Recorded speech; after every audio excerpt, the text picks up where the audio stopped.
was the food that I was attracted to. 7 types of Oreo made me into Marabou. Joined TYT, then left it, started streaming. Spent half of my time banging my desk and screaming. But just when you think you've got me down and out of ammo, that's when I turn around and hit you with an effing blammo! Blammo! I said it. With an effing blammo. That's what that is. With an effing blammo. Blammo. With an effing blammo. Blammo.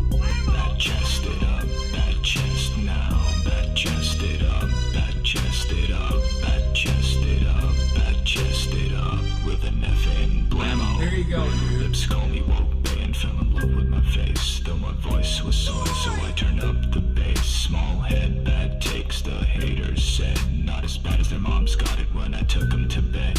Getting shit on for trying to prove there is no schism between our capitalism and our imperialism. Screw it. I'm saying it. 24/7, here it comes. America deserved 9. Blammo! Blammo! Blammo! I said it. With the effing blammo. That's what that is. With the effing blammo. Blammo. With the effing blammo. There you go, dude. That chest it up. That chest now. That chest it up. That chest it up. That chest it up. That chest it up. With an effing blammo.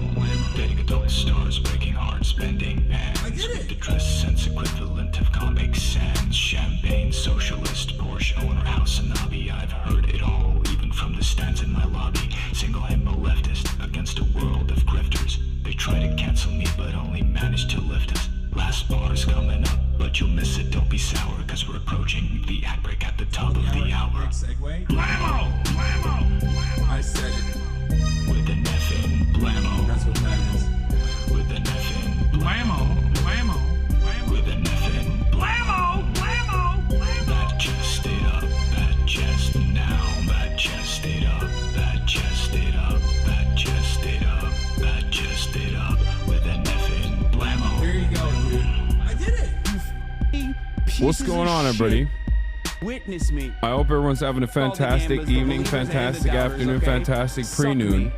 Y'all are benchod, madarchod. You know what I mean? I'm Hassan Piker, and this is the HasanAbi broadcast coming to you live from sunny California, Los Angeles. Folks, we're live and alive on fire, California, Los Angeles. And I hope everyone's having a fantastic one, because today's a beautiful day. Today's a wonderful day. Today is the 14th of January.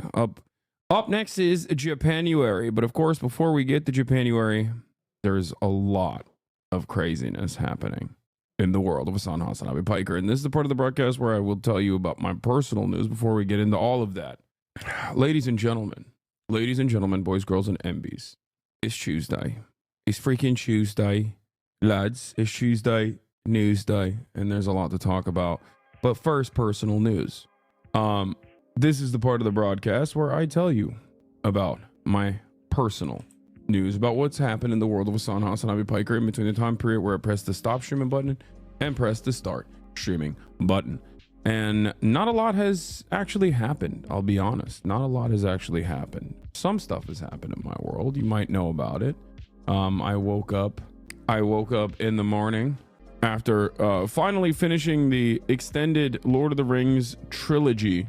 After finishing the Lord of the Rings extended trilogy with my mom, I went to bed and I woke up to this insane thing. Kim Kardashian posted my interview with Kimbo, who was wonderful, was fantastic, like on her Instagram, which I think is crazy. I just don't understand how that happened. I don't understand how this works. I mean, I do understand it. She actually does hyper focus on recidivism quite a bit. So I was on Democracy Now. Hell yeah, look at that. They put my interview on Democracy Now. Let's go. That's amazing, dude. This is journalism, baby. This is some real journalism. Remember when I told you guys I don't normally do journalism, but sometimes I do, and I like make new news? This is it. Law, you were the only one in her corner when she met with Trump and left Kanye. I was in her corner because I've always appreciated her efforts to combat recidivism, efforts like I've given her props when props are deserving, you know. But in any case, NBC's title calls you a YouTuber. I don't mind it. I don't care. But yeah, we were getting a lot of media hits on this, and it's great. I'm glad that people are paying attention. Not to me, I'm saying, like, I'm glad that people are paying attention to what's going on. You don't know how satisfying it is to see you in the mainstream media after years of my parents telling me you're a fringe conspiracy theorist. Yeah. In any case, you know, I'm working on some really cool stuff for Japan as well. But yeah, I'll keep you guys updated on that stuff. But I'm trying to link up with the JCP, the Japanese Communist Party. So someone got your old Kim tweet. Wait, why? What is up with this? What is up with this font? Is this a real thing that I tweeted? Because this is something that I've said before, but I know I make fun of Kim Kardashian a lot, but let's be real, she has the power to do more for prison reform than the 500 columnists making fun of her combined. Are you meeting up with Connor? Yeah. What is this font? Like, is this a boomer font? Anyway, what the hell? Okay. I mean, if they're anything like the Taiwanese Communist Party, it's communist in name only to attract young people. Thinking that there's any sort of motion for communism amongst the Japanese youth is so funny. No, the Japanese Communist Party is comprised of like 95-year-old communists. Anyway, yesterday was the day of mainstream media appearances. Apparently, you on NBC and Linus on Jimmy Fallon. Yeah, I watched a TikTok of Linus on Jimmy Fallon, and he killed it. He was very funny. Congratulations to Linus, making it to the big leagues. Respect. Anyway, but what else? Kohei Saito as well. I will also talk to Kohei Saito as well. But hopefully, if I can. Hopefully. Fingers crossed. We're gonna try to do all of that. So but yeah, Kaho Shibuya responded. I know I've been talking to her on Discord as well. But yeah, we're gonna get that worked up. We're gonna get that done too. Anyway, Oliver, stop linking me a Japanese quiz. There's a lot going on and I need to like get through it quickly. But Bernie Sanders is gonna be on the broadcast. That's right. It's finally happening. It was supposed to happen a while back, but we had to push it back a couple different times, scheduling conflicts and the like, but it's finally taking place today. I'm very excited about that, obviously. Bernard Sanders, the man, the myth, the legend, the GOAT. I will be talking to him. We have him on for, you know, not a super long period of time, but yeah, that's it. Have you met him before? I've met him in person one time many years ago when he visited the TYT studio, but I've never actually like had an extended one-on-one conversation with him. So, yeah, we're feeling the burn. All right, feeling the burn later. Will Trump push Israel to finally accept ceasefire? Wildfire updates as wind conditions worsen. What else? There's so much to talk about today. Oh, the Pete Hegseth grilling. Pete Hegseth grilled. Bernie's at 2 p.m. Yes, Bernie is going to be on at 2 p.m. chatters. I was on Kim K's IG and more. Get in now. TikTok ban grows. Red note popularity. Dude, you should be so proud. What do you mean? Now that you're cool with Kim K, you can radicalize a white woman. Xiaohongshu. I just love saying words in Mandarin and just yelling them out. I don't know why. Anyway, Hasan x Bernie, greatest collab of all time. It's crazy. For many of you, Bernie Sanders is probably like a major reason as to how you found me, how you found yourself, how you found your political identity, you know? And I think Bernie Sanders is incredibly important in at least like the past decades politics. Like he's very meaningful, very important person for me personally and for many of you as well. So that's why it's like kind of a interesting predicament where it's the circle. It's the circle closing, chat. You know what I mean? Is he joining in person or via video call? That'd be really funny if I had him in my house. But no, he's not joining in person. That would be incredible, but he will be joining via phone call, chatters. Don't be crazy now. Have a blast off meme. I already posted a blast off meme as well. It is kind of weird. I just realized it's kind of weird how much Bernie stuff I have, by the way. Like, I have a puppet of Bernie, like, back there. You know what I mean? I have so much Bernie stuff everywhere that is just a part of the background of the stream, and it's like a part of my life that I didn't even really consider. That's a wild thing. Like, I'm straight up interviewing the guy that I have the dolls of, you know? How do you prep for the Bernie interview? Brother, I've been prepping for the Bernie interview my whole life. Okay? That's how I prep for the Bernie interview, by just, you know, being an outspoken professional leftist political commentator for almost a decade. Yeah, for a decade at this point. We have a limited amount of time though, so I'm just gonna try to move through it as fast as I possibly can. Are you not having him at your house because you're afraid he'll be mad at your house is too expensive for a socialist? Yeah, that's what I'm afraid of. He's gonna say, wow, this house is so big, you're so phony. No, he's not gonna say that. You want to know why? Because he's Mr. House owner himself. Do you not remember? Do you not remember how much people freaked out over Bernard being like, oh, he owns a house, how can he be a socialist? Virtually everything that people yell at me about, they've yelled at him about as well, because that's just like a common meta. And it's funny because, like, I really wish I could have gotten like a Lex Fridman style long extensive interview opportunity with him, because there's a lot more interesting stuff that I would love to talk to him about outside of just like what's immediately happening in the world of politics. And I'm working on that, for the record, just so you guys know. I'm working on that. I'm working on doing something more extensive and in person, but this is a great introduction. Something more long form, I think. Ask him if he balls. I know that will be a point of a conversation, but in any case, house guys are the new wife guys. Yeah. All right, well, that's the blast off meme.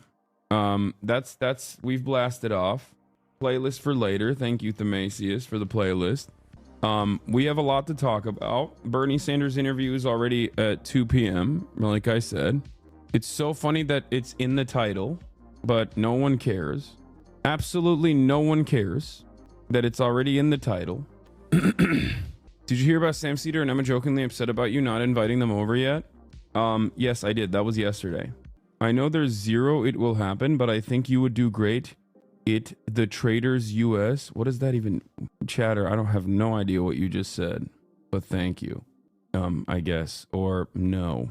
The answer is yes or no, maybe. Should I get my hopes up for the Israel-Palestine ceasefire? I think a lot more awful things are most likely going to happen in Gaza, and in Palestine in general, but for the time being, it does seem like there will be a brief moment of solace. We'll see. A brief moment of solace and maybe a brief moment of a ceasefire. And I don't want any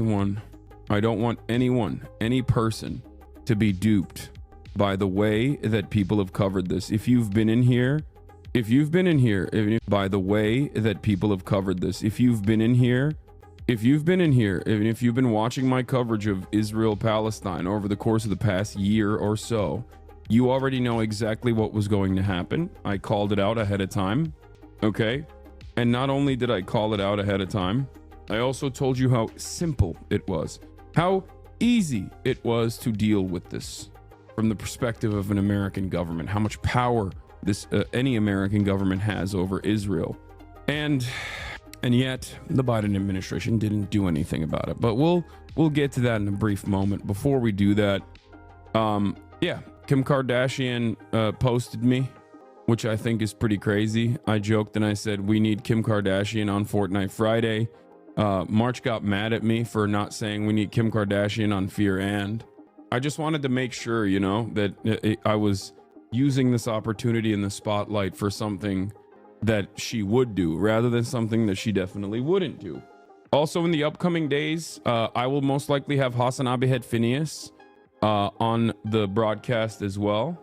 And also, March, don't worry, I'll have him on the pod too. So yeah, We'll work on that. Okay, bro, now you're just doing too much. Pff, just wait. Working on getting Adam McKay on as well. Will you apologize to the Polish people also on stream? Yeah, I want to start off by saying something, okay? I want to start off by saying something. We've all made mistakes, okay? We have all made mistakes. Who among us has not made a mistake from time and time again, you know, from time to time? I myself have made mistakes as well. I have disrespected the beautiful, wonderful nation of Poland far too many times. I have. And I'm here to apologize. And I'm here to tell you, my beautiful Polish chatters, if you are signing on from the one singular computer that you have readily available at your government location, I am sorry. I am sorry. I didn't know you balled like that. I did not know that you had it in you like that. I was mistaken by your government. I was mistaken by some of your worst racists, and it made me feel as though there was just an overwhelming amount of racist dumbasses in Poland. Okay? I didn't know you had game like that. Real recognize real. Game recognize game. Why am I saying this? Because there's a protest in Warsaw against the Polish government allowing Netanyahu to attend the Holocaust commemoration despite the ICC arrest warrant. Protest organizers said that this is an insult to all the victims of genocide and a shameful betrayal of the memory of the Holocaust victims.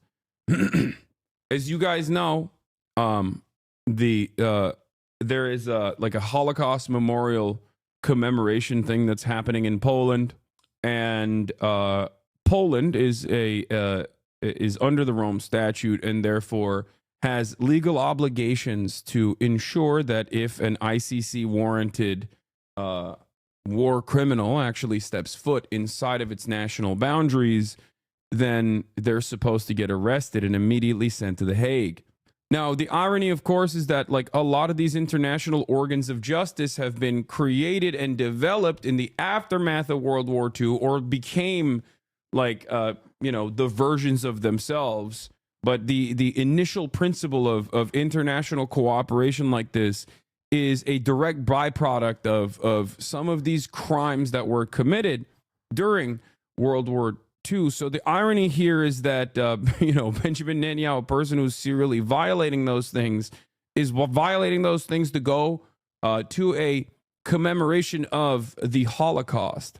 So truly an interesting juxtaposition. But like I said, once again, let me replay that Polish national anthem one more time for all the real ones out there.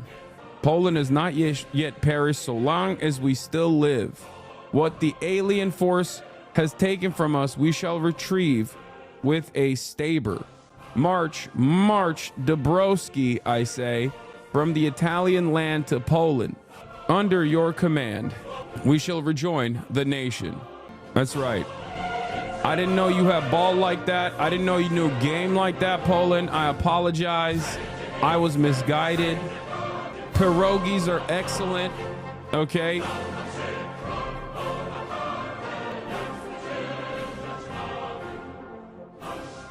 That's right.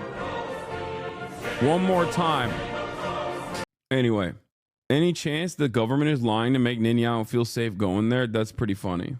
What's funny is the Polish government said they won't arrest him, and he said he's not coming anyway, so double L for the Polish government. No, all I'm saying is, I apologize for my crimes against Poland, okay? That's all I'm saying.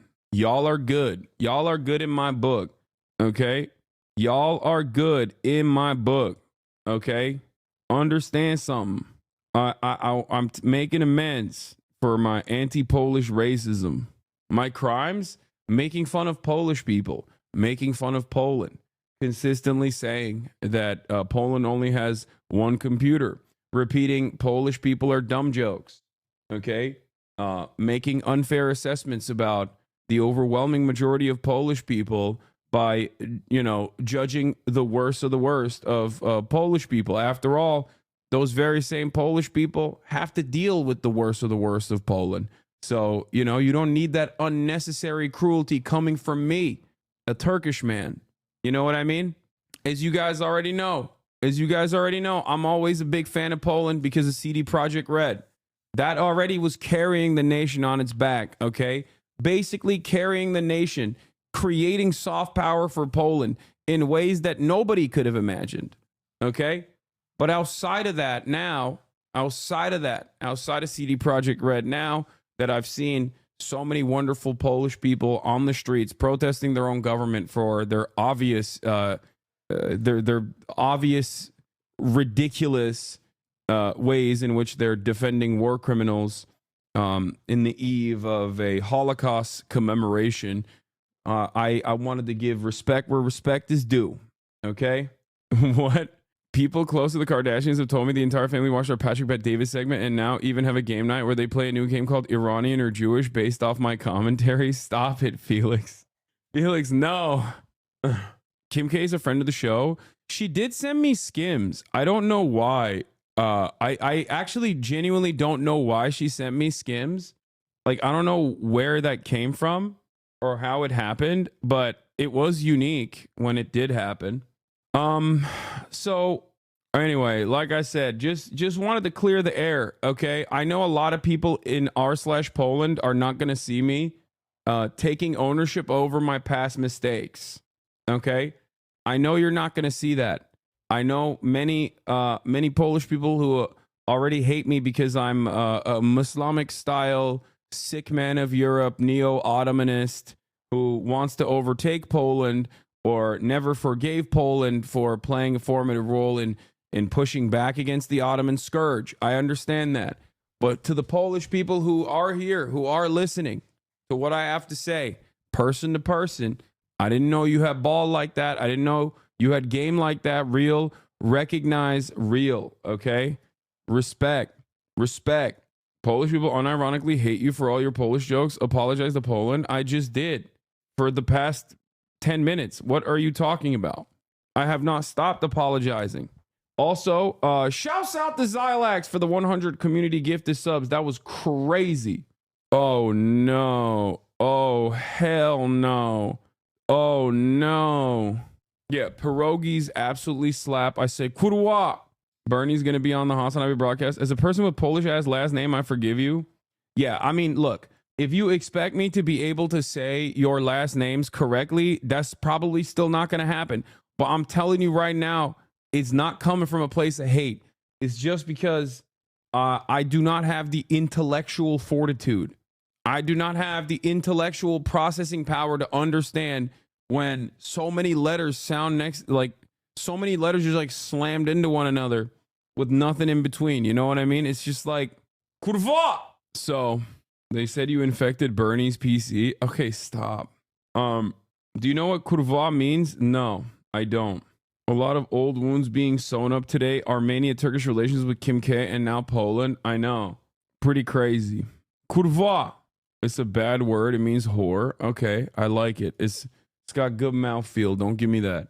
If a word has good mouthfeel, I'm going to say it. But yeah, as I was saying, Kim Kardashian posted, that was crazy. Don't know what to do with that. Don't know what to make of that. But I think it's because like I've stated before, and ironically have defended Kim Kardashian on before, this is something that she cares about. Recidivism and prisoners' rights.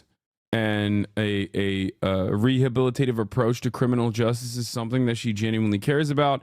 It's also something that I've ironically defended her on before. I said, I know I make fun of Kim Kardashian a lot, but let's be real. She has the power to do more for prison reform than 500 columnists making fun of her combined.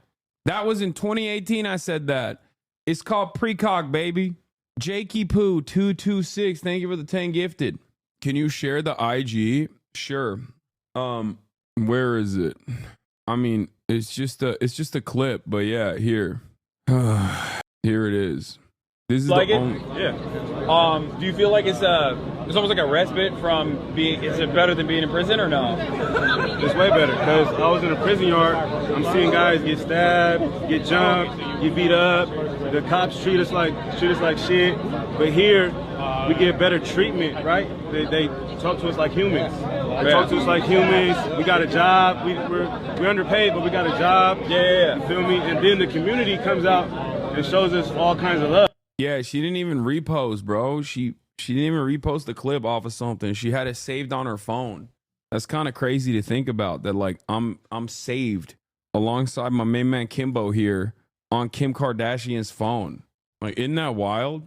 That's definitely wild. That's a wild thing. We never received that growing up. We never received that kind of love, that kind of recognition for anything we've done. So now, doing this kind of stuff and all this love coming, that's life changing for a lot of guys. 'Cause that's all they be needing is a little bit of. Imagine a job giving people purpose is kind of sad. I mean, that's perfectly valid.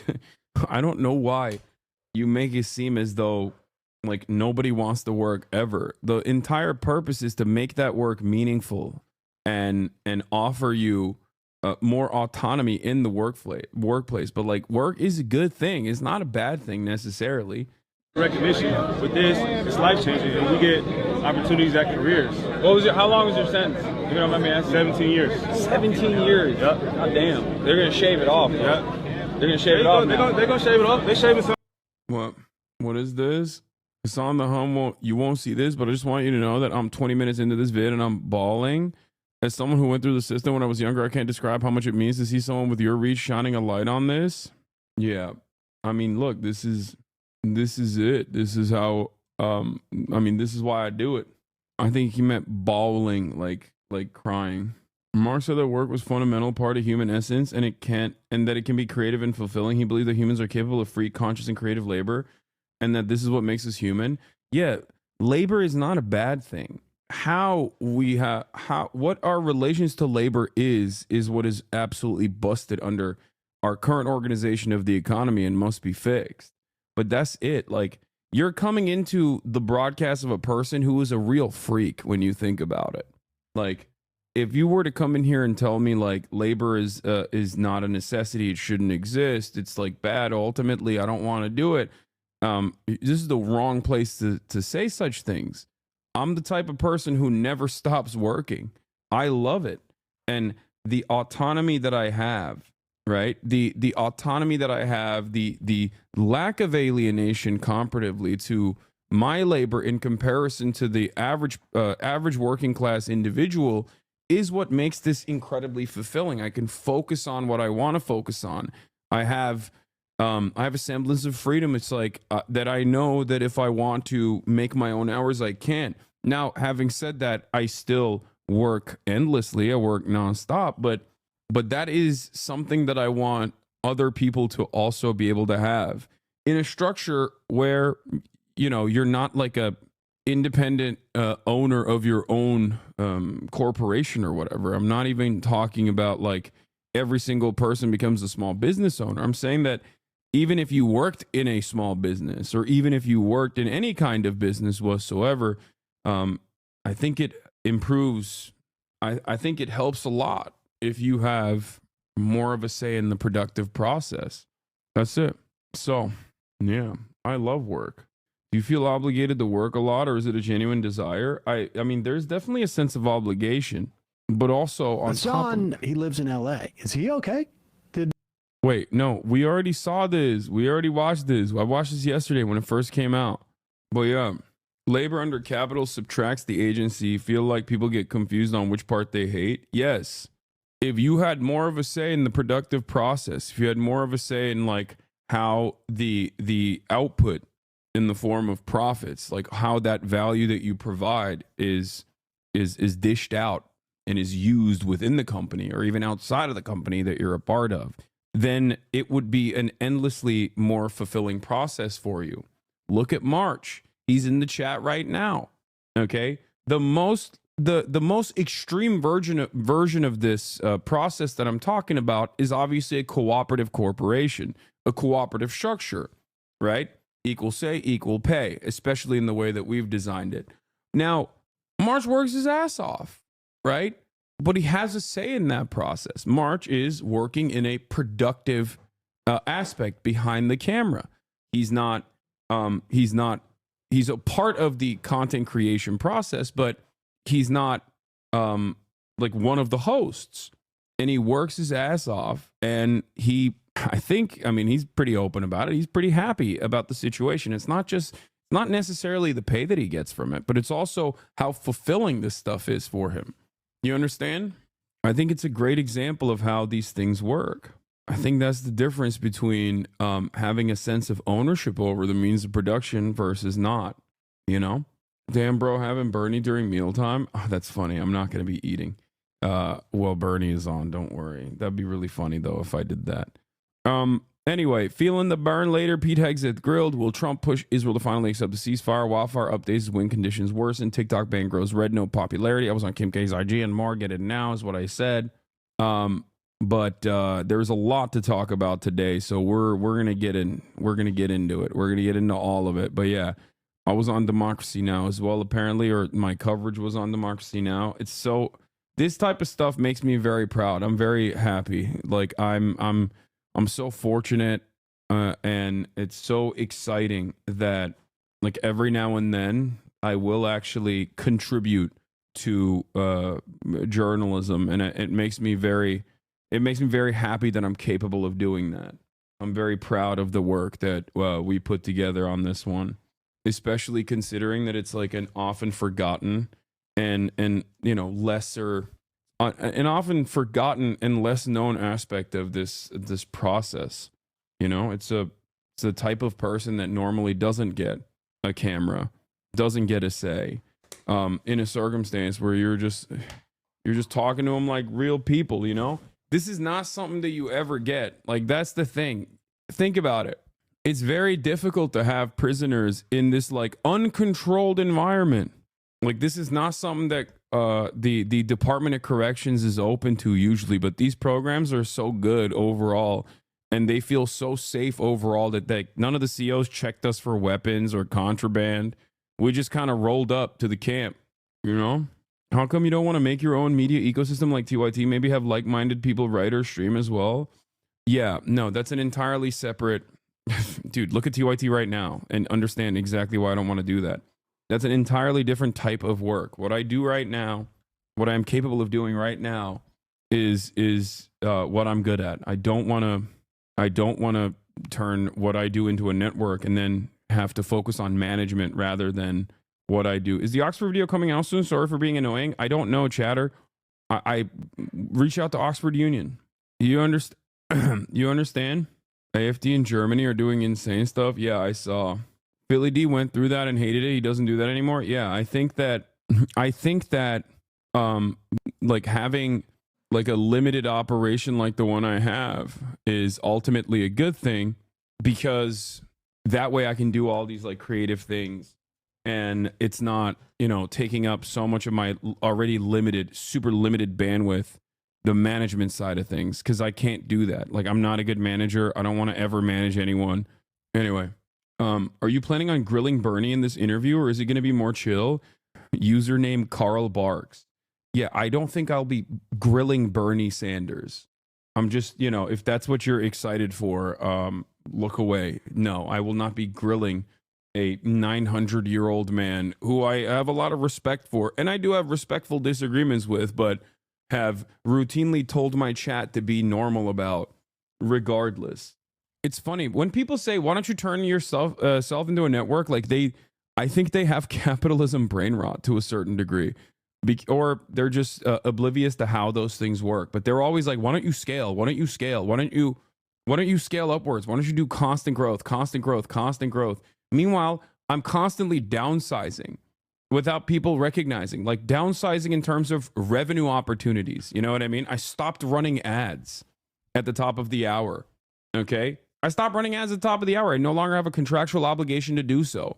I can still run ads if I wanted to. I'm not doing them. You can still subscribe, however, if you want to support the show. Of course, that's the greatest and best possible way to do that, for $6 or for free with a Twitch Prime. You should sell a course. Yeah, exactly.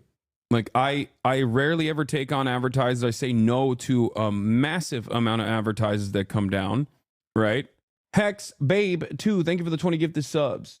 I don't think people are telling you to create a network because they want you to make more money. No, I know. I think some people just like don't understand how this stuff works. That's why they're saying it. They're like, oh yeah, just become a network.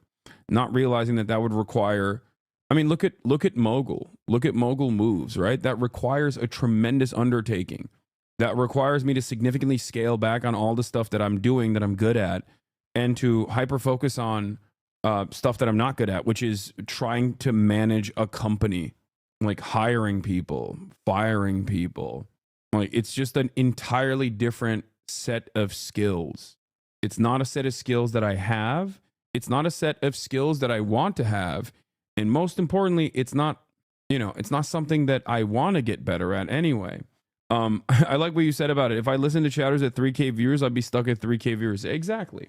So I think it's also the case that a lot of viewers really look up to you and think you can do anything. They kind of forget that you're a real person with human limitations. Yeah, that also is true. Did this really happen? What is this? I'm gonna show that to Bernie. I'm gonna be like, Bernie, what do you think about Emilia Perez? All right, let's get started with everyone's favorite drunkard and alleged rapist, Pete Hegseth, a Fox News anchor who is slated to become the next Secretary of Defense. Since the change of the Department of War into the Department of Defense, there has never been a Secretary of Defense that leads the second largest governing body on the planet, the Department of Defense, the Pentagon. There has never been a person who has not been tasked with like managing more than 3 million people, that has adequate managerial background, or at least like super high levels of military experience. This is about to be the first time in American history where we have someone who is truly unqualified for the position. Truly. And I'm not like a liberal institution defender whatsoever, but I simply look at this as a organization that hires as a jobs program, probably the most effective government's jobs program, even though the output is not great, as you guys know. I've criticized it many times. The very fact that the second largest governing body in the United States following Walmart is going to be managed by a man who has no experience running any business whatsoever is pretty crazy. For all the talks that Republicans have about DEI hires, it seems like this is also a DEI hire. The difference, on the other hand, for the Republicans is that their DEI is if you're a bad guy who has been alleged of doing sexual assaults and is known as a drunkard, then that's the type of DEI we like. We want to make sure we have old alcohol. Well, Pete's not old, but like we want to make sure we have white men who are alcoholics who are doing sexual assaults, Mad Men style. That's the DEI. From DEI hire to DUI hire, the Department of Defense is going places. Oh my Lord. I don't even want to think about what's going to happen in foreign American military bases like Okinawa and in South Korea as well, when Pete Hegseth makes it legal to run over people after drinking and driving on the base. Think about the American military and the sexual assault problem that they have internally, and also the sexual assault problems that they have on foreign military bases. Great guy to have in that regard. Anyway, that's just one of the most minor aspects of this. Let's take a look at the larger story now. First Senate confirmation hearing for the president-elect's cabinet nominees is underway this morning. The man in the hot seat is Pete Hegseth, Trump's choice to be defense secretary.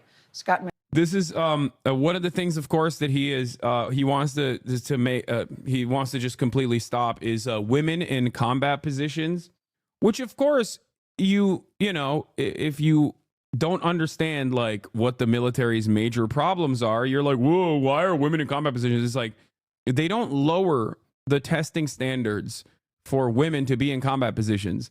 That just means you got a bunch of ladies who are capable of carrying 100 pounds of gear around.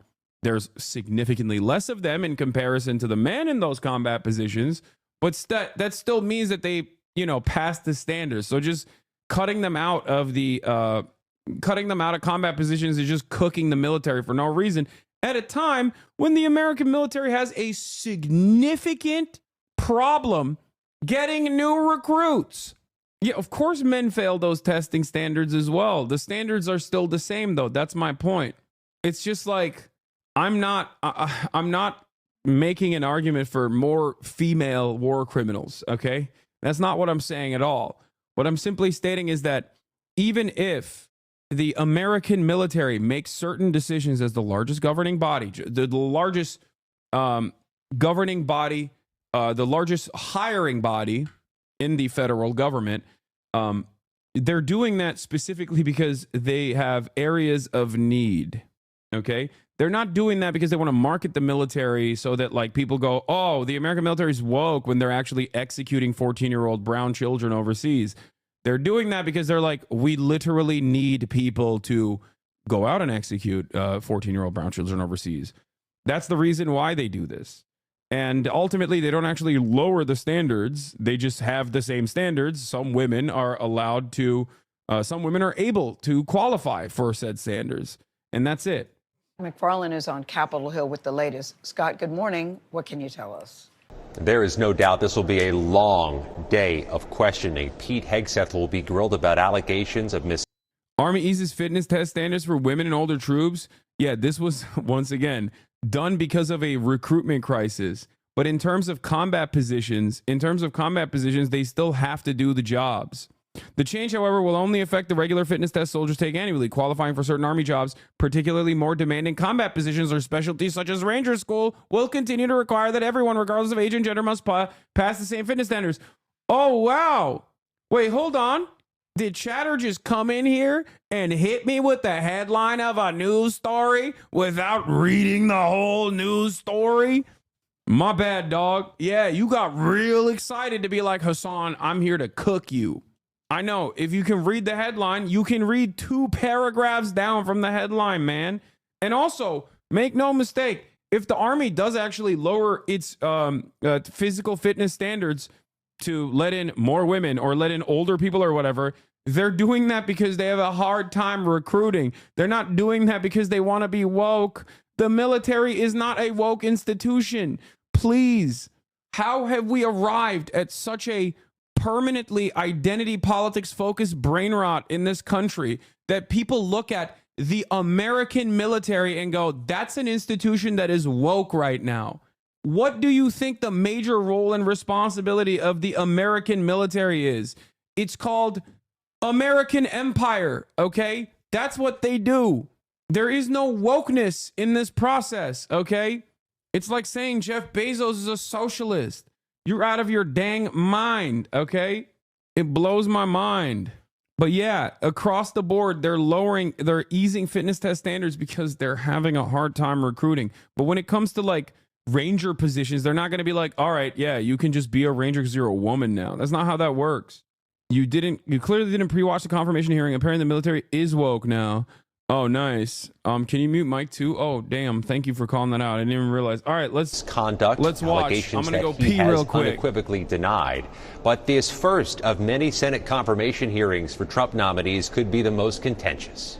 Pete Hegseth, a war veteran and former Fox News host, got a show of support Monday from Republican Senator Tommy Tuberville and more than 100 Navy SEALs and veterans in Washington.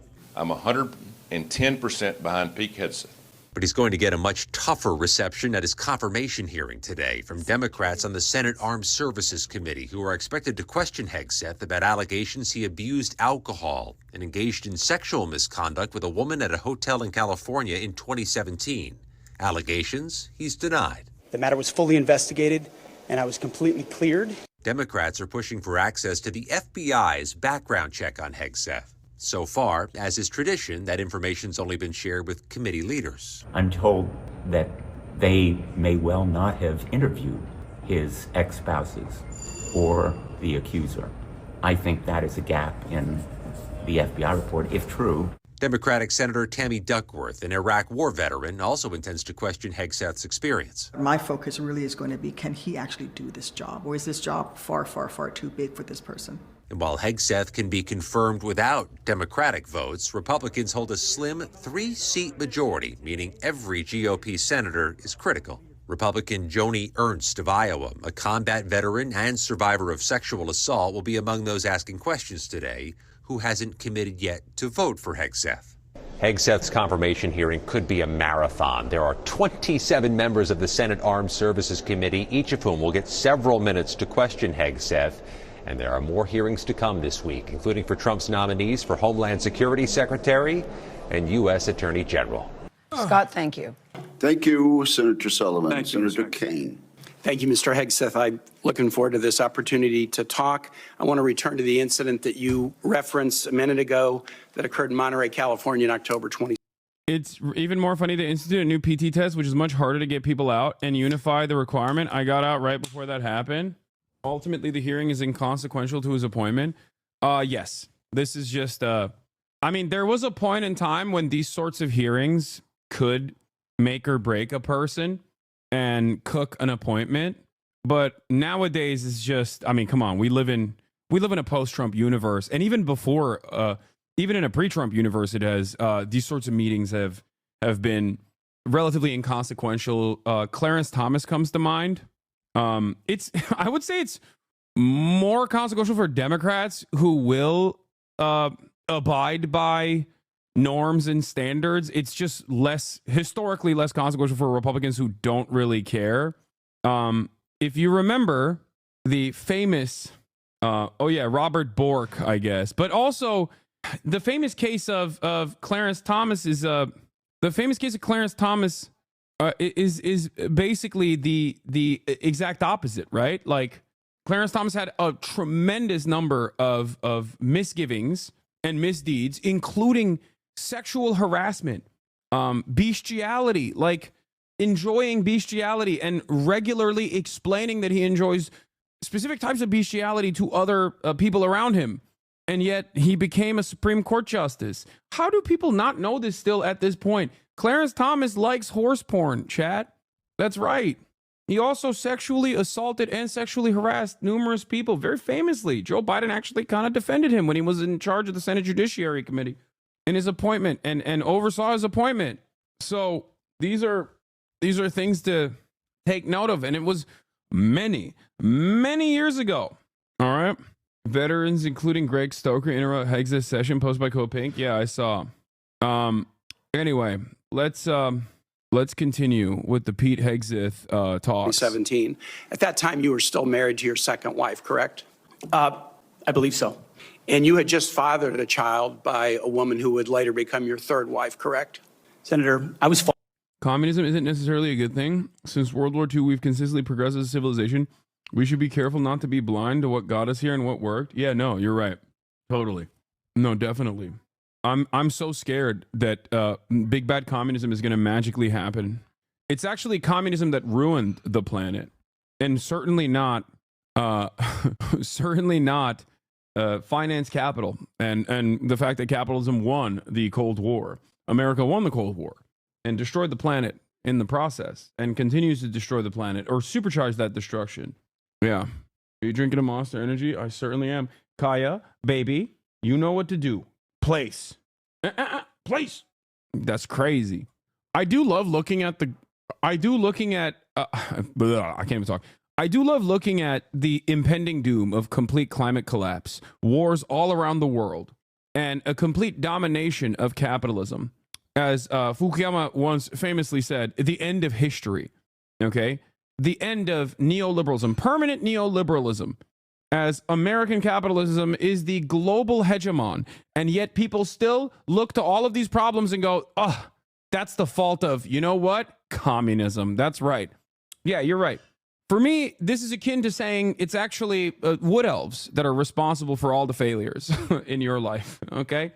It must be the duendes that are responsible. Meanwhile, the duendes-loving person basically handed off his party and control of Mexico to his female successor, Claudia Sheinbaum, whose popularity has only grown. So maybe duendes are real, and maybe they're only doing positive things. But I digress.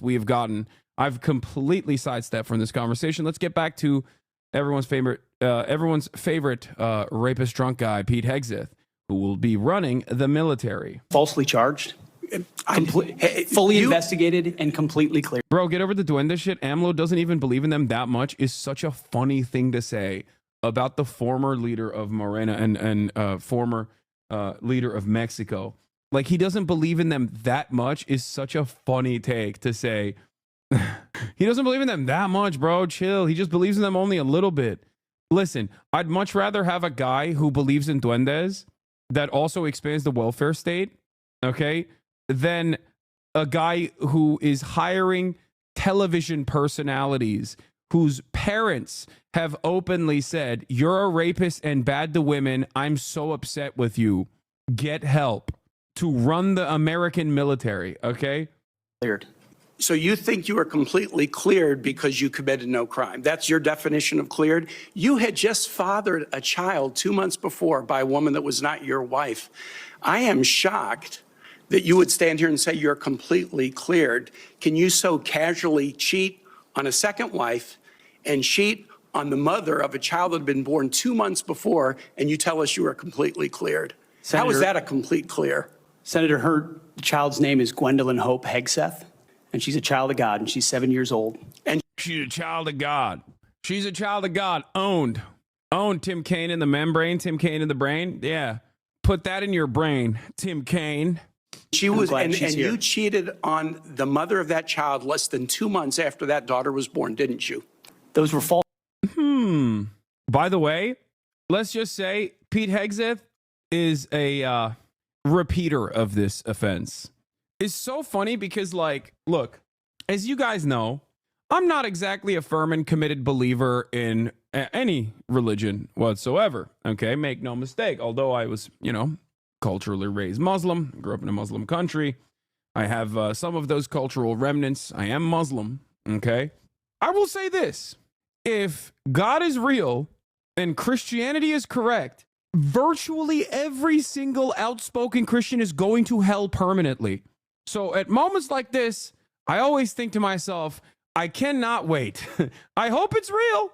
By my assessment, I have done very little to offend God by the rules of any of the three Abrahamic religions, with the exception of eating pork and drinking alcohol from time to time. But those are minor offenses in my opinion. I think that, this sort of stuff, hurting people consistently, seems like that's a much larger issue, I'm just saying, you're going to hell, dog. You don't believe in any of the things that you espouse. You just don't believe in it. You must not. It makes no sense. I'm lame. I hope hell is a school where these people learn, not where they suffer for eternity. That is lame, but I get that. False charges. Well, no, fully investigated, and I was completely cleared. And I am so grateful for the marriage I have to this amazing woman behind me. You've admitted that you... I think attacking him for his infidelity is not going to change anyone's mind. They should focus on his incompetence. I think that this is a full-throated, multiple angle attack, and that's why they're talking about his infidelity, because it pisses him off and it puts him on the back. It puts him on the back foot. And also, for the record, for a lot of people, that kind of stuff is what matters. In this day and age, it really doesn't, I guess. It is pretty funny that you're talking to a military man about infidelity, by the way, because I feel like you can't fully be a part of the American military if either your wife at home has not cheated on you, or if you haven't cheated on her when you're overseas. So infidelity is the name of the game here. What is this? Maximum penalty for extramarital sexual conduct. A conviction. Infidelity also leads. Oh, here's the counter argument. Okay, here's a normal argument you could make under normal circumstances, even though we don't live in a normal world, and I will tell you why. So infidelity is technically a risk. Okay, infidelity is a risk, just like alcoholism is a risk. It's a matter of national security because it opens you up to blackmail.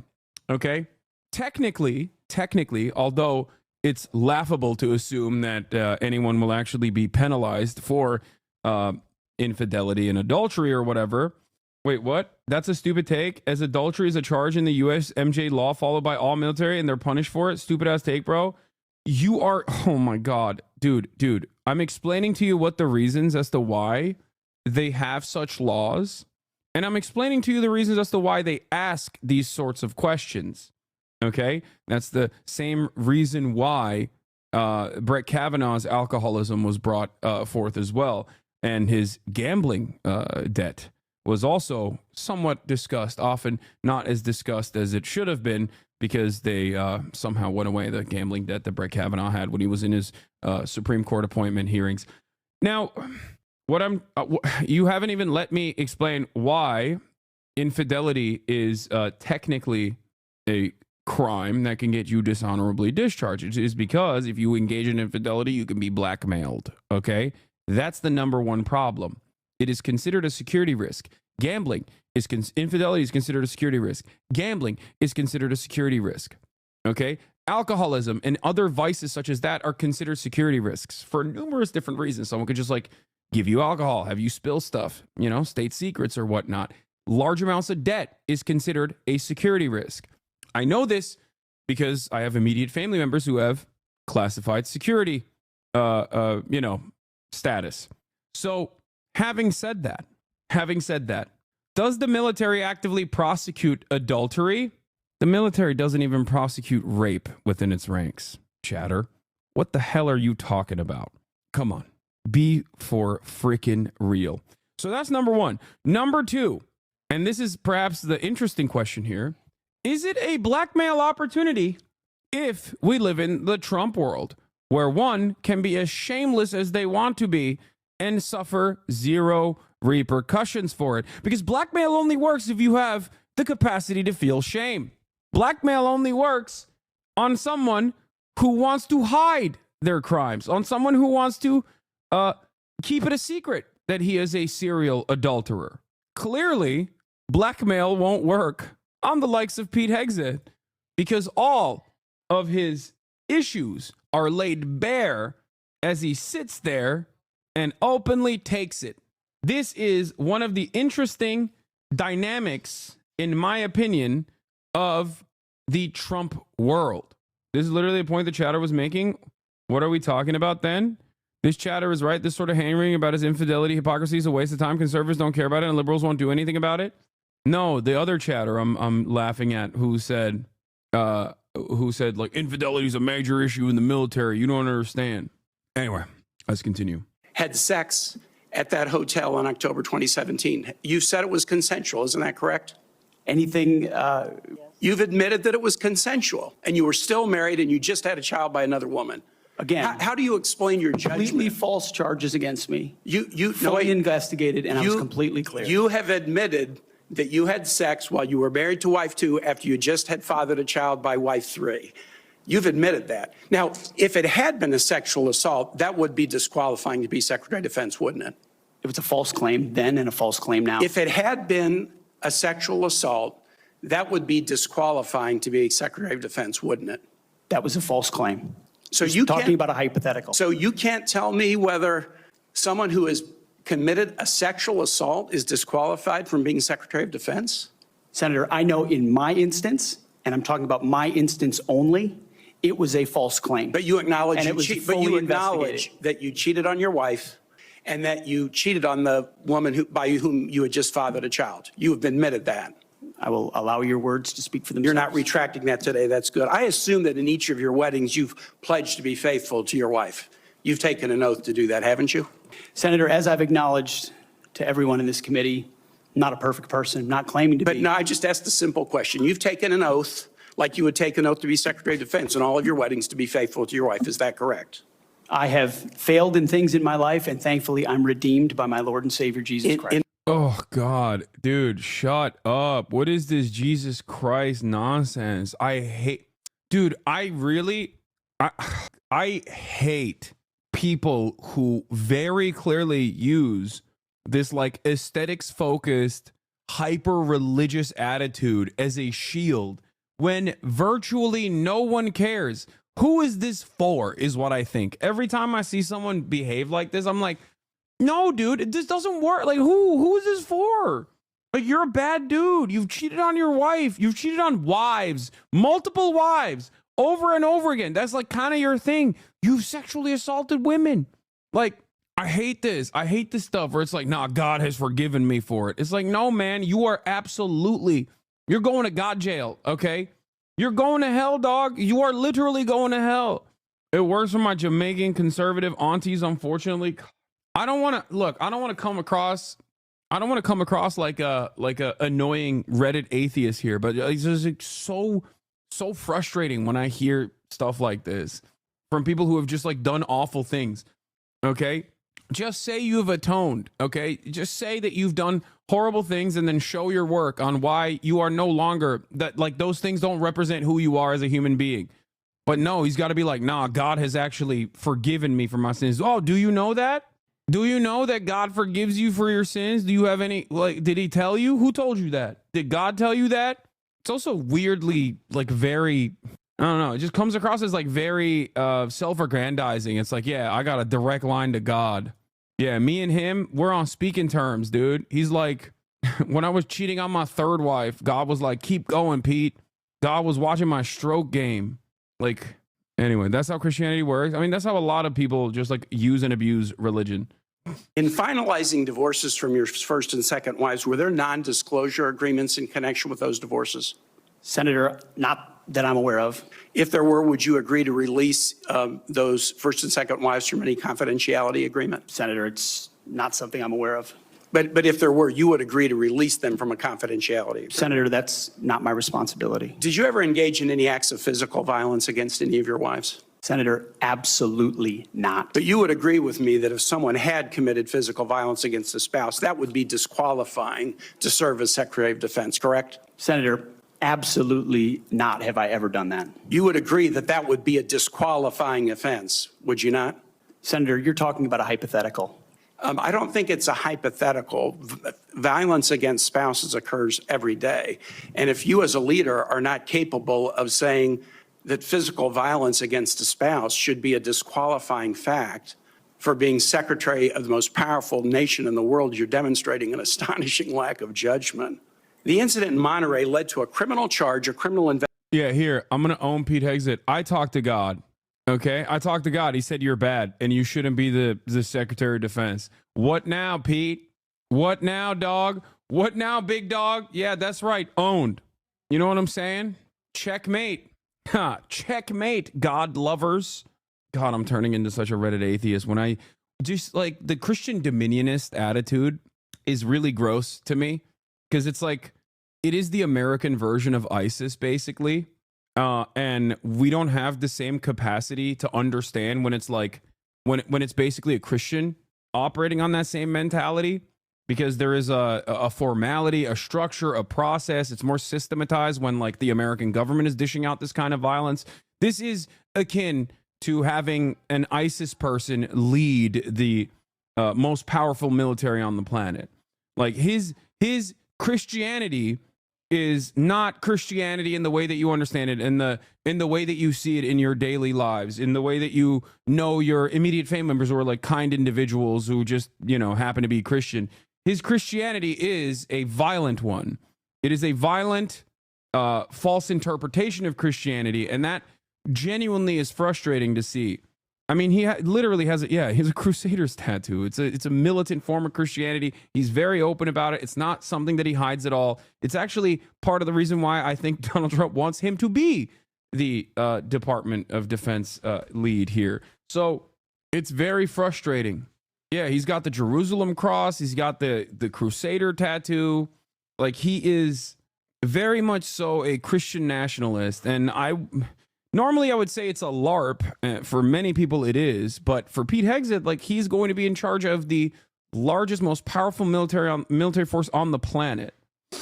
As a religious extremist, the invocation of God in this circumstance as a deflection, as a shield, as a defense mechanism to be like, oh, I'm a godly man and God has forgiven me for my adultery, it just rings hollow because I know what you think God is telling you, you know?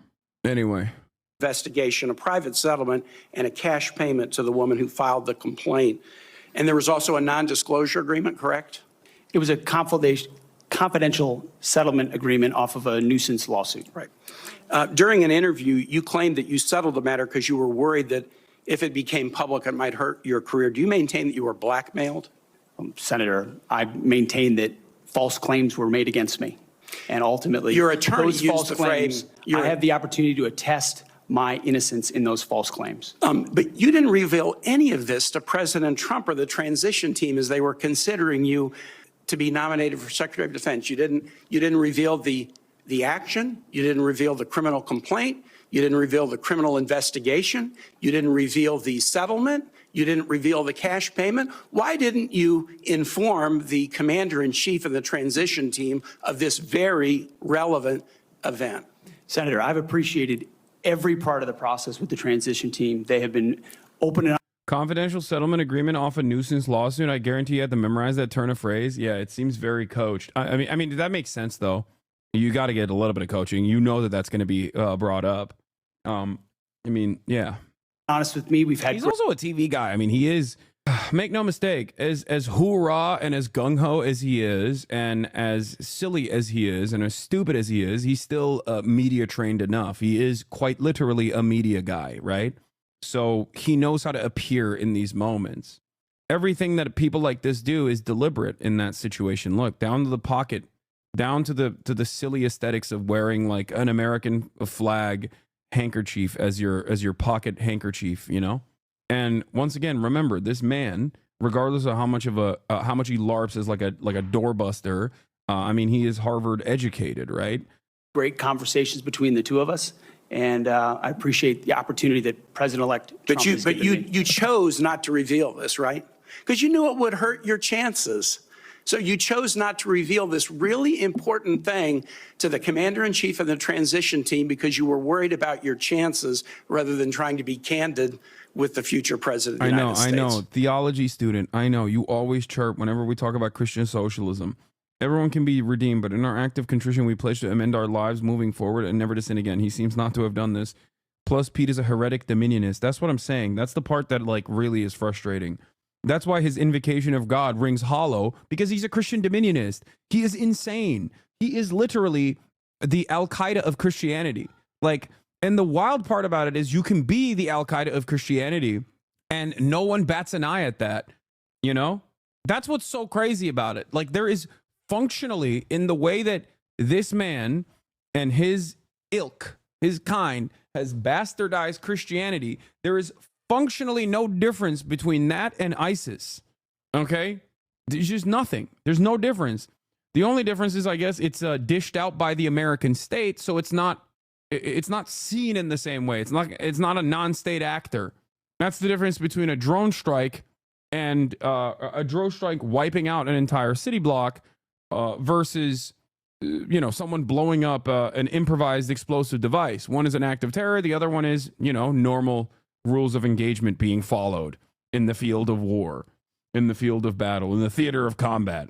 Are there any other important facts that you chose not to reveal to the president-elect and his team as they were considering you to be Secretary of Defense? Senator, I sit here before you in open book, as everyone who's watched this process. With multiple non-disclosure and confidentiality agreements tying the hands of many people who would like to comment to us.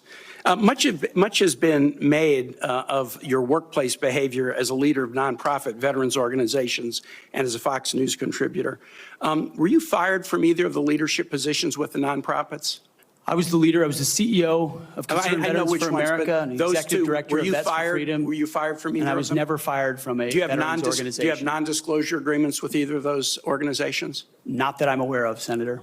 Many of your work colleagues have said that you show up for work under the influence of alcohol or drunk. I know you've denied that, but you would agree with me, right, that if that was the case, that would be disqualifying for somebody to be Secretary of Defense. Senator, those are all anonymous false claims, and the totality they're not anonymous. The letters on the record here. They're not anonymous. On the record, we've seen records with names attached to them. Vets for Freedom, Concerned Vets for America, and Fox News attributing to me working hard every day on behalf. One of your colleagues said that you got drunk at an event at a bar and chanted, "Kill all Muslims." Another colleague, not anonymous, we have this, said that you took coworkers to a strip club. You were drunk, you tried to dance with strippers, you had to be held off the stage, and one of your employees in that event... I love that he gets like country girl drunk, you know what I mean? Like, that's so funny. He's so obviously not the right guy for this task, okay? Not the right guy for this job whatsoever. And there are so many instances in his past where he will just get like white girl wasted. I think Felix had a really funny bit about it where, you know, he's the type of dude who just gets absolutely wasted and is a problem around, you know, around his friends' daughters, like high school students, trying to get him trying to play like insane clown posse at the barbecue, just hammered at like 12:30. Is this a meeting about him getting rejected or just question? No, this is a question. This is supposed to be a job application, but he's gonna get it anyway. Like, I don't think this meeting will be impactful. Filed a sexual harassment charge as a result of it. Now, I know you deny these things, but isn't that the kind of behavior that, if true, would be disqualifying for somebody to be Secretary of Defense? Senator, anonymous false charges. They're not anonymous. And I'll just conclude and say this to the chairman. You claim that this was all anonymous. We have seen records with names attached to all of these, including the name of your own mother.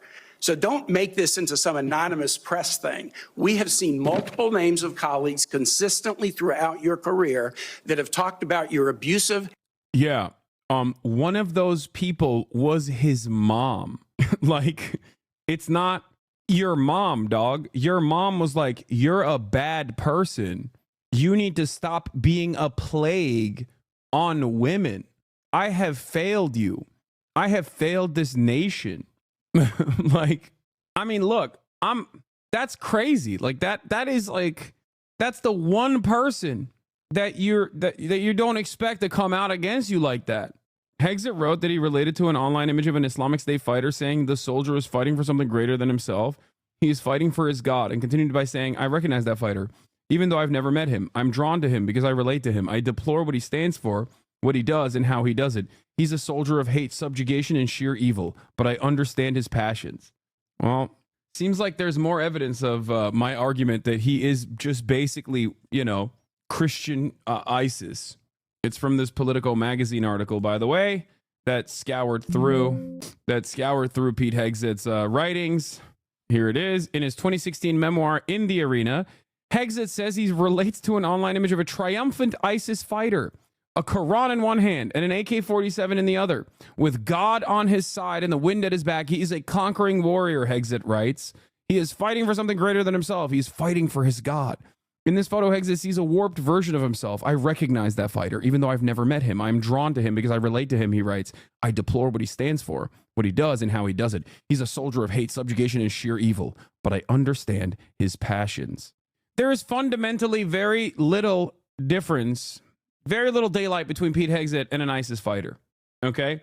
If you were to remove yourself from, your understanding of the world as an American, okay, your understanding of Christianity, your attitude towards all that stuff, you would look to the situation and see virtually no difference whatsoever between an ISIS fighter and Pete Hegseth. That is what's so crazy. Hogs are universal, yes. And there are varying degrees of hogs. There are funny hogs, and then there are dangerous hogs. Okay? Hog universality is important to understand. It's a principle that I abide by. It's a principle that Hasan, look it up. Oh yeah. Okay, yeah. Christ/ISIS from the guys who called the pirate a cool guy. I am, but Hasan, you're being a hippo about it. Wait, what? Like a hypocrite? Are you saying I'm a fan, but Hasan, you're being a hypocrite about it? My friend, do you think I like ISIS? Do you think I'm a fan of ISIS? If you're comparing a 19-year-old Yemeni teen who is not a part of the Ansar Allah movement, okay, to ISIS, I don't know what to tell you. A 19-year-old Yemeni teenager that is not a part of the Ansar Allah movement is not even remotely comparable to ISIS. And the Ansar Allah movement is not comparable to ISIS either, for the record. Okay? Having said that, I have also been very critical of the Ansar Allah administration's domestic affairs and their personal conduct in terms of religion, or even their motto, their credo, that has anti-Semitic statements in it. But that's neither here nor there. Yeah. Also, speaking of ISIS and Al-Qaeda, the former head a former head of Al-Qaeda, is now in charge of Syria. And we seemingly love that. So I think that Americans don't mind ISIS. The American government does not mind ISIS or Al-Qaeda or any number of different Salafists, as long as they are working in line with the American State Department and their interests and their goals in the region. Driplani, yeah, Zelensky. he got hit with the Zelensky ray. Anyway, let's continue. Warren reads multiple statements of HEGSETH and women in combat. So if you're confirmed as Secretary of Defense, you will oversee our military, including about 250,000 women who currently serve on active duty in the Army, the Navy, the Air Force, the Space Forces, and the Marines. And I have serious concerns that your behavior toward women disqualifies you from serving in this role. Now, I've been trying to get answers from you for quite some time on this. You haven't wanted to meet or to answer any of my questions, so we'll just have to do it here and dive in. I want to pick up on some of the questions asked by Senators Shaheen and Gillibrand and Hirono, and I just want to make sure we have a list of some of the facts that I think are undisputed. I'm not going to talk about anonymous sources. I'm just going to quote you directly. We've got the video. We've got it in print. So going back to January 2013, you told a Fox News interviewer that women in the military simply couldn't measure up to men in the military, saying that allowing women to serve in combat roles would force the military to lower the bar. You picked up on that same theme in 2015, making remarks on Fox News, referring to women in combat as, quote, it would erode standards. June 2024, you said on Ben Shapiro's podcast, quote, women shouldn't be in combat at all.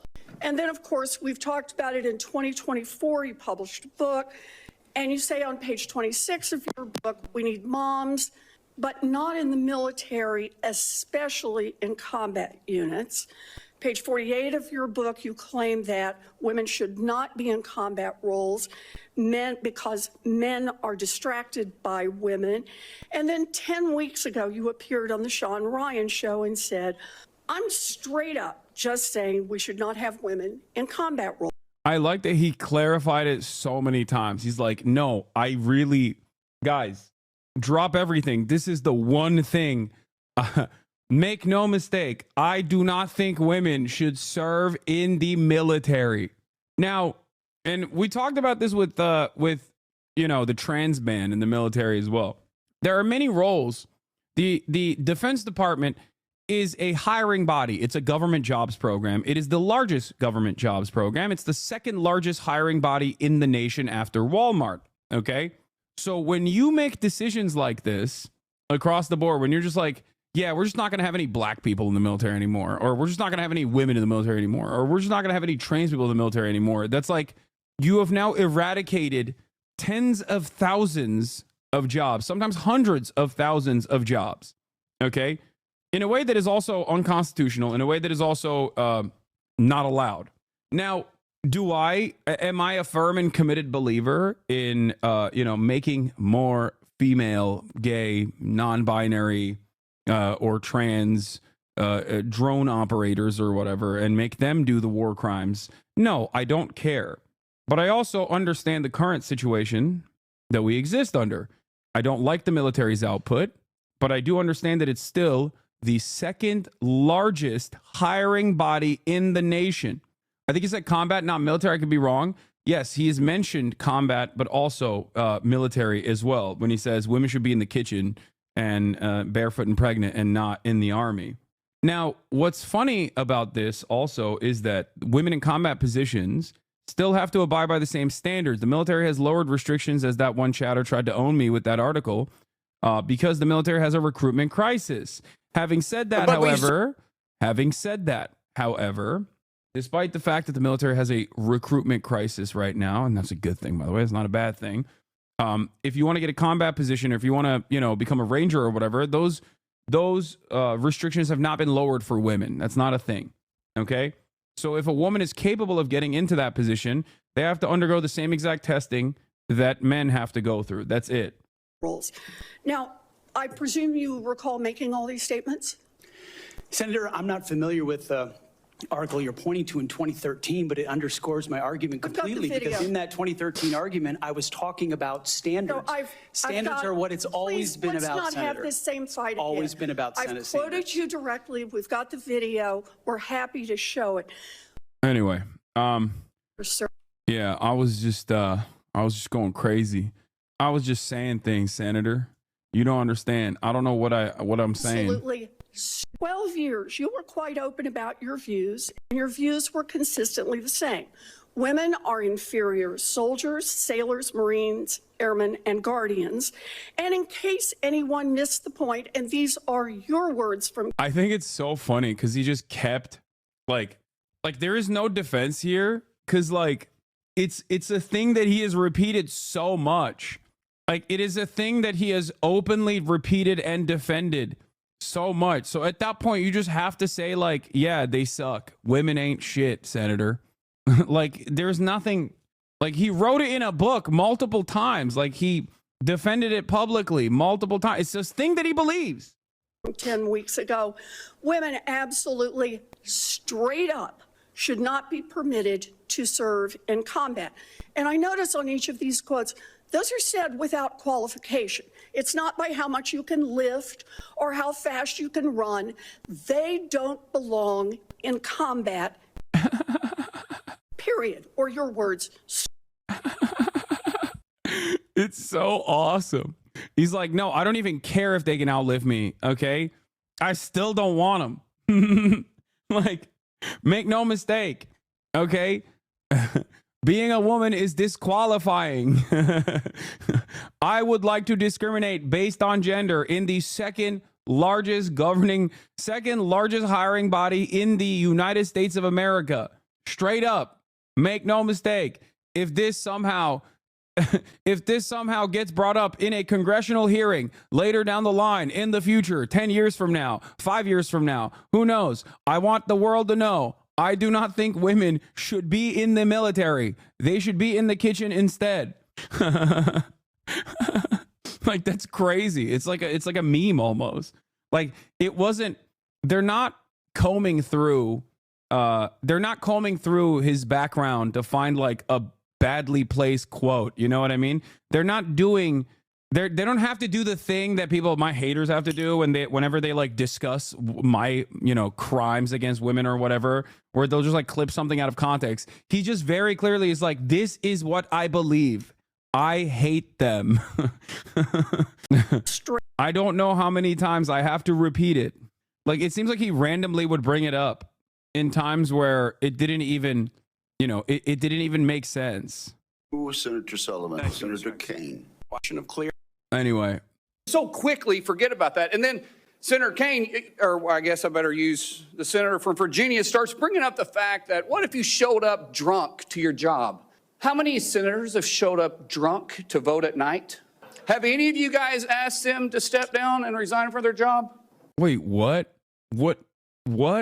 I mean, they shouldn't either. What's going on here? Why is this? How is that an argument, dude? Hey, who amongst us isn't hammered? I'm hammered right now. You want me to step down? I'm out of my goddamn mind right now. Who amongst us doesn't enjoy the libations every now and again? Drinking on the job makes it infinitely more pleasurable. Closer to God, I say. What is happening? And don't tell me you haven't seen it, because I know you have. And then how many senators do you know have got a divorce before cheating on their wives? Did you ask them to step down? No. Well, there's a difference, right? First of all, I don't care. If we want to do adultery, I don't even care about Pete Hegseth's adultery. I just think it's funny that he claims to be super Christian and has done endless amounts of adultery. And the argument here for the appointment hearings is that adultery or proclivity towards adultery opens you up to blackmail, which, once again, I also told you is not necessarily the case for someone like Pete Hegseth, because it's very obvious. If you're shameless, it doesn't really matter. If you're not open to blackmail if you're a shameless man, okay? Stop saying adultery is illegal if you are in the military. I know the reasons for why that is the case, and most people don't actually follow through on that. Oh my God. It's so funny that people keep saying adultery is literally illegal. Yes, dude. I know you saw the statute. Go talk to any veteran or active duty service member, please. What a hilarious thing, dude.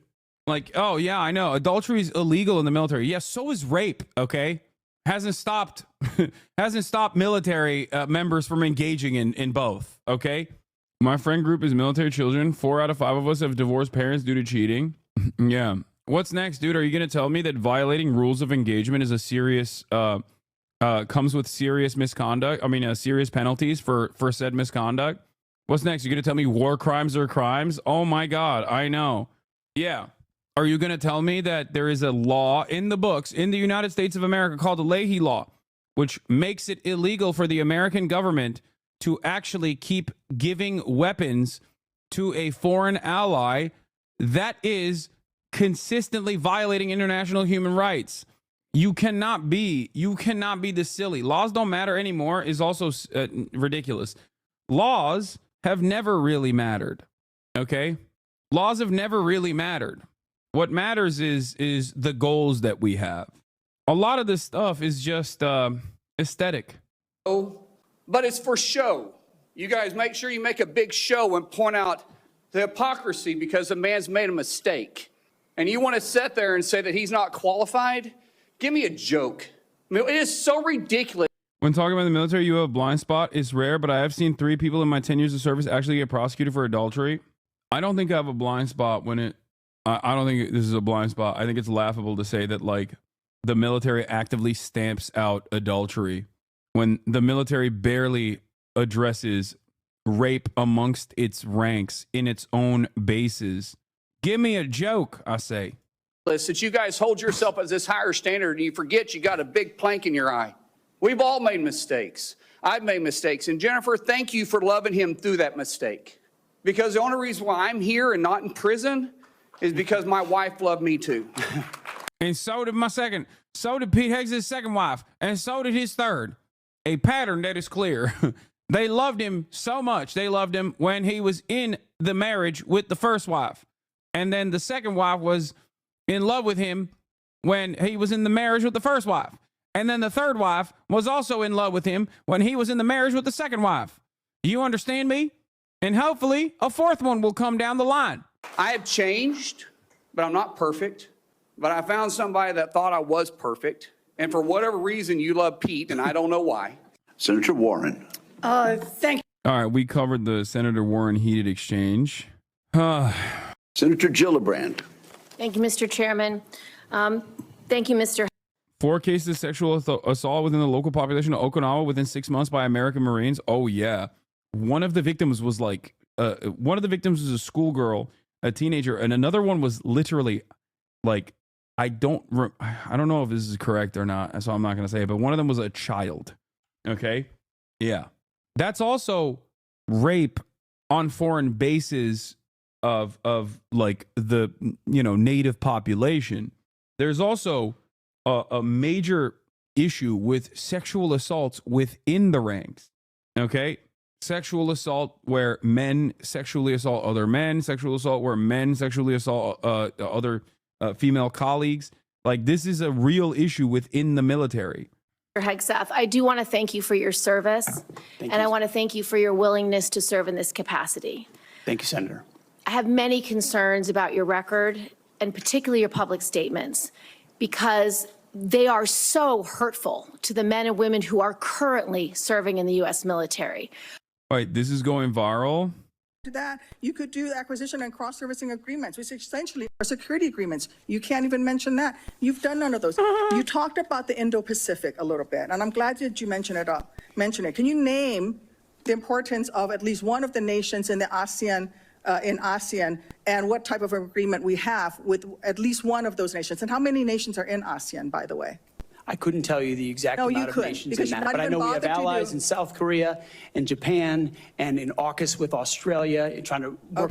That's crazy that he named the only countries in that region that are not a part of the ASEAN alignment.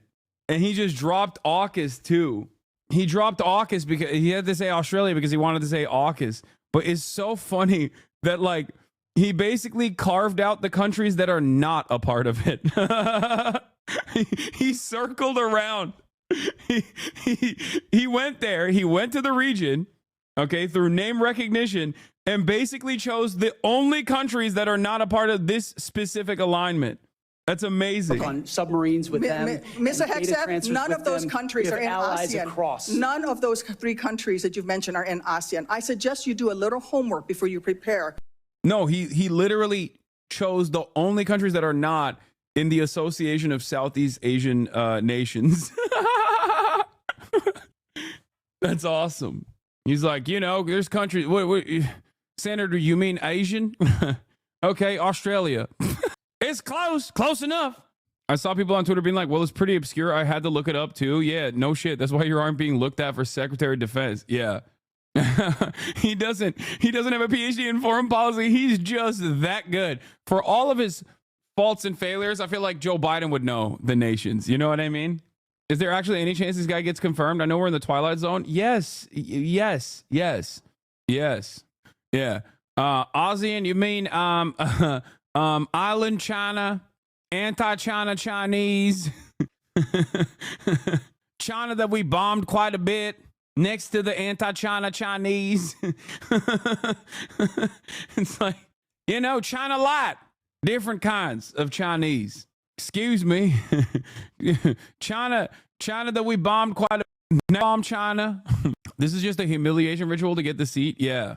So are Dems just running him through the mud for performance and optics, safe, and they'll fall in line and play ball? I think there are ways in which he can forcibly pass through. So it's more so about whipping up the ranks within the Republican Party. It's going to come down to like a couple of Republicans that might hold out. But all of this is a humiliation ritual at the end of the day. Trump has already said that he would get HEGSETH confirmed regardless. Okay. Harmful to morale, harmful to good order and discipline. If you are saying that women shouldn't be serving in the military, and I'm going to read you your quotes because the quotes themselves are terrible. You will have to change how you see women to do this job well, and I don't know if you are capable of that. So I want to press on these issues that my colleague Jean Shaheen brought up because she said it so well.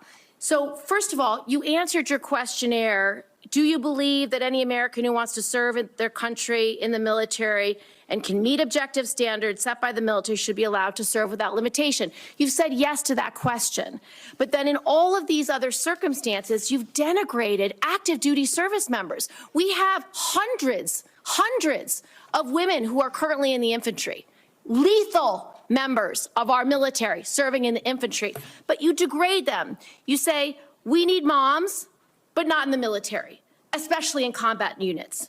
So specific to Senator Cotton's question, because Senator Cotton was giving you layups to differentiate between different types of combat. And specifically, as Secretary, would you take any action to reinstitute the combat arms exclusion for female service members, knowing full well you have hundreds of women doing that job right now? And the standards, your 2 mile run, Tom, is about the Army Combat Fitness Test. It is not the requirements to have an MOS 11 Bravo, which is the infantry. These are the requirements today for people serving in the industry, men and women. They are gender neutral and they are very difficult to meet. They have not been reduced in any way. And our combat— Told you. But it is funny that he just like either doesn't know or doesn't care. It's awesome that so many Americans will just hear him say that and be like, I agree with him. At units, our infantry is lethal. So please explain specifically, because you will be in charge of 3 million personnel. It is a big job. And when you make these public statements, and I get you were not Secretary of Defense then, I get you were on TV, I get you were helping veterans, I get it was a different job. But most recently, you said this in November of 2024, knowing full well you might have been named as Secretary of Defense. So please explain these types of statements, because they're brutal and they're mean and they disrespect men and women who are willing to die for this country. Well, Senator, I appreciate your comments. And I would point out I have never disparaged women serving in the military. I respect every single female service member. But I don't think that they should be in the military. I'm simply stating that they don't deserve to be in the military. That has put on the uniform past and present. My critiques, Senator, recently and in the past, and from personal experience, have been instances where I've seen standards lowered, and you mentioned 11 Alpha, 11 Bravo, MOS, places in units, and the book that has been referenced multiple times here, The War on Warriors. I spent months talking to active duty service members, men and women, low ranks, high ranks, combat arms and not combat arms. And what each and every one of them told me, and which personal instances have shown me, is that in ways direct, indirect, overt, and subtle, standards have been changed inside infantry training units, ranger school, infantry battalions, to ensure that Give me one example. Please give me an example. I get you're making these generalized meet statements. Quotas to have a certain number of female infantry officers or infantry enlisted, and that disparages those. I believe women can serve in the military. Do you believe that choosing who you serve with is a compromise? Just as in healthcare, you can choose your providers based on preference or in religion. Wait, what? This is not. I don't even understand what this example is. What? A massive government hiring body cannot make gender-based discrimination. It is illegal and also very consequential. Like, what are we talking about? I'm looking at this simply as a hiring body. I'm not looking at this as like what the military's output is. Yeah, if you ask me, I think the American military should never engage in war ever again. Get all of those people that have jobs to start building immediately, okay? Build bridges and buildings and stuff like that. The American military is a massive hiring body. It's the second largest hiring body in the country after Walmart, okay? We're talking 3 million people, and they have a massive problem with recruitment. So any kind of standard lowering that has taken place is an effort to combat that, for the record. Yeah, this is actually a funny point. Is this HEGSETH not aware he isn't qualified? He doesn't have imposter syndrome at all? Is crazy. Yeah, he's talking about women not being qualified to be a part of the military, while he is not qualified to be the Secretary of Defense. Only 19% of the public approved Donald Trump's nomination of Pete Hegseth as Secretary of Defense, but it doesn't really matter. 41% of Republicans approve of Hegseth's nomination and 54% of Democrats disapprove. Many don't know enough about the nominee to have an opinion. I don't think that more Democrats are going to approve of him after this meeting. More Republicans might, though. Those women, commanders do not have to be quotas for the infantry. Commanders do not have to have a quota for women in the infantry. That does not exist. It does not exist. And your statements are creating the impression that these exist, because they do not. There are not quotas. We want the most lethal force. But I'm telling you, having been here for 15 years, listening to testimony about men and women in combat and the type of operations that were successful in Afghanistan and in Iraq, women were essential for many of those units. When Ranger units went in to find where the terrorists hiding in Afghanistan or in Iraq, if they had a woman in the unit, they could go in, talk to the women in a village, say, where are the terrorists hiding? Where are the weapons hiding? And get crucial information to make sure that we can win that battle. So you cannot denigrate women in general, and your statements do that. We don't want women in the. I'm in such a weird. What are you doing, Mom? I'm in such a weird position here, because like it comes across like I'm defending the American military or its military successes or whatever, and I certainly am not. Okay, I'm just simply treating the American military, Department of Defense, Pentagon as a jobs program, a government-funded jobs program. Okay, the military, especially in combat. What a terrible statement. So please, do not deny that you've made those statements. You have. We take the responsibility of standards very seriously, and we will work with you. I'm equally distressed you would not meet with me before this hearing. We could have covered all of this. before you came here so I could get to the 15 other questions that I want to get to. So women you have denigrated. You have also denigrated members of the LGBTQ community. Did you know that when Don't Ask, Don't Tell was in place, we lost so many crucial personnel, over 1,000 in mission critical areas. We lost 10% of all our foreign language speakers because of a political policy. You said in your statement, you don't want politics in the DOD. Everything you've said in these public statements is politics.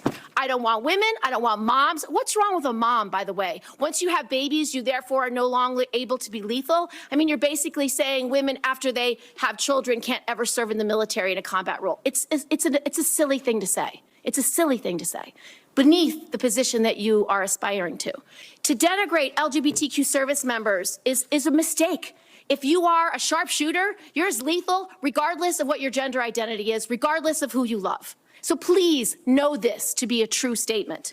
So you say it was a political thing. You say it undermined us, social engineering. I don't know why someone having to publicly say or not publicly say who they love is social engineering. I think having that policy in the first place was highly problematic. And as you said in your statement, do you agree anybody should be able to serve in the military if they meet the standards? Senator, as the president has stated, I don't disagree with the overturn of Don't Ask, Don't Tell. Great, because I don't want you thinking, can't serve if you're a mom, can't serve if you're LGBTQ, and then last, can't serve if you're a leftist. The statements you said about people who have views differently than you, that we're the enemy, are you saying the 50%? He's heard Felix Biederman's famous bit about not bit, but famous theory about having a military coup, utilizing the revolutionary sentiment and the only organized body in the American government that is still somewhat competent to be able to bring about a socialist republic. Of the DOD, if they hold liberal views or leftist views or our Democrats are not welcome in the military, are you saying that? Senator, I volunteered to deploy to Afghanistan under Democrat President Barack Obama. I also volunteered to guard the inauguration of Joe Biden, but was denied the opportunity to serve because. Yeah, this is like a big part of his anger and resentment. Because he had a Jerusalem cross tattoo and a Deus Vult tattoo, they were like, "Yeah, I don't think you should. You know, you're a bit of an extremist, Pete." Also, because of all the times where you were written up for saying you want to massacre Muslims, or I don't know, the fact that you think women are ineligible for combat positions and should not be in the military. Like, these are extremist positions. Make no mistake. Because I was identified as an extremist by my own unit for a Christian tattoo. Thank you very much. Senator Gillibrand, you held up a document and referred to it during your questioning. Would you like that entered into the record? It may be one without my marks. Okay, we'll delete. We'll submit a clean copy. Without objection, that will be admitted at the point of your question. And I would like to enter into the record at this point a letter of support from retired Air Force Colonel. He has two tattoos. One is a Jerusalem cross. The other one is just Deus Vult. Melissa Cunningham. Colonel Cunningham supports Mr. HEGSETH and mentions his warrior ethos, combative. Watch. HEGSETH says he supports Israel destroying and killing every last member of Hamas. I'm glad that Senator Tom Cotton and Pete HEGSETH could get together and talk about the important issues, you know? Killing more Palestinian children. We've got a big audience here. Many of them seem to be patriotic supporters of you, Mr. HEGSETH. Some of them seem to be liberal critics of you. I would note that it's only the liberal critics that have disrupted this hearing. As was my custom during the Biden administration, I want to give you a chance to respond to what they said about you. I think the first one accused you of being a Christian Zionist. I'm not really sure why that is a bad thing. I'm a Christian. I'm a Zionist. Zionism is that the Jewish people deserve a homeland in the ancient Holy Land where they've lived since the dawn of history. Dude, like, I just don't. Like, imagine being a dude in Arkansas and hearing your senator hearing your senator be like, I'm a Christian Zionist. Aren't you a Christian Zionist? Jews have a holy land they belong to. They must have that holy land. It's the most important position of all time. Like a random dude in Arkansas that already has anti-Semitic opinions. Like, oh yeah, them Jews do, own a lot of stuff, huh? Isn't that weird? Like when you hear your senator say stuff like this, like that's just like you're supercharging anti-Semitism. Unless you're already an evangelical that is going to a mega church where you're constantly talking about how the Holy Land belongs to Jews. But it's crazy. Consider yourself a Christian Zionist? Senator, I'm a Christian, and I robustly support the state of Israel and its existential defense, and the way America comes alongside them as their great ally. Thank you. Because another protester, and I think this one was a member of Code Pink, which, by the way, is a Chinese Communist front group. I thought they were a socialist USSR cutout. What? Now they're a Chinese Communist front group. These days, said that you support he Israel. said these days. Never mind. They've changed it. Israel's war in Gaza. I support Israel's existential war in Gaza. I assume, like me and President Trump, you support that war as well, don't you? Senator, I do. I support Israel destroying and killing every last member of Hamas. And the third protester said something about 20 years of genocide. I assume that's our wars in Iraq and Afghanistan. Do you think our troops are committing genocide in Iraq and Afghanistan? Senator, I do not. I think our troops, as you know, as so many in this committee know, did the best they could with what they have. Yes, Code Pink is a bunch of old Jewish ladies. Yes. It is, they're like old school OG anti-war protesters. Tom Cotton and Nancy Pelosi doing the handshake emoji on hating Code Pink. I mean, yes, you need to understand something. That's why I always say American foreign policy is bipartisan, okay, with very, very few exceptions. We're not the outcomes, and tragically, the outcome we saw in Afghanistan under the Biden administration put a stain on that, but it doesn't put a stain on what those men and women did in uniform, as you know full well, Senator. Do you believe the military is a systemically racist This is my favorite type of line of questioning when they're just like, we got to talk about wokeness and DEI in the military. Again, all matter of DEI style conversations is just pure marketing for the most part. Like in terms of the military doing like any kind of initiatives, they're specifically talking about. They're doing that to try to combat the hiring crisis that they have. organization? And if confirmed, will you commit to defend, not denigrate our troops? Senator, I was also offended by those comments because anyone who's been on active duty in the National Guard, man, woman, in units, understand that is fundamentally false. By the way, there's 3 studies, to his credit, Secretary Austin put out one of them, that said exactly what you just said. Fundamentally false. Senator, they knew it. Anyone who'd been in a unit knew it. One could argue that if not the least, one of the least racist institutions in our country is the United States. And I'm going to work on that. I'm going to work to make that no longer the reality, okay? United States military. Being a racist in our military has not been tolerated for a very long time. One of the greatest civil rights organizations in America. Would you agree the U.S. military is one of the most forward-leaning, probably one of the greatest civil rights organizations in American history? No doubt. Let me turn to another one. Last year at a hearing before this committee, I called on the Biden Secretary of the Navy to resign because he's failing in his ability to build ships. We are being completely outbuilt in terms of ships by the Chinese, and yet this Secretary of the Navy has been focused.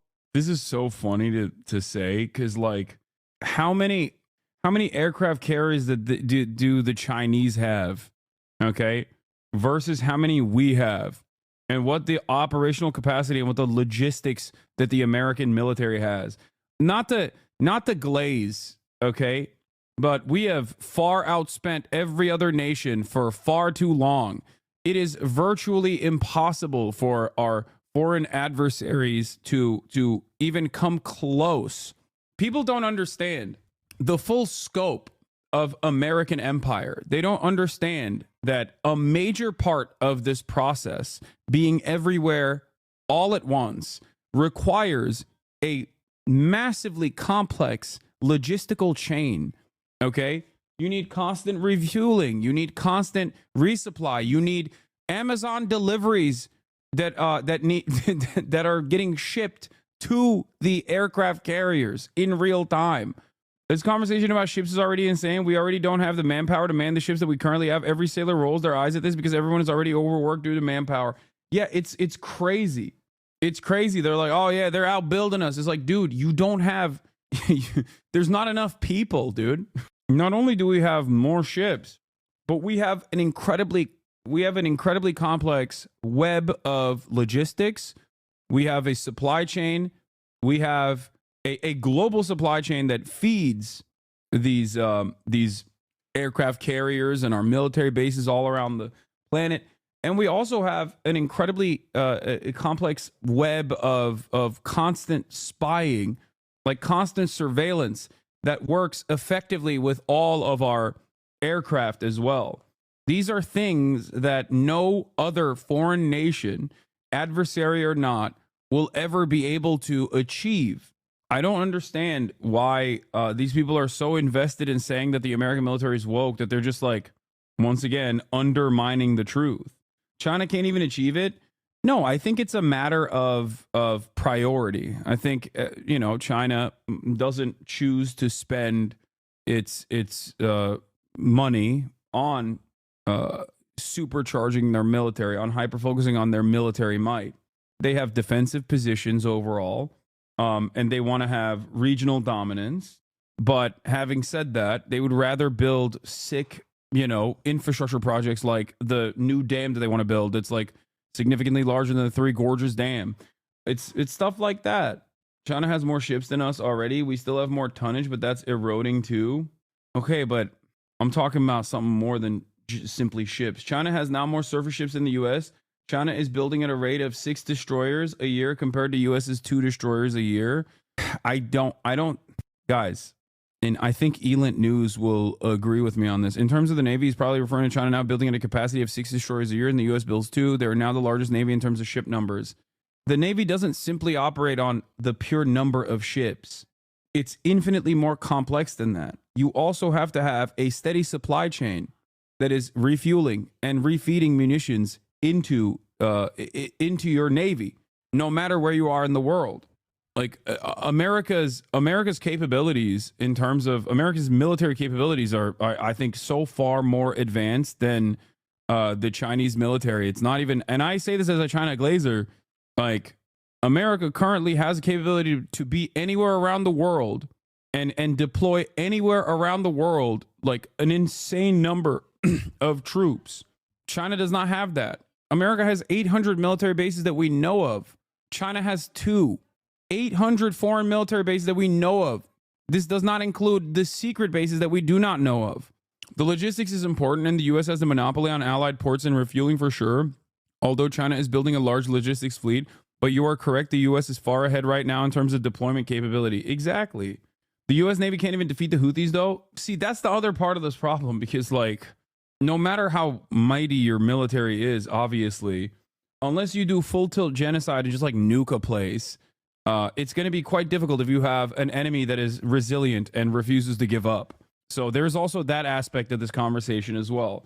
But that goes for China, too. It's not like you think if the American military can't defeat the Ansar Allah movement's efforts in blocking the Red Sea, you think the Chinese military is going to be able to do that? No, they can't. It's just there is a level of permissible violence that you can't go above. And, you know, America, it keeps bombing these places, and so does Israel. But ultimately, you can't overcome a group of resilient people that have their own manufacturing capabilities and have allegiances with a regional superpower that is, you know, giving them arms. And when I say genocide, I'm talking about like more than what Saudi Arabia and UAE did in Yemen. I'm talking like straight up nuking Yemen, you know, like nuking Sanaa, like just nuking it, dropping a mini nuke or something. Bro, I hear that. And yet America never won a single war since World War II. No, that's what I'm saying. That's why I'm saying that this is not how That's not how this works, is what I mean. Do you not understand? My point is, it doesn't really, at the end of the day, it doesn't matter how mighty your military or how powerful your military is either. Look at the dynamic in Gaza. Okay? These dudes are using bathtub rockets against one of the most powerful militaries in the region that is backed by the most powerful country on the planet with unlimited munitions. And they've dumped multiple nukes worth of munitions in a densely populated area, killing hundreds of thousands of civilians. And yet, according to recent reports by Charles Lister and many others, Hamas's numbers are back to the same place that they were pre-October 7. All they've done is endlessly recruit a new crop of people who have been recently orphaned. That said, I think you will be very surprised by China's capability in any war, particularly its ballistic missile, naval, and air force power projection around the Pacific. Yeah, no, I'm saying that their military activity is specifically regional. America's military might is global. That's what I was stating. Like they have the reason why they have such a strong emphasis on their own Navy is specifically because they're gearing up to protect their own backyard. Part of the reason why they went into developing nukes was also for that same reason. If you recall, when Xi Jinping sat across from Joseph Robinette Brandon, he very clearly stated that they would dial back their nuclear arms program if America didn't continue to arm Japan with long-range missiles. And of course, we know what happened there. I mean, Japan is still full-scale militarizing once again. HasanAbi, very bad guy. Russia, best country in the whole world. Suka bliat. Focused on climate change, not building ships in lethality. Mr. HEGSETH, if your Secretary of the Navy ends up focusing on climate change more than shipbuilding and lethality, will you commit to me to fire him? My Secretary of the Navy, should I be confirmed, sir, will not be focused on climate change in the Navy, just like the Secretary of the Air Force won't be focused on LG-powered fighter jets, or the Secretary of the Army will not be focused on electric-powered tanks. Let me ask. We're going to be focused on lethality and defeating our enemy. I do find it really funny that these guys think that like the initiatives being made like this, I don't even know how much emphasis there is on this, but like the initiatives in this regard are being done not to improve operational capacity, but instead because of woke. Like you have to be a complete moron to think that like the American government, I mean, look, I've listened to Mark Milley complain about how America's procurement strategies are actually kind of outdated in comparison to what Palmer Luckey could do, and how tech should play a more formative role in defense.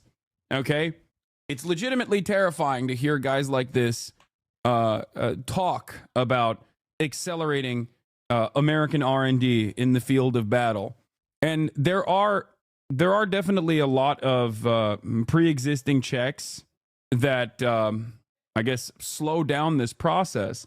Having said that, however, any sort of initiative made is 100% to improve combat readiness, and not because they want to be woke.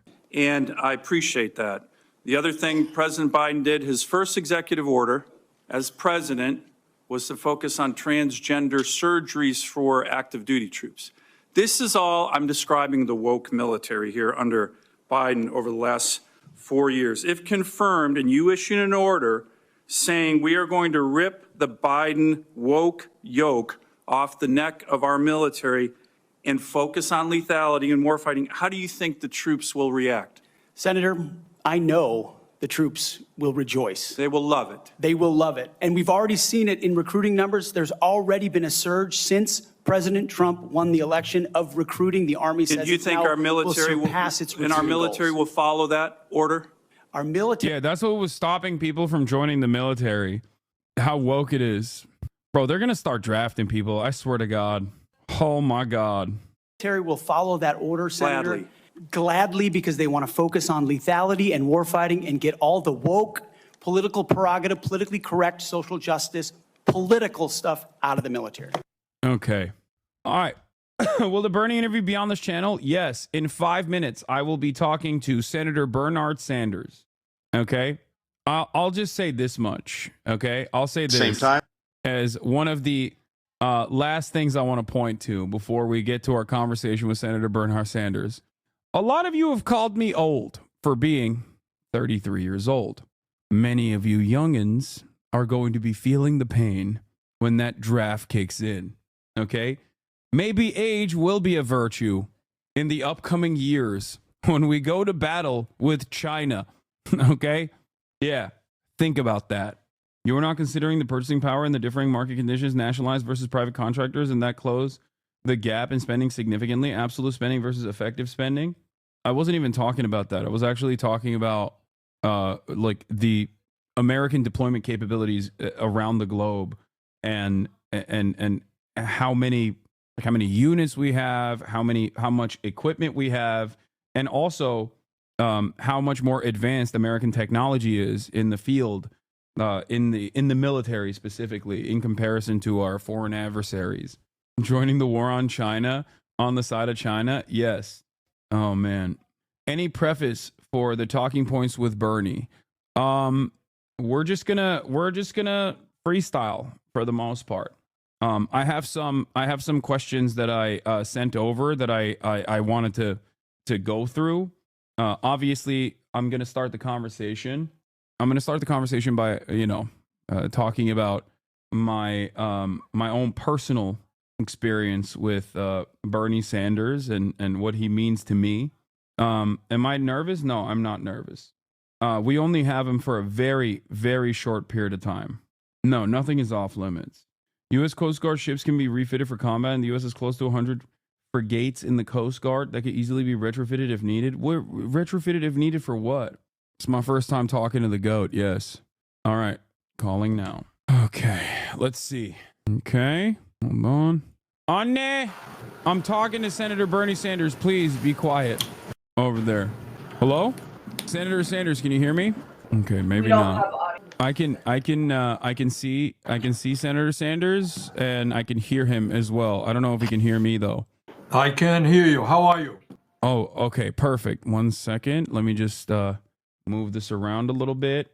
And okay. Hold on. I'm doing real-time production right now. I'm great, Senator. This is an honor. It's an honor to talk to you. Honor to be with you, and congratulations on what you're doing. We need alternative media, and you're it. Thank you. Yeah. We met many, many years ago when you actually visited the TYT studio, actually. Many years ago, and I've been a huge supporter and a big fan of yours for quite some time.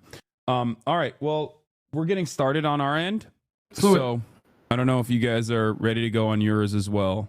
Bria, we good? We're good. Okay, perfect. Ladies and gentlemen, boys, girls, and MBs, we have Senator Bernie Sanders of Vermont here on the broadcast. A way to finally close the circle. A person that is endlessly impactful in American politics for especially our corner of American politics. A person that I believe is profoundly important in revitalizing the leftist movement in this country. Bernie Sanders, thank you so much for everything you've done, and also thank you for coming on the broadcast. Well, my pleasure to be with you, and thank you for what you are doing. You are part of a revolution in media today, which is talking to millions of people who are tuning out of legacy media, and thanks for what you're doing. So we have a limited amount of time, so I'm going to get right into it. As far as your impact goes, I think we should probably start off with where you foresee the future of the left movement going in American politics. Well, what I am most optimistic about is a revitalization of the trade union movement in this country, a growth in class consciousness, workers beginning to stand up and take on corporate greed, stand up to the massive levels of income and wealth inequality that we have today. And I think the future of American politics is bringing young people, people of color, women together in a movement led by the trade union movement which demands that we end oligarchy in America, and that's something I'd like to talk with you a little bit about, Hasan, and move toward not only a democratic political system, but an economy where all of our people in the wealthiest nation on earth have a decent standard of living. That is not a radical idea. We can do it, but we can't do it unless we bring people together around a progressive agenda. Absolutely. Speaking of the oligarchy, we of course have the anti-corruption candidate, Donald Trump, who ran on draining the swamp the first time and then only seemingly worsened the conditions of the swamp, now aligned directly with one of the top oligarchs, the actual top oligarch, the wealthiest person on the planet, Elon Musk. And I feel like you've had some conversations about Elon Musk, especially in recent weeks. And I was wondering how you feel about Donald Trump cozying up to all of these billionaires, and these billionaires, especially in the tech sector, including but not limited to Elon Musk, cozying back up to Donald Trump and a resurgence of right-wing politics in the country. Hasan, this is of enormous, enormous consequence. There's nothing more important that is happening not only in American politics, but in world politics. Let's think about it for a moment. What you got in Elon Musk is, in fact, the wealthiest guy in the world, worth over $400 billion. I mean, it's just astronomical, mentioning that. Along with Zuckerberg, Bezos, the three of them are worth almost $8 trillion. They're all going to be at Trump's side during his inauguration.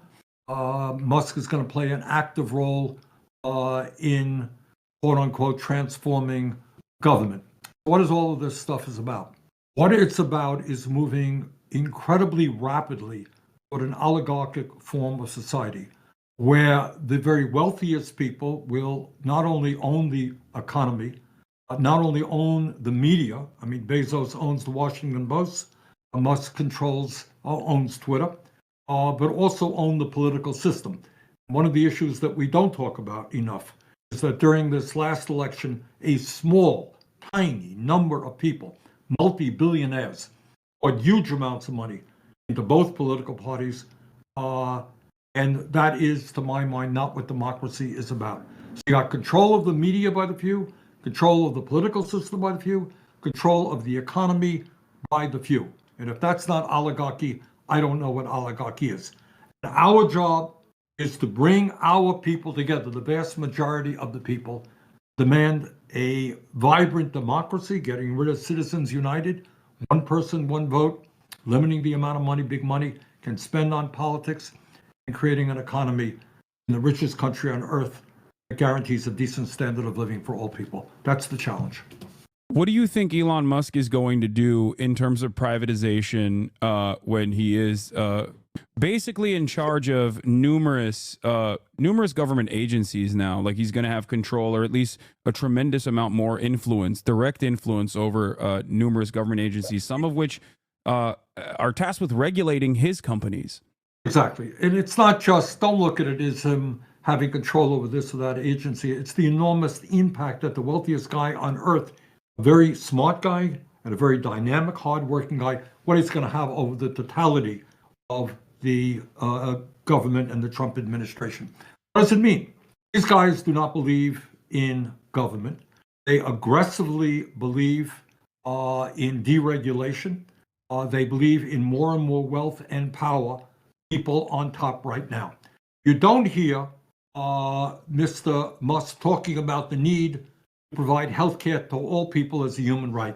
You don't hear Mr. Musk talking about the need to make sure that all of our people have decent education or live in safe, affordable housing. That you don't need. What you're talking about is an expansion and growth in technology, which will benefit the people on top, and in my view, at the expense of ordinary people. And you know what else was kind of unique about Musk? A little bit different than other guys. This guy, increasingly, you may have noticed, talking about people with super high IQs. Have you heard that? Yeah. I haven't heard that kind of language in a very long time. You're talking about a kind of a superior aristocracy who are all so smart and know all about technology, have all kinds of wealth, who are living these extraordinary lives, and they're going to be running the world for us. And the challenge of the moment is that with an exploding technology that has the capability of improving life for all, we've got to make sure that that happens and not see more increased wealth and power going to the people on top, which is exactly what Musk is all about. These guys are smart. They are aggressive. They want even more wealth. They want even more power. They are enormously dangerous. What's going on right now is unprecedented. This is not just, rich guys. Oh boy, I'd like some more money. I need another 14th house. They want power to go with their wealth. What would you say to the growing resentment from the American working class against political institutions, the elite, and specifically our government? Do you feel like this level of deregulation and privatization and the erosion of government social safety nets and government programs have contributed to that resentment? Absolutely. Look, you're the average guy out there. You're not into politics. What are you seeing? You're seeing that in many ways you are no better off, in some cases worse off than a worker in your place 50 years ago. You got that? Real inflation accounted for wages for the average American worker, despite the huge increase in worker productivity and technology, all the computers, all the cell phones.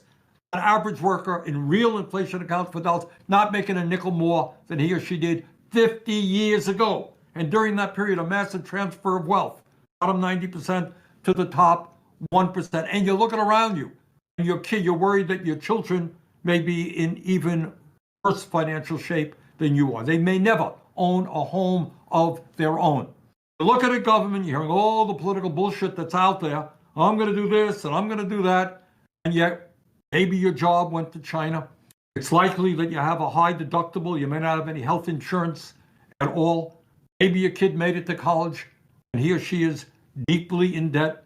And you're saying, does democracy really work for me? Does it really work for me? And a lot of people are concluding, no, it doesn't. And they're willing to move toward a more authoritarian type society run by Donald Trump. What Trump said in so many words, he said, you know what? This system is broken. I'm going to smash it.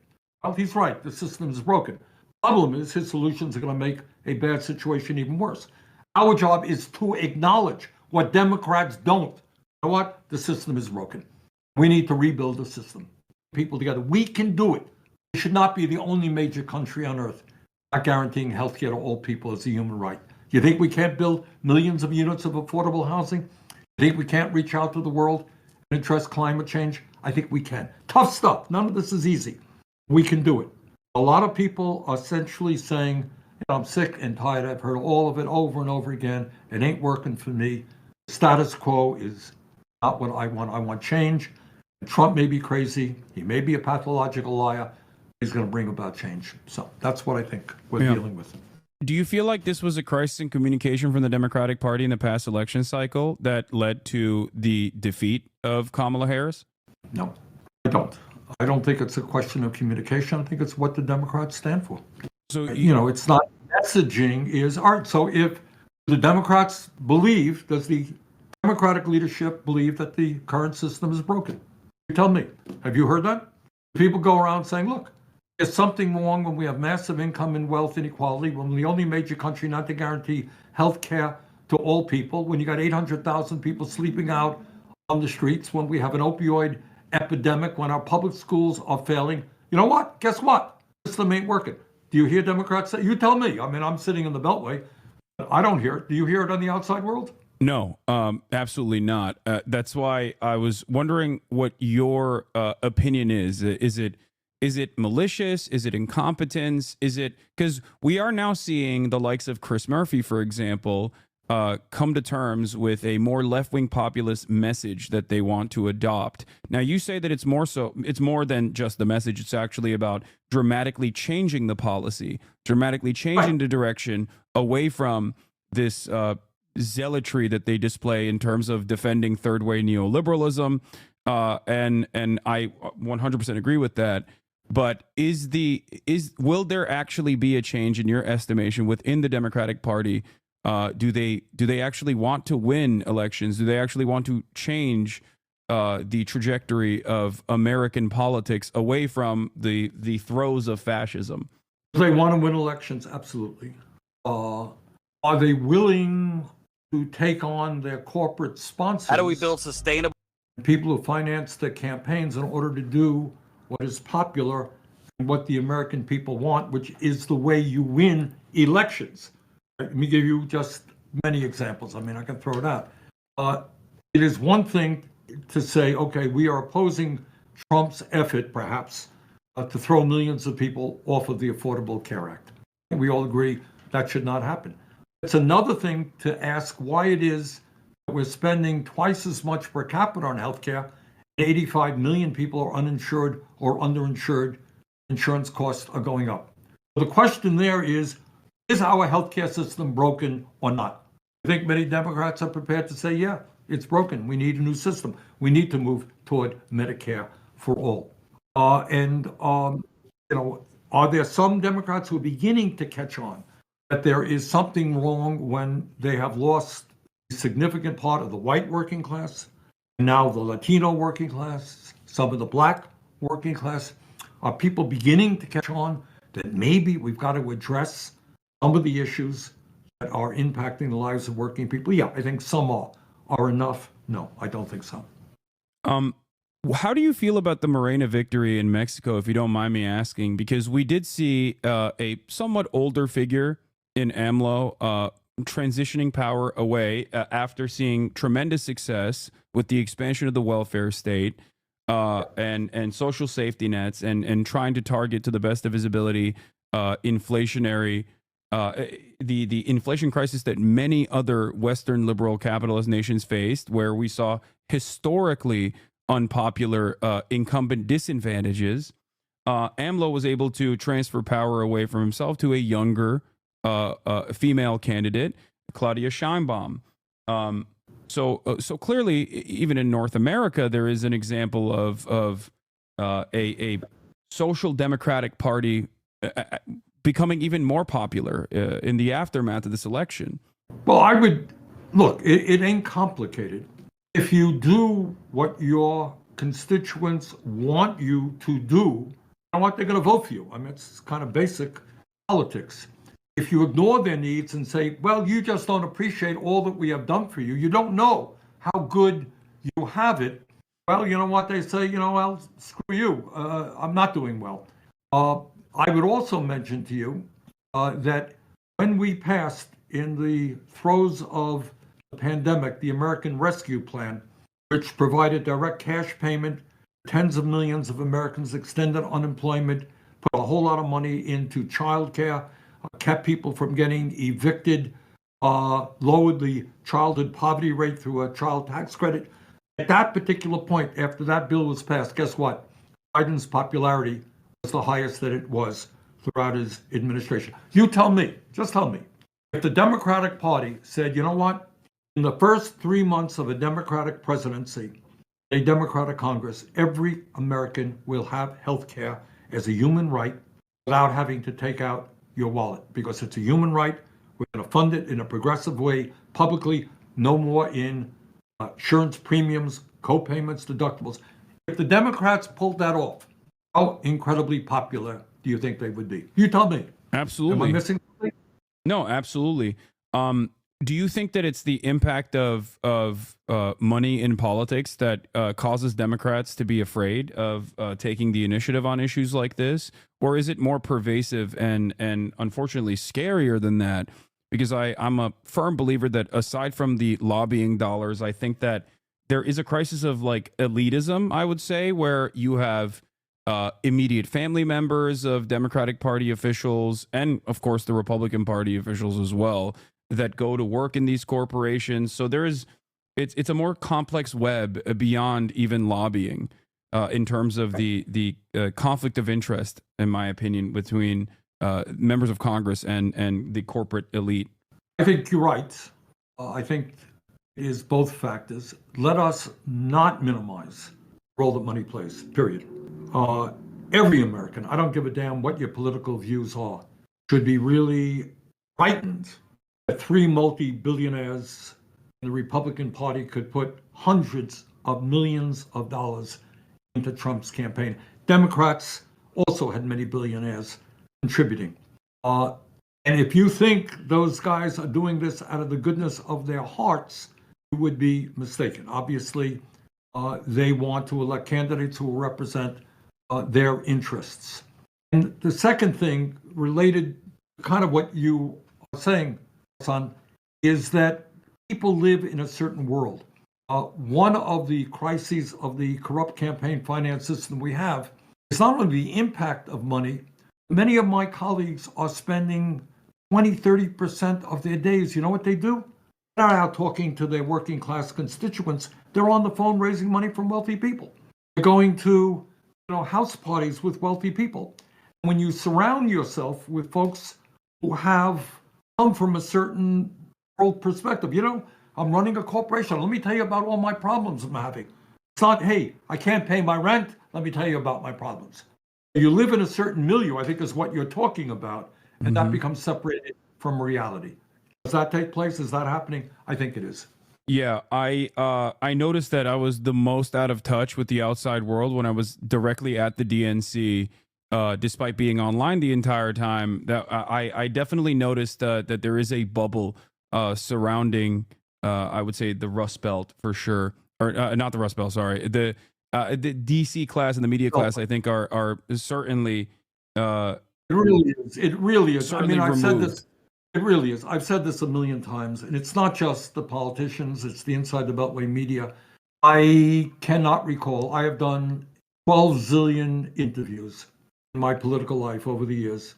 There's nobody who's come up to me and said, Bernie, we have massive income and wealth inequality. What do you think we should do about it? Bernie, what are you going to do about the fact that 25% of seniors in this country are living on $15,000 a year or less? What are you going to do about that? What are you going to do about the fact that so many people are homeless? Those are questions that one is not asked.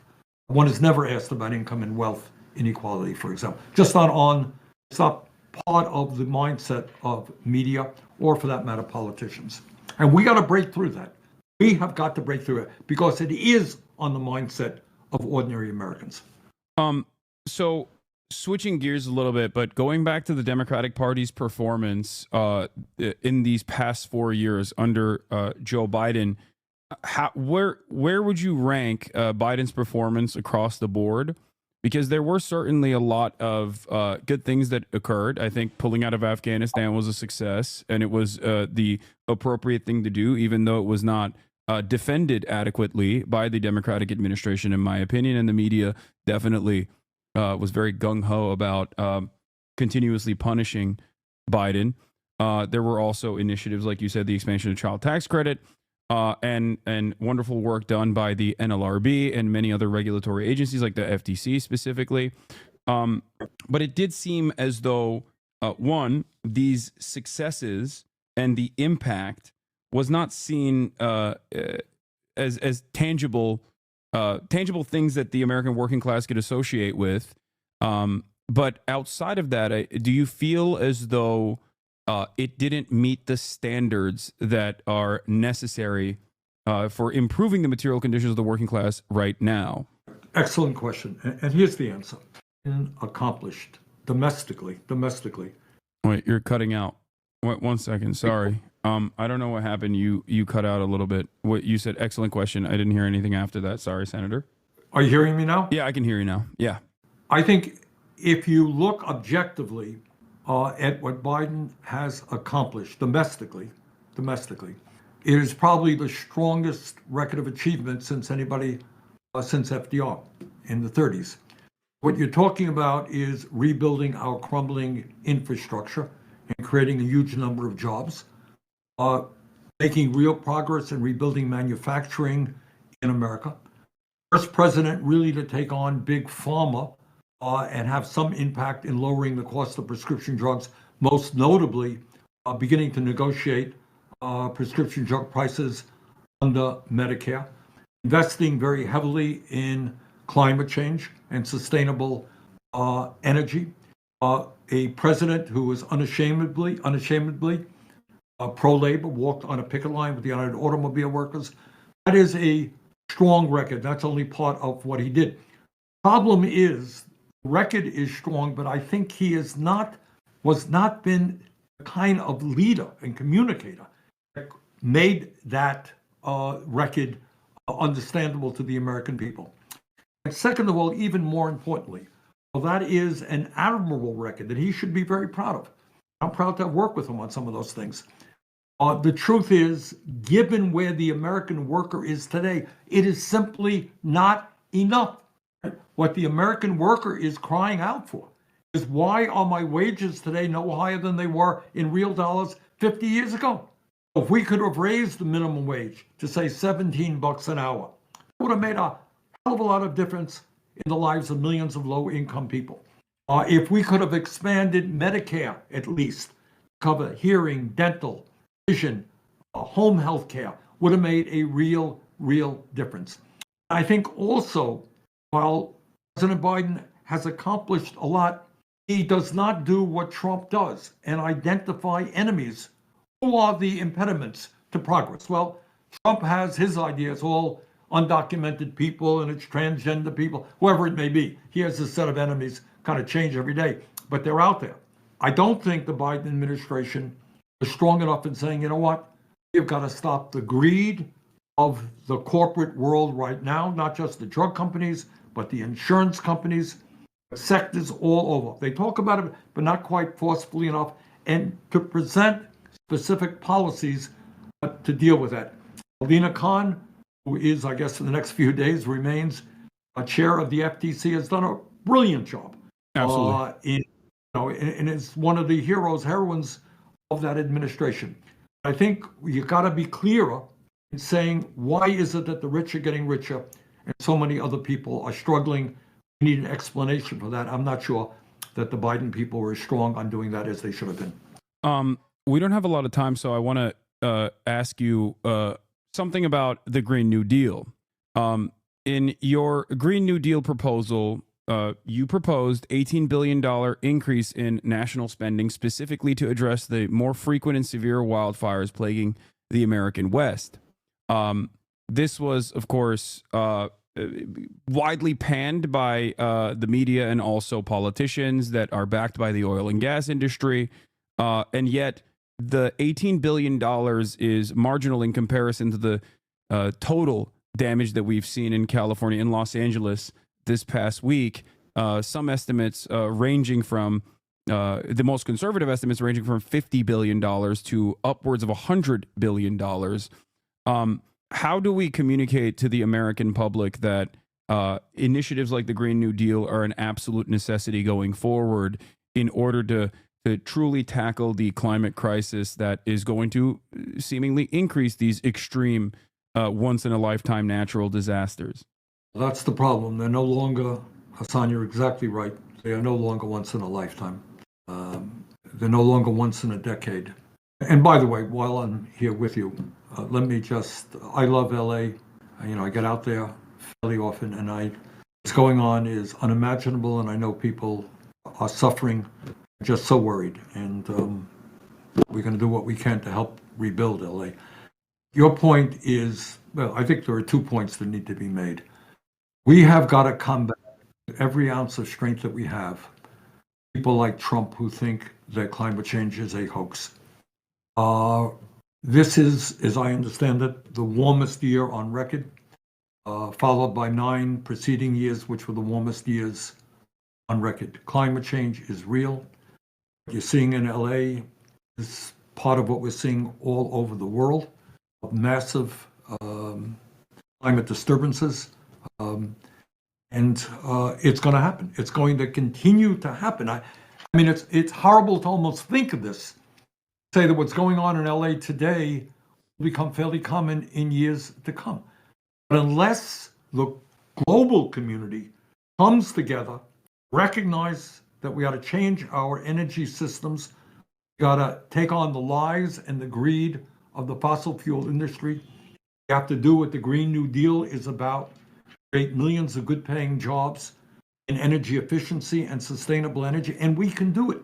We can do it.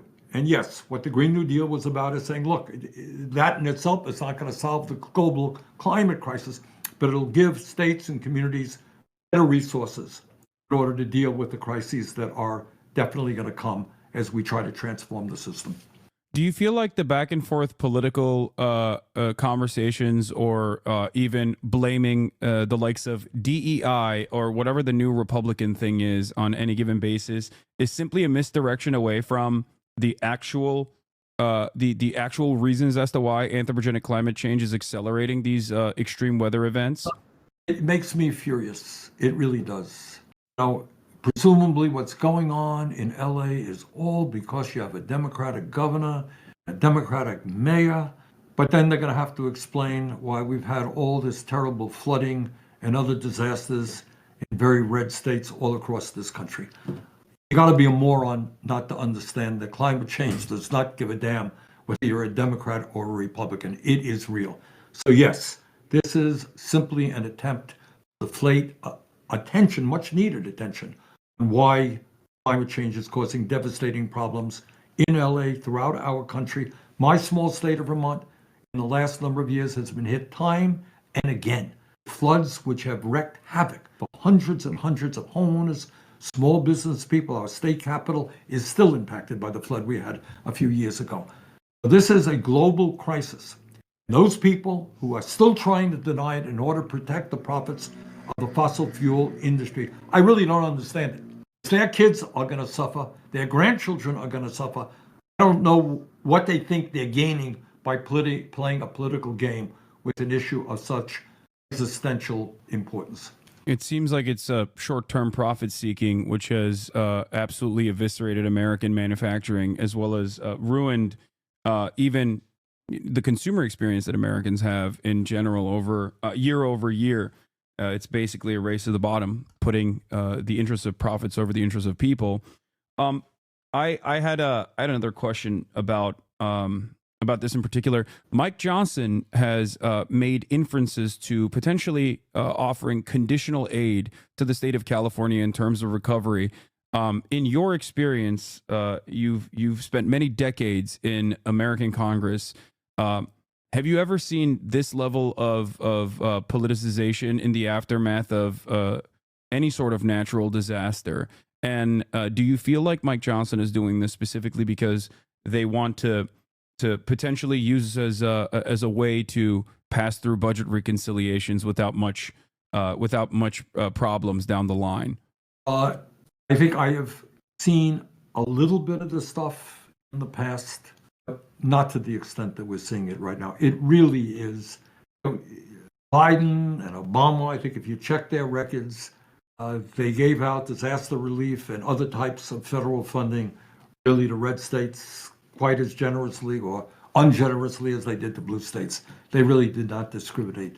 The idea that the largest state in our country, which has been just devastated by this terrible fire, that they are going to be playing politics with disaster relief is unconscionable. Between you and me, I don't think that they will succeed, because what goes around comes around. And you do not, I don't want to see if, God forbid, Idaho is hit by something. We say, well, it's a Republican state. We're not going to give them the help they need. This is America, We're a 50-state country and we have territories. We treat all people equally. When there is a disaster, what being a country is about is we all come to each other's aid. If Vermont gets hit hard by something, I expect the people of California to help us. If California gets hit, people of Vermont got to be there for you. It doesn't matter whether you're Democrat, Republican, Independent, whatever you are. That has got to be the basic tenet of how we do federal disaster relief. One last question I have for you before I let you go, and thank you so much for spending time with us today. I've heard from your team that you have been doing this event in Vermont where you go and play basketball with some of your constituents. Number one, when can we ball? Because that is a dream of mine. And also number two, I've heard that you were that you had some wonderful experiences that made you feel like people are desperate for a sense of community right now and some semblance of community organizing. Son, the reason we're doing this, we're paying this out of campaign funds, is I think in Vermont and all over this country, there is a desperate need for community. We did, during the holiday season in December, 4 events around the state. in communities larger and smaller. It was just a fantastic thing, totally non-political. Just people coming out and doing Christmas carols and Hanukkah stuff, and just, having, eggnog, and kids are there, and we had local kids entertaining and people singing along with the kids. Beautiful experience. We've now done we've now done 9 basketball events, and what I want to do there is not only bringing people out, is I worry the kids are spending too much time on their cell phones. Kids are isolated. So we do these events, and we have foul shooting contests for the little kids and the middle school kids, the high school kids, and we give a free basketball, good basketball, to all of the kids who come, with the hope that these kids will become more active, go out, play some ball, not sit home on their phones all of the time. We also do a chess tournament every year. We do a choir event every year. We do essay contests. We want to involve the kids, and many of these kids are really struggling. These are tough times for kids in high school, middle school. So we're trying to reach out and bring people together in what little ways we can. All right. Well, I look forward to coming to Vermont and playing basketball with you, Senator. And Can you shoot hoop? Yeah, I play basketball quite a bit. I'm training. All right. I'm training to see you on the courts. All right, you got it. Come on. All Love right. to see you. All right. Well, thank you so much for coming on, Senator Sanders. Like I said, you're an incredibly impactful person for many people in my community. And I'm very fortunate that you wanted to come on. And hopefully, if I do come to Vermont, maybe we can have a much longer conversation as well. Let's do it. All right. Thank you so much. Have a great one. Cool. Bye. All right. That was Senator Bernie Sanders, ladies and gentlemen. I didn't have time to get to every single thing that I wanted to talk to. They extended the time that we were supposed to talk to one another over an additional 5 minutes. But hopefully I was able to shed some light, on some of the pressing questions that at least I had, and maybe some questions that you had as well. All right. We're going to move on and talk more about what's going on in the world now. Go to Vermont. I love Vermont. Oh, I'm going to Vermont 100%. All right. Thank you, Hasan, for giving screen time to lesser known streamers. Yeah, I do what I can. But yeah, we're going to do that. The balling thing is not a joke. I am going to do that for sure. Anyway. All right. Ball with Bernie sounds fire. I agree. This is a way to close that circle, though. Because honestly, listen, for myself and many others in this community, I think, especially for a lot of the younger chatters, like Bernie Sanders was quite an impactful politician that caused many people to recognize what their own personal political perspective looked like. He showed an entire generation that there is an alternative way of looking at things, an alternative way of understanding politics. I think he communicated, he reinstilled confidence amongst many Americans that felt cast aside by Congress, by politicians in general. If you ever go to Cuba, you should try to ball with Castro's kids too. Yeah, there was so many more questions that I, of course, wanted to ask Bernie Sanders, but we definitely didn't have enough time to go through all of it. But I am going to hopefully do something like Theo Vaughn style, where I do a sit down with him, where we can cover other issues as well. Scott Manellis, thank you for the 50 get the subs. Okay. Is that the first time you've ever interviewed him? Yes. Police and also speaking of chaos and crisis all around the world, the police are advancing on the South Korean president's estate currently.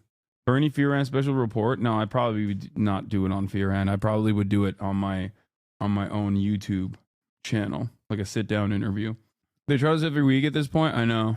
Okay. Can you elaborate on how you feel right now? I feel pretty good. I don't know. I mean, how should I feel? Should we have asked clip channels to not clip before the interview? Yeah, don't clip this interview, clip channels. I'm going to be posting it, obviously. Okay. Let's continue. XBC stream title right now, 1,000 diaper cops are coming. Okay. Year of guests and collabs in 2025 starting off with a bang. You should feel proud. Yeah. I don't know how we did this, but we have a lot. Yeah, we have. We're there's a lot going on that front. HasanAbi archive won't listen. We need to collectively destroy its watch time. Just if they upload it, I'll tell them I'll strike it down. Like, if I'm being honest, some of the questions that I would love to talk to Bernie about are totally irrelevant to like what's going on right now in the world, and more so about like presenting yourself as a socialist and what he thinks is like the future of socialism in the Western world, things of that nature. You know what I mean? Like, I think I would love to talk to him about that. Love to talk to him about like socialism as a poverty cult. Like, how does he feel about this? Does he feel like this is reactionary politics? And why do leftists also advance this kind of attitude as well? Sectarian infighting on the left. Has he experienced this in his life? But why not insert a few of those, brother? No, because I had 30 minutes to talk to him. I'm saying when we do a longer conversation, I'll ask him more about those questions as well. There was also I had some questions lined up about Gaza that I didn't have the time to get to either. Please ask serious questions. I did. I only asked serious questions, with the exception of the basketball one in the end. My point is, I wanna, when I have more time, when I can have him as a sit down interview, I'm gonna ask questions like that. I wish you could do an interview with Jeremy Corbyn. I will be doing an interview with Jeremy Corbyn at some point. Don't worry, I'm talking to his team. Also, yeah, the basketball question was obviously a second day question. You know what I mean? What? The last question secured another longer interview because the vibes were great. Yeah, exactly. Okay. All right. Protesters label U.S. Secretary of State Anthony Blinken as Secretary of Genocide. Anthony Blinken and Joe Biden are on their actually our foreign policy wasn't bad tour right now, which is of course laughable because, as you guys know, there is a side deal that has taken place where Donald Trump is going to get all the glory of potentially facilitating a ceasefire deal. And it's not because he actually applied any sort of pressure to Hamas. Lo and behold, shockingly enough, it was actually because they had to apply pressure to Israel. So obviously, we're going to be covering that a little bit more extensively. But before we get to that, obviously that reality kind of puts a stain on the Joe Biden and Anthony Blinken media tour. But let's take a look at what happened. We strengthened America's robust sanctions regime on Iran and delivered on President Biden's commitment. You will be known. You have the people. We have. Thank you. I respect your views. Please allow me to share mine.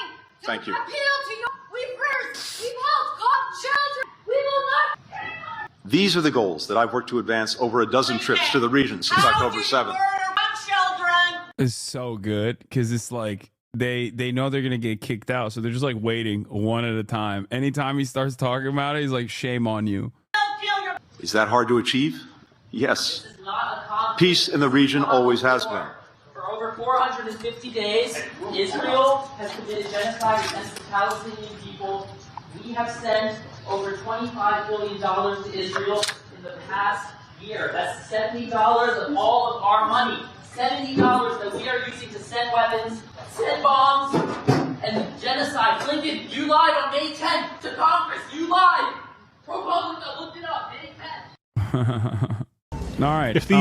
And in the heels of Anthony Blinken doing a failed media tour talking about how sick he is as a statesman, we are at a new stage in the Gaza ceasefire deal. And I will say this much, this is more hopeful than ever before. And it's not because of Trump glaze or anything like that. But, I mean, this is being reported on by the likes of Jeremy Scahill, whose reporting I definitely trust. Jeremy says the prospect for an agreement to halt Israel's war against the Palestinians in Gaza is at its most promising point in over a year. Sources close to Hamas's negotiating team tell Dropsite News that on Monday, Hamas agreed to the framework text, including an exchange of captives and hostages, and had not requested any significant changes or amendments. But the devil, as always, is in the details. Many of the obstacles have been ironed out, said Majid al-Ansari, the spokesperson for Qatar's foreign ministry, in a press conference in Doha, where the negotiations are taking place. There are many pending issues, part of which is related to the implementation. We believe we have minimized many of the disagreements between both parties, and current discussions are focused on the final details. And where is it? Yeah. We are closest than at any other time in the past to a deal. Ansari added, this war should have been over a long time ago. Palestinian negotiators told Dropsite they remain cautiously optimistic a deal will be signed, though they point to previous rounds of ceasefire negotiations that saw Israeli Prime Minister Benjamin Netanyahu insert new demands at the 11th hour, something that we covered extensively. Okay? As you know, something that we talked about quite a bit is the fact that Benjamin Netanyahu added erroneous clauses, poison pill amendments, and provisions into the ceasefire negotiation with the hopes of extending it, to the aftermath of the election to, I guess, reconsider how he will move forward, depending on whether it's Donald Trump who won or Joe Biden who won. That's the situation that we're facing. But it seems like it seems as though the American administration is not all that powerless. It turns out that they're so powerful that the incoming president could before he's even in power, the incoming president, who was the president before Joe Biden, is capable of forcing America's most important ally, most powerful ally, most moral nation in the Middle East, the only democracy in the Middle East, to actually finally come to terms with an agreement that has been on the table since the 2nd of July. An agreement that was previously brought forth by Hamas all the way back in May. So how does that happen? Is Donald Trump an incredible statesman? Is he a fantastic diplomat? Is he Mr. Art of the Deal, Art of the Steal? Is that why he was capable of doing this? Wasn't Joe Biden Mr. Foreign Policy? I thought he was a foreign policy expert without a PhD. Devoid of a PhD, but he's just that good. Turns out Donald Trump is better. Is that the case? Or did Donald Trump actually successfully apply pressure to Benjamin Netanyahu, knowing full well the cards that America holds in this process? The same cards that Joe Biden refused to play, despite the fact that he had played those cards all the way back in 2021 when he stopped Israel's further incursion into Gaza. I will forever repeat that America holds all the cards. America says jump, Israel says how high, not vice versa. Okay? There's reporting by Israeli media claiming that Trump promised to allow Netanyahu to violate the Gaza ceasefire and resume the war after signing a deal. I would link, but I can't. It was reported by Ynet. Still trying to remain hopeful, but cautiously optimistic. Change title? What is the title? Oh, Bernie interview right now. Okay, calm down. Nobody reads the title anyway. That's so funny when people go, change the title. And it's like, dog, on my title it said, I was interviewing Bernie Sanders at 2 p.m. Pacific multiple times. And people kept asking over and over again, when are you interviewing Bernie Sanders? Just click because I'm live and move on with your life, chatter. Calm down now. And also, while you're at it, subscribe for $6 or for free with Twitch Prime if you want to continue supporting this broadcast. This is going to be a banger year, as you guys have seen so far. 14 days in, we've had incredible interviews, more on the ground reporting, actual real journalism, okay, on the ground journalism. And the like. Or don't subscribe if you don't want to. It's all good. I'm not going to serve ads regardless, but Sex Havard, thank you for the 10 gifted. But remember, Twitch Prime is free. Yams, thank you for the 10 gifted subs as well. Yeah. What is different this time, however, is that President-elect Donald Trump has made very clear his demands that a deal be reached before his inauguration on January 20th. The terms of the deal being negotiated are largely consistent with what was on the table last May when outgoing President Joe Biden first announced it. Biden allowed Netanyahu to streamroll him for months, rewarding Israel with billions of dollars in arms transfers of political support after rejecting that ceasefire deal. Since that time, tens of thousands of Palestinian civilians have been killed and maimed, and an unknown number of Israeli captives killed, either by their captors or Israeli strikes. All the while, the administration and its backers repeatedly assured voters in the U.S. that Biden and Vice President Kamala Harris were working tirelessly around the clock to achieve a ceasefire deal, an erroneous claim elevated by the likes of even Alexandria Ocasio-Cortez. That was probably one of the lowest points. The fact that Trump emerged as the decisive player in pushing a potential ceasefire forward is evidence that Biden never used the full powers available to a sitting U.S. president to seal the deal in the summer. While Trump has publicly repeated his threat that he will unleash hell on Hamas if the Israeli hostages are not freed, his pressure has not been solely focused on Hamas. Trump and his aides have made clear to Netanyahu that the president-elect expects Israel to comply with his demands too. What's really interesting is, considering that it wasn't Hamas that was spoiling the ceasefire negotiations, and it was always Israel that was spoiling the ceasefire negotiations, the only difference between Donald Trump and Joseph Robinette Brandon is who they chose to apply pressure to at all. And the party that Trump is seemingly applying pressure to is Israel.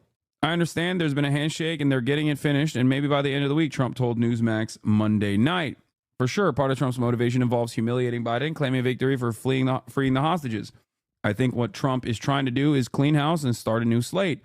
And I'm sure that he has a lot of ideas about how he's going to reward Israel and Netanyahu once this is done, said Sami Al-Arian, a prominent Palestinian analyst and the director of the Center of Islam and Global Affairs at Istanbul Zaim University. You can never trust what Netanyahu says or does, but I think new factor here is that the new Trump administration does not want this headache, which would distract from higher priorities on Trump's agenda. For weeks, Trump's new Middle East special envoy, real estate tycoon Steve Witkoff, has participated directly in the negotiations. The Israeli newspaper Haaretz reported last weekend Witkoff forced Netanyahu to meet with him on Shabbat. Despite objections from the prime minister's aides, Witkoff's blunt reaction took them by surprise. He explained to them in salty English that Shabbat was of no interest to him. His message was, okay, that's crazy. That is crazy. Witkoff has forced Israel to...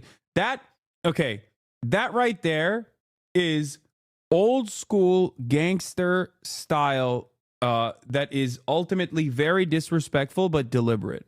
That is absolutely something that you do, because Witkoff is Jewish, I think, isn't he?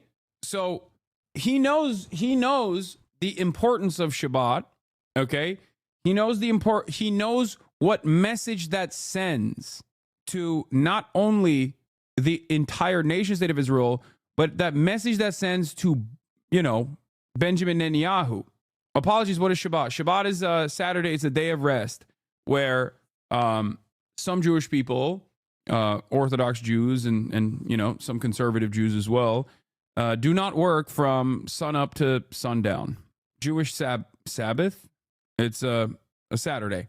So, and there's a lot of rules around it. There's a lot of rules around it. Like you can hire a Shabbos goy, but like you're not supposed to work at all. And by that, I mean, you're not supposed to operate any electronic equipment. You can't even change the channel on your TV.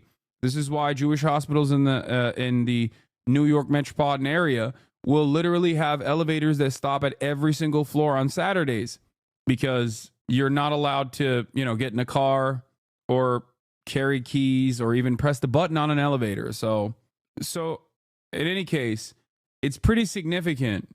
And this is a deliberate method of disrespect from the Trump team. Witkoff is openly saying, I don't give a shit about your religion. I don't care about like what your day of rest looks like. You only do that not because time is of the essence. You do that specifically to undermine the person you're talking to. It sounds something that Trump would probably do. Has Hasan given time for the Bernie interview? Yes, you missed it. The proposed ceasefire deal. According to the leaked draft of the three-phase agreement framework, Hamas will release 33 Israelis held in Gaza, some alive, some deceased. These will be women, children under the age of 19, elderly people, and injured or sick civilians. In turn, Israel will release 30 Palestinian children or minors or women. For the 5 female Israeli soldiers being held, the text says 50 Palestinian prisoners will be freed. The exchange will begin with the release of the 3 Israelis and then continue in small groups over the course of 7 weeks.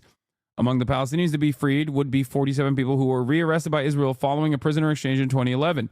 Israel will also release all women and children it has detained since October 7, 2023. During this period, there would be a temporary cessation of military operations by both sides.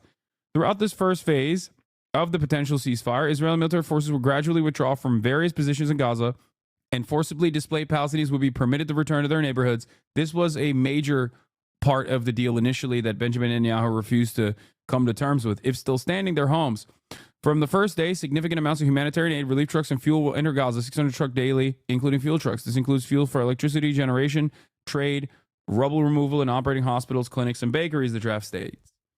After 42 days, the second phase would begin with the release of the Israeli soldiers held in Gaza. This is almost identical to the initial drafted proposal that the UN voted on that Biden presented as Israel's own proposal, by the way. It is also identical, damn near identical, to the initial proposal that Hamas had suggested, that Hamas said that they would agree to, that Israel then claimed was manipulated in the negotiation process and refused to claim. That came even many months before then. Hamas had agreed to all of these. Hamas had agreed to this exact same proposal in July. Hamas had suggested a proposal very similar to this months prior to July. Joe Biden came out and stated this exact same proposal with almost the same details in July and claimed it was Israel's proposal. And then Israel refused to sign off on its own proposal, holding the Netzarim corridor with a permanent military occupation, and also the Philadelphia corridor that borders the Gaza Strip with Egypt.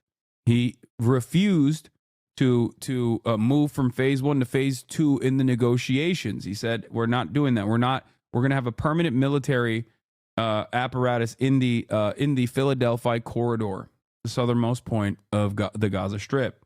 All of a sudden, it's no longer a point of consideration, apparently. A permanent ceasefire will take effect before further prisoner exchanges, and Israeli forces will fully withdraw from Gaza. The final phase, 7 weeks later, calls for a comprehensive reconstruction plan overseen by Egypt, Qatar, and the United Nations. During this period, the bodies of deceased captives would be exchanged. Over the summer, Netanyahu quashed a deal that President Joe Biden had hailed as a decisive breakthrough. On July 2nd, Hamas officially informed its mediators it agreed to a U.S. amendment draft that included the last-minute changes from Israel, but the U.S. joined Israel in falsely accusing Hamas of rejecting the deal. Yes. Netanyahu then intensified Israel's attacks in Gaza, repeatedly added new terms to the framework, and assassinated Ismail Haniyeh, Hamas's political leader and lead negotiator in Tehran, on Iranian soil. Okay? A double Monty, if you will, of escalation. Among the new demands put forward by Netanyahu were the rights to continue occupying the Philadelphia corridor along the border in Egypt, to maintain control of the Rafah border crossing, and to keep Israeli troops in central Gaza along the Netzarim axis. Their IDF forces would have established checkpoints to search Palestinians seeking to return to their homes in northern Gaza. Wrong. It was the American signatory at the UN under Biden administration that declined the deal. No, that came after. The current draft of the agreement calls for a withdrawal of the Israeli forces from Gaza and does not demand the dismantling of Hamas or its exclusion from Palestinian politics, nor does it permit the open-ended presence of Israeli occupation forces in Gaza. Netanyahu had proclaimed he was fighting an existential war that would cease until total victory was achieved. On paper, this deal represents a major rebuke of some of Netanyahu's stated goals. Netanyahu, by not having his total victory, has been defeated, which by extension means that the resistance, because of its steadfastness, and until the last moment, it's been a war of attrition, said Al-Arian. The Qassam brigades and the Al-Quds force, the armed wings of Hamas and Islamic Jihad, have been able to inflict major tactical defeats in terms of the soldiers, in terms of the plans of trying to have an occupation without cost. Netanyahu hasn't been able to have them defeated or surrender. That's not happening, which means that Israel cannot claim a total victory as Netanyahu has been promising. It's a mixed victory for Netanyahu. Now, it's not only a mixed victory for Netanyahu, it's actually a major defeat for Netanyahu in terms of the more radical elements within his governing coalition and his war cabinet. You have Israel's far-right Interior Minister, Itamar Ben-Gvir, calling on his fellow cabinet members and Finance Minister Bezalel Smotrich to join him in threatening to quit the government if Netanyahu moves forward with this deal. We succeeded in the past year through our political power in preventing this deal from going through, Ben-Gvir said. Since then, however, additional parties have joined the government which are supporting the deal, and we are no longer the decisive factor.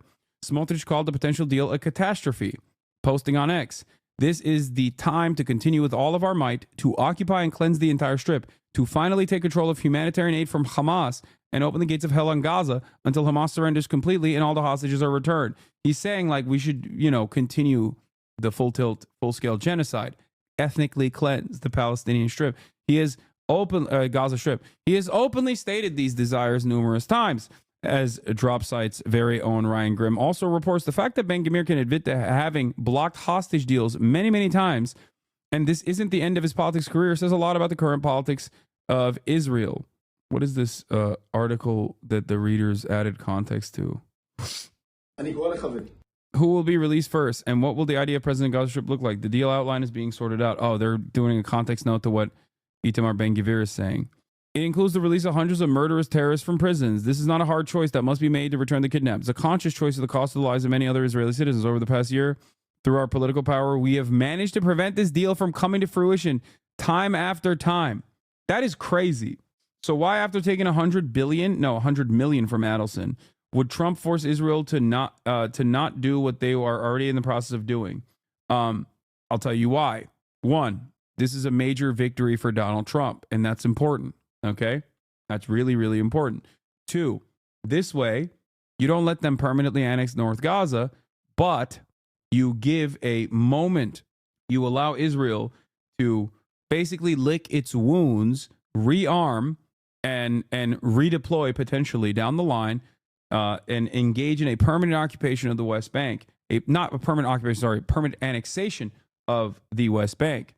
Israel currently, with its military personnel and its internal conflict, is incredibly weak. Its economy is weak. Its politics are weak. There's a lot of crisis happening in Israel.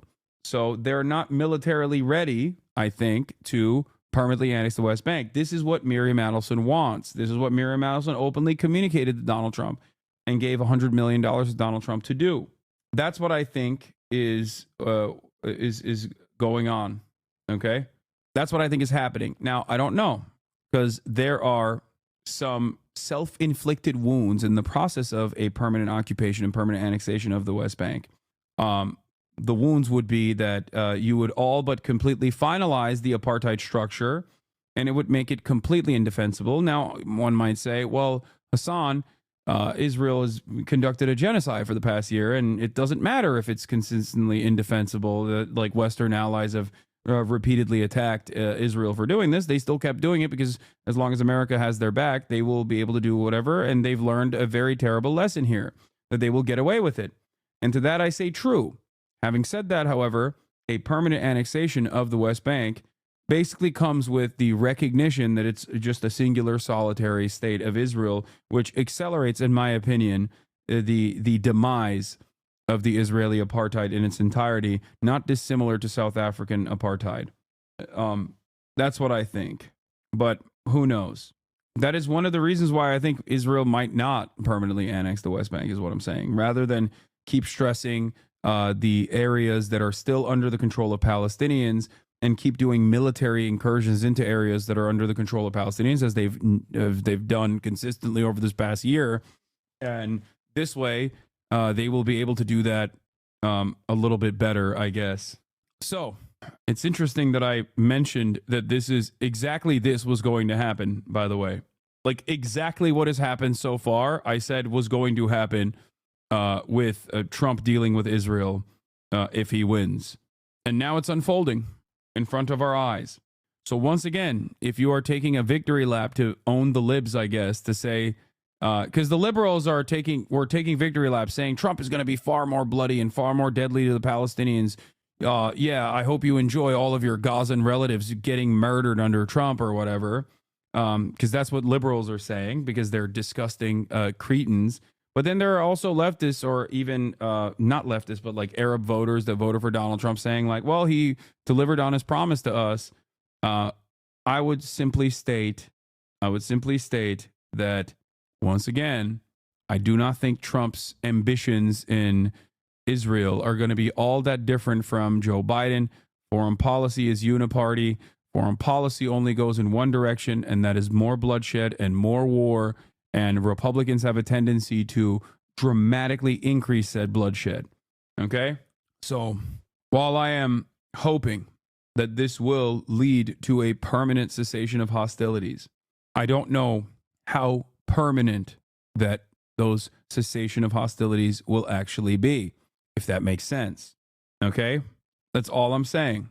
It might seem like it is cast aside as Israel gets to regroup. It might seem like it's the war has passed, the genocide is done, and everyone gets to recover and try to rebuild. Having said that, however, I think the only rebuilding and recovery that will happen in this process will be Israel rebuilding its military capabilities as fast as possible in an effort to increase the pressure upon the Palestinians in the territories that it occupies currently, illegally enforcing its sovereignty over Palestinians, and will, I think, continue on the pathway of destruction. Do you think Israel will start again after next presidential election, especially with Democrats elected? Yeah. Jabri dropped his Tyler Hitler Vera video. Okay, we'll get to that later today. Calm down now. In advance of signing an agreement, according to Israeli media reports, Netanyahu would need approval from a security cabinet, but not a full vote in the Knesset, Israel's parliament. Israel's Ynet reported that Netanyahu has enough support to make the deal. Among the technical issues still being discussed among mediators Tuesday was the exact positioning of Israeli forces in a new buffer zone inside of Gaza. Netanyahu and his aides have emphasized this element in their campaign to sell the deal domestically by implying that they could resume the war at any moment with forces remaining in strike position until all hostages, dead or alive, are returned to Israel. Despite the waves the deal is making in Israel, Netanyahu will almost certainly claim it as a victory in his larger agenda in the Middle East, extending from Gaza to Lebanon to Syria and Iran. Many of Netanyahu's major achievements occurred after he rejected the Biden deal last summer. The killing of Hamas leaders Yahya Sinwar and Ismail Haniyeh, as well as the wiping out of the upper echelons of Hezbollah in Lebanon, including its leader Hassan Nasrallah. Netanyahu is also taking credit for enabling regime change in Syria and degrading Iran's regional influence.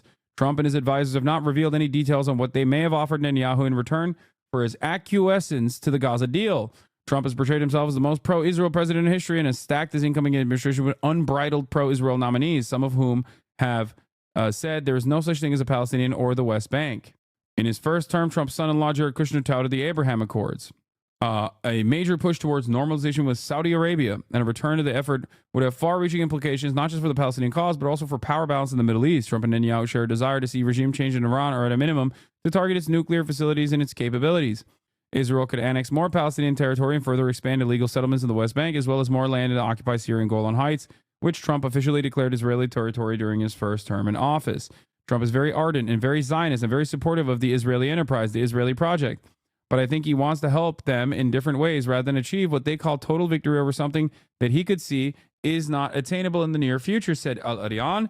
Netanyahu could go back to his old tricks, and again, he could make up some excuse to resume his war so that he can stay more in power and basically shuffle the deck again, hoping that Trump would be exhausted and let him do what he wants. Al-Arian also believes that if the Gaza war remains stalled, Netanyahu will intensify its focus on the West Bank. That's what I think as well. Since October 7th attacks, Israel's waged smaller-scale war in the West Bank, engaged in limited ground invasions and mass arrests. There will possibly be an end to the Gaza war, but there will be now another war in the West Bank, Al-Arian said. It may not be on the same scale, but it would be as vicious from the settlers, from the Netanyahu government. That is in line with what my assessment is as well. But on that note, let's see what Channel 4 News has to say while I go pee. Really are to be the final days and hours of this war. In Gaza, they still follow a familiar, merciless course. 9 people killed in an Israeli airstrike overnight on a family home in southern Khan Yunis. They're children. My niece was 18 months old. My sister was 7 months pregnant. Her sister-in-law just gave birth 2 weeks ago. They didn't even name the baby. Nearby, other family members mourning at a hospital morgue. Allah grieving for his brother. We were saying, thank God, there will be a ceasefire and we'll all go back to Rafah, but he wasn't destined to return. The emerging ceasefire that came too late for this family, seemingly little changed from the one that's been on the table for months. From the talks in Qatar, confirmation that the main obstacles had been overcome. Questions of implementation remained to be agreed. The catalyst, the impending inauguration of President Trump. They have been involved fully in the talks, as I said, from the Biden administration and the incoming administration. They were working in tandem together here in Doha and beyond in the region to make sure that the deal happens. Last week, Trump threatened hell to pay if a deal weren't reached before he took office. More emerging now about the role of his Mideast envoy, Steve Witkoff, who reportedly insisted on meeting the Israeli Prime Minister during the Jewish Sabbath on Saturday, exacting concessions and heading back to the talks. A copy of the agreement obtained by the Associated Press outlines a first 6-week phase during which 33 Israeli hostages, women, children, elderly and injured, would be exchanged for hundreds of Palestinians in Israeli prisons. Among them, 5 Israeli female soldiers would be swapped for 250 Palestinian prisoners, 150 of them on life sentences. Palestinian civilians would be allowed to return to homes in the north. Palestine has voted for Hamas, a terrorist regime that attacked his neighbor. Aw, you clapped him before he could get his thought out. That's Man, there's no free speech in here. Hold on, let me read the rest of it. And kill thousands of people. What other country would stand for that? Certainly not America. That's really interesting. Now understand that Israel has voted for Likud, a terrorist regime that attacked its neighbor and has consistently occupied its neighboring state as a settler colonial enterprise, constantly dominating the lives of more than 10 million people. What group of individuals would stand for that? Certainly not America. Also, Palestinians have historically gotten refuge in bordering Muslim countries, but no longer given previous incidents. So how strange. So how to manage that situation? Also, Israelis came into the region from the Western world. What are you saying? This is literally carbon copy Nazi arguments. People who want to defend Israel routinely refuse to recognize that, considering that Zionism as an ideology is inherently a fascist one built around an ethno-religious supremacist ideology that constantly seeks to destroy its opponents, those who are lesser, those who are of a different religious background, don't realize that this is the exact same argument that Nazis made about Jewish people. And neo-Nazis to this day still make the same exact argument about Jewish people. They say, oh, Jews have been kicked out of every country that they've been in. I wonder why. Think about that. Do you have no shame? No critical thinking skills? No way to understand the situation that you are quite literally doing the neo-Nazi argument when you talk about Palestinians? Yeah, Arabs should just go to a different Arab country, right? Like, I don't get it. That makes no sense to me. It is the exact same argument. North, if still habitable, and aid would be increased to 600 trucks a day. Israel would withdraw troops from areas such as the Netzarim corridor, which it had wanted to retain to prevent weapon transfer to the north. It would, though, keep troops in the Philadelphia corridor on the Egyptian border. In parallel, negotiations would continue ahead of Phase 2, which would see mainly male soldier hostages exchanged for more Palestinian prisoners and a full Israeli military withdrawal, including from the Egyptian border, something Benjamin Netanyahu had long resisted. For Israeli hostage families, fresh from a meeting with the Prime Minister, the lack of full agreement on that second phase causing concern. We are demanding from Prime Minister Netanyahu, from Qatar, from President-elect Trump to agree upon all the stages of negotiation and get all the hostages back. Israel's Prime Minister also under pressure from an Israeli right that had expected very different things of a Trump presidency. His far-right National Security Minister Itamar Ben-Gvir threatening to walk out of the coalition of what he called a deal made for Hamas. The third and final stage of that deal would see a massive reconstruction effort in Gaza. The US Secretary of State saying President Trump's team... Yeah, imagine if the Germans invaded the US claiming it's their territory and they told all the Americans to just move to Canada because you both speak English. Yep. Would take over work already started. For many months, we've been working intensively with our partners to develop a detailed post-conflict plan that would allow Israel to fully withdraw from Gaza, prevent Hamas from filling back in, and provide for Gaza's governance, security, and reconstruction. But here too there's huge uncertainty. Hamas, one party to a deal designed eventually to replace it as Gaza's governing entity. For all the skepticism about where this deal may end, one thing goes unquestioned by Israel's hostage families and Gaza's civilians alike. It must at least begin. Well, in a moment we'll hear the view of the Palestinians. But first I spoke earlier to Israeli hostage negotiator Gershom Baskin. I started by asking what has led to the deal being potentially struck now. The big difference between what we've seen over the past months and right now is January 20th, when the big T enters the White House once again. And all of them are putting the screws on Prime Minister Netanyahu, on the Qataris and the Egyptians who are putting the screws on Hamas. And all this pressure is working because we're really, really, really close to an agreement. But hang on a minute. President Biden has at least told us that he's been putting the screws on the Israeli Prime Minister consistently over the last year and a half or so, or since October the 7th, and it hasn't worked. So is Trump's thumbscrew much more powerful than Biden's? Well, it could also be that Biden wasn't really putting the screws on Israel, because we know at the same time that he said he's drawing red lines and Israel better do this and that, he was sending more and more weapons and more money to Israel. So there was no real pressure felt by President Prime Minister Netanyahu from President Biden.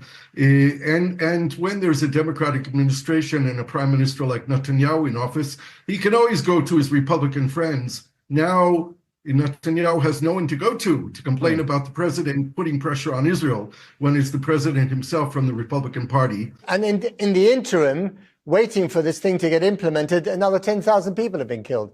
Another 10,000 people have been killed. A lot of Israeli soldiers have been killed. A lot more suffering has taken place on both sides of the border, mainly in the Gaza Strip. It's really horrible. Okay, if this deal now goes ahead, does that mean the end of the Netanyahu government? No, I don't think so. Netanyahu has a majority in his government to pull off the deal. Even if the far extreme right wing opposes it, he will still be in power. The danger to Netanyahu's coalition or to his government is that when the war is over, the call for new elections will grow louder, and the demanding of the Israeli public for a national commission of inquiry to determine how Israel failed to protect itself on October 7th, what led to that, and the dysfunctional nature of the Israeli government since then will all come to a head. But could he escape defeat in new elections? Well, all the polls since October 7th of last year show that Netanyahu cannot win another election. The size of his coalition or the ability to form a new government with a majority in the parliament is not there since October 7th. Finally, and briefly, if you don't mind, 6 months before the Oslo Accords were signed on the South Lawn of the White House, Bill Clinton was president, Yasser Arafat was there, Yitzhak Rabin. You know, the rest is history, as they say. But no one thought at that stage it was possible, and then it was. Do you think something similar could happen on the South Lawn of the Trump White House? Precisely. And it's not only that example you're giving. We can talk about the Berlin Wall. We can talk about Nelson Mandela. We can talk about Syria and Bashar al-Assad, that no one predicted the day before the Syrian regime fell that it would fall. So, yes, I think we're actually closer to a possible Israeli-Palestinian peace deal than anyone can even imagine. Despite all the horror of the last year? Because of all the horror of the last year, there are still 7 million Israeli Jews and 7 million Palestinian Arabs between the river and the sea. They're not going anywhere, and this has to be the last war. We can't keep doing this. Gershon Baskin, thank you very much, as ever. Thank you. Well, I'm now joined by Mustafa Barghouti, the General Secretary of the Palestinian National Initiative and member of the Palestine Liberation Organization Central Council. Mustafa, it's good to have you back on the program. Let me start with that note of optimism from Gershon Baskin there. You know, although this has been the darkest hour for so many, he thinks that this, because of the horrors of the last year, something positive might come from it, both for the Palestinians and for the Israelis. Do you agree? I agree that something good could happen. But peace with the Nazis, brother. It don't matter if you are. Think about it like this: during the Holocaust, if at any given moment, if the Nazis were like, "All right, we've taken enough of a punishment, we're just gonna stop killing all of the people in our death camps," do you think the people in the death camps would be like, "No, hold on, keep fighting all the way through"? No, of course not. Yeah, for the Palestinians that are suffering, for the innocent Palestinians are being ruthlessly slaughtered, this is a good thing. Think about what has happened thus far. Yeah, yesterday Dropstar reported on how the PA is slaughtering West Bank Palestinians under the guise of eliminating Iran-backed outlaws in a bid to show the Americans that they can be trusted to run stuff. The report mentioned how the PA requested $600 million in arms to do so. It seems that Israel is using them as the initial force to weaken West Bank militants and displace and murder the residents prior to the annexation. Yeah, I mean, this is an escalation of what the PA has done as a mechanism of the Israeli security apparatus in perpetuity. This is the reason why the Palestinian Authority is literally the second least popular institution in the region, according to Palestinians. Number one being Israel, of course. Number two being, followed closely, the Palestinian Authority. That is conditioned by a different American position in general, and the different position of the Western countries. If these countries tell Israel enough is enough, and you have to end your occupation. Genuine question: what are Arabic countries around Palestine doing to help? Why is the Western world seemingly louder? Right-wingers around me bring this up, and I don't know how to reply properly. I mean, ask them who the most powerful military is. The most powerful country on the planet backs Israel unconditionally. The most powerful country on the planet uses Israel as an extension of its imperialist ambitions in the region, and therefore has cut out security contracts with every single vassal state in the region. Okay?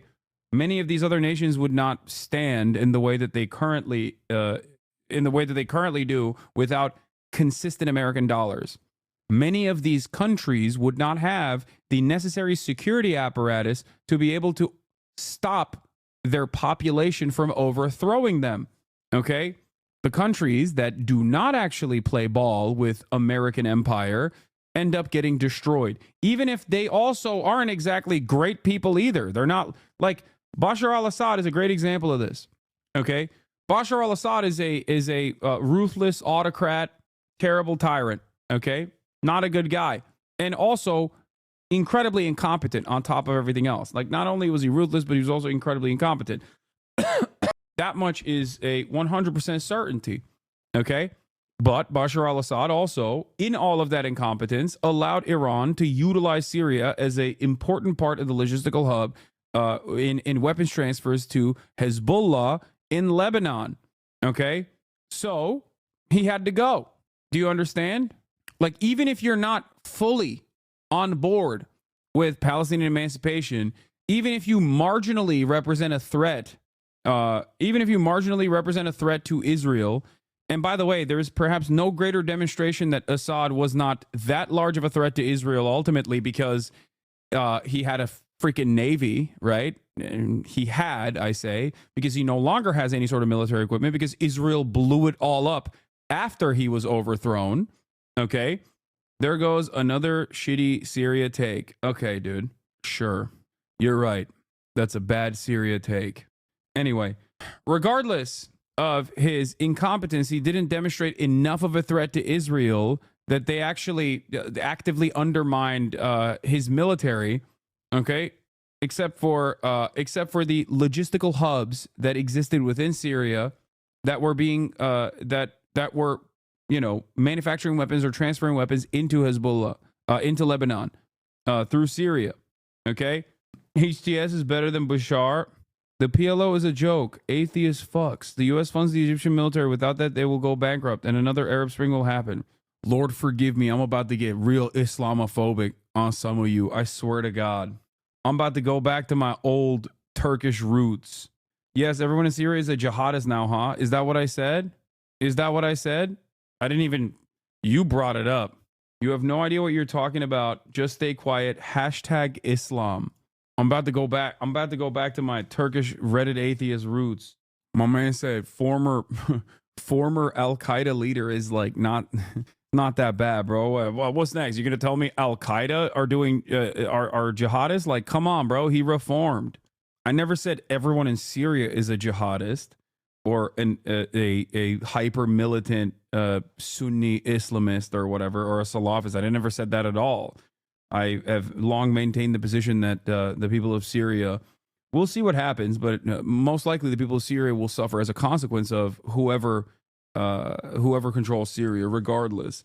When you look at the way that these nations have been carved out anyway, they are deliberately designed to constantly create sectarian infighting.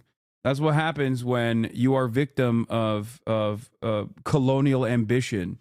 And the nation states that are designed for you are designed specifically with consistent destabilization in mind. He is a Turkish puppet. Me? If I was a Turkish puppet, Türk mü lan bu? Evet, ben Türk'üm. But if I was a Turkish puppet, I would be loving the HTS moves. What are you talking about? Turkey is the one that made out like a bandit in this process. They eliminated Assad. They cooked Russia in the process. They got virtually everything they wanted out of the Syria deal. Now they're pushing actively to remove any sort of Kurdish political power from the process. Anyway, that person didn't say I was a Turkish puppet. He was just he was talking about HTS. Yeah, Turkey killed it. Recep Tayyip Erdogan absolutely destroyed in that process. He won so big because it always pays well to be America's lapdog. Okay. So the former RDF soldiers, are also all of them terrorists or not? No, I live in the United States of America. I grew up in Turkey. Okay, these are two countries where they have obviously they both individually have massive militaries. I understand what the military is as a jobs program at the end of the day. In Turkey, there's mandatory conscription as well. And while both of these militaries do an endless amount of bloodshed, countless amounts of displacement and the like, I ultimately do not fault people for the actions that they've committed or the actions that they've taken, as long as they can actually reform, unlike HTS. I'm not talking about HTS when I say the fake reform so that they're more, appealing to Western interests as they dominate the country. I'm simply talking about people who take on this position, take this role, and it's the same for the IDF as well. Okay? As long as after your experience that you understand that it was, unacceptable, wrong, and you work to atone, then you're good. Great. When I say the Israeli occupying force is a terrorist entity, what I mean by that is that the institution in and of itself is doing terrorism, and the same goes for American military members as well. This is a consistent position I've held in perpetuity. Okay, it's partially because I understand where people's starting position is. I understand where people come from. I understand how people make these decisions. America doesn't even have mandatory conscription, and yet I still understand that, like, for many people, the poverty draft is very real. So for upward social mobility and a chance to get a shitty communications degree and enter the job market with PTSD 5 years after all of your peers, you do an untold amount of violence all around the globe, and then you're permanently scarred and broken as a consequence of that. If you recognize that and then actively work to undermine it for future generations, then you're good in my book, because at the end of the day, that's just how people operate. And end your system. You're literally so stupid. Turkey's military is not that advanced. That's racist. You're literally defending genocide. What is Syria deal? Were you born in US or Turkey? You're literally so stupid. Wait, what? How am I defending genocide? Turkey has mandatory army enrollment? Yes, it does. Turkey's military is not that advanced. Second largest military in NATO. Second largest standing military in NATO. Utilizing US weapons doesn't mean it's advanced. Okay, brother or sister. Seemingly good enough. All right, let's continue with of apartheid, and one genocide is enough. We don't need another one. Then yes, we can see a future of peace. It all starts with one specific act: ending the Israeli illegal occupation of Palestinian land. So it's interesting that Gershom Baskin thought it was Donald Trump saying all hell will break loose if the hostages aren't released was aimed actually at Netanyahu and not so much at Hamas, or the Palestinians. Do you think that Trump is good for you? Dem Socia, HasanAbi brother Ahmed al-Shara is different, using the new name. His most recent interview showed a clear shift from his past, and now he has a nation-building mindset. If you say so. Your cause or bad for your cause? Look, all I'm saying is only time will tell, okay?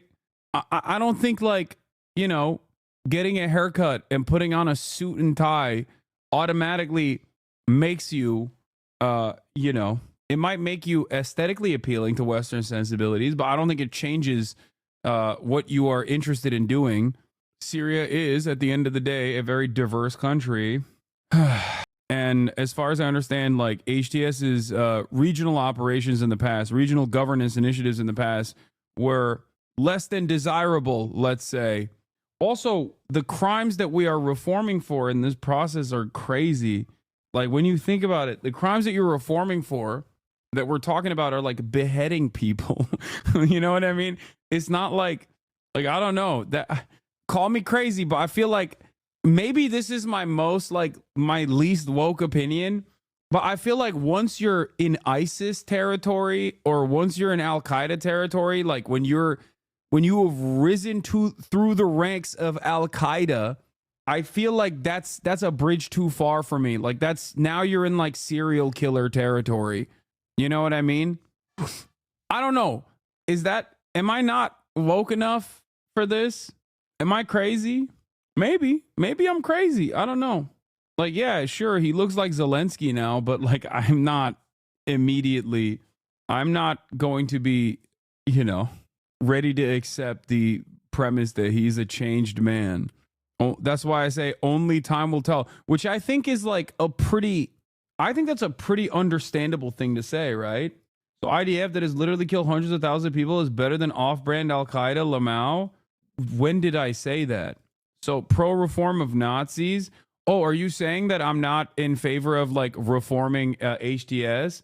Yeah, if for example, Benjamin Netanyahu tomorrow turned around and was like, oh, don't worry, I've actually gotten woke. Like, I'm going to let the Palestinians breathe or whatever, I wouldn't be inclined to believe him either.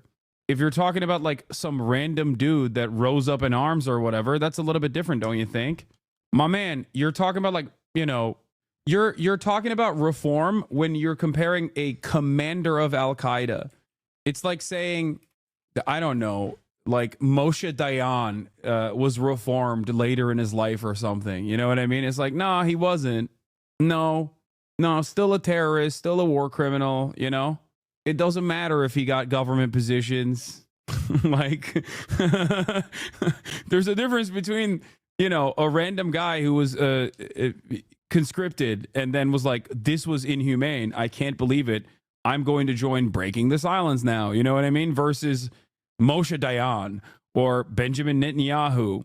He was number 4 in Al-Qaeda after Bin Laden, Zawahiri, and Zarqawi. Then he was number 2 in ISIS after Baghdadi, but now he's finally realized his dream of being number 1 in Syria. Listen, stop. People have he read Darren Ajemoglu, Why Nations Fail, and that book changed his life. A good book can change one's life. Pause. Yeah, all you're telling me is he has leadership experience. It depends on his behavior. I mean, it depends on whether he will allow Israel to annex the West Bank, for instance, which would kill completely the possibility of a Palestinian state. It depends if at this very moment he did something positive, which is to pressure Netanyahu, something that Biden couldn't do. And only because there is a pressure from Trump on Netanyahu. Bro, you want Assad to stay in power? Just admit it. Assad is literally worse, bro. That's like about HES is a better player now. Assad's literally worse, and where proof Azan he chopped people's heads off? Where proof he chopped someone's heads off? Dog, we are talking about an Al-Qaeda commander. What are you talking about? Are we now whitewashing Al-Qaeda? What is happening in this chat? What is happening in this chat? What's going on right now? Yo, the well of depravity is endless for liberals. I swear to God, my man's hitting the... Dude, Al-Qaeda is not that bad. What? It's almost always like people who are seriously Islamophobic too. So that's what's crazy about it. It's like dudes will just forget about Islamophobia when it comes to American State Department interests, which is crazy. Like they become so woke. It's so funny watching NATO liberals turn into like the Londonistan Salafists all of a sudden out of nowhere, where they're like, Inshallah, my brothers, if your lady is breathing the air, she's no longer your lady. After all, there's other men out there also breathing the same air, bruv. She must stay in the house. Another man's penis, astaghfirullah, has been in that air at some point. Some of Al-Qaeda's old tweets have resurfaced. ... It's not looking too good. NATO liberals will be like, every child born on the other side of the Gaza security perimeter has the likelihood of becoming a rugged Hamas terrorist and must be eviscerated with the best weapons possible, and then turn around and be like, there is nothing wrong with being a Salafist and beheading a couple people.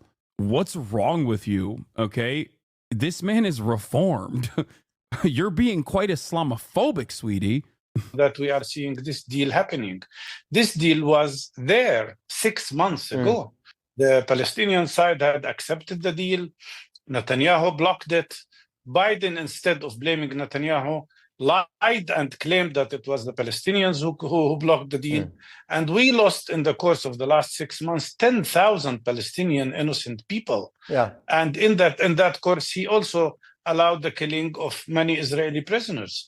So in reality, we are seeing now a difference, mainly because now Netanyahu understands he cannot play games with Trump. And that means there is an opportunity. If Trump takes the right position and not a position similar to what his note, ambassador. Indeed, and on that note, yeah, I was just going to ask you about that, Mustafa. I mean, his ambassador to Tel Aviv, to Jerusalem. No, it's funny. From the people that brought you Hamas's ISIS also comes, well, ISIS wasn't that bad, but Hamas is still ISIS. Hamas is the real ISIS. ISIS, actual ISIS, that's neither here nor there. Jerusalem, Mike Huckabee, it refers to the West Bank as Judea and Samaria. Hamas supports HTS. That is also incorrect. That is not correct at all. Initially, there was inside of the Hamas Politburo, when they literally operated out of Syria, they actually supported the Sunni factions that rose up against Bashar al-Assad, partially because Bashar al-Assad is also, pretty not great, a very violent guy. This caused Hamas and Syria to completely cut ties with one another for a very long period of time. Okay? The notion that Hamas supports HTS, however, is also unfounded. It's not correct. HTS, on the other hand, has openly stated time and time again that they are not interested in fighting against Israel or doing anything to Israel whatsoever. And as Israel has basically destroyed all matter of like Syrian army military equipment, because that's precisely what they immediately got involved in after the Assad regime fell. Okay, the Israeli government came in and just blew up all of the military equipment that the Syrian military had, further undermining any sort of like Syrian national sovereignty. How can you have sovereignty in that region, especially without an army, without military equipment? HTS turned around and looked at that situation and said, "We don't want the smoke. We're perfectly fine. We love everything." HTS also then said that any sort of like all matter of like HTS adjacent groups that operate within all matter of HTS aligned groups that operate within the West Bank will now close their offices. Like they will no longer operate within the West Bank at all. Samaria. There are other people in the administration. Law, what should they do? Start a new war with Israel? Literally, Assadist talking points right now. Dude, who is an Assadist? Like how, one, saying that I am an Assadist is really funny. But also, like, what is an Assadist? There's like 8 people on Twitter. You're talking about literally 8 people on Twitter. You understand that, right? Like, it's not even, like, at least there is Russia is a massive country. And there are people who are pro-Russia unapologetically. So, like, when you say, oh, you're pro-Vladimir Putin or you're pushing zero or whatever, that makes sense. There are a lot of people that are like that, okay? But if you're saying I'm a Assadist is hilarious because, like, who supports him? His wife doesn't support him, okay? But when it comes to Syrian rebels, you talk like an Assadist. What did you expect? Woke secular people taking arms against Assad or Kurds? They work with Assad to form the new government? Yeah, Kurds. They worked with Assad to form the new government. Yes.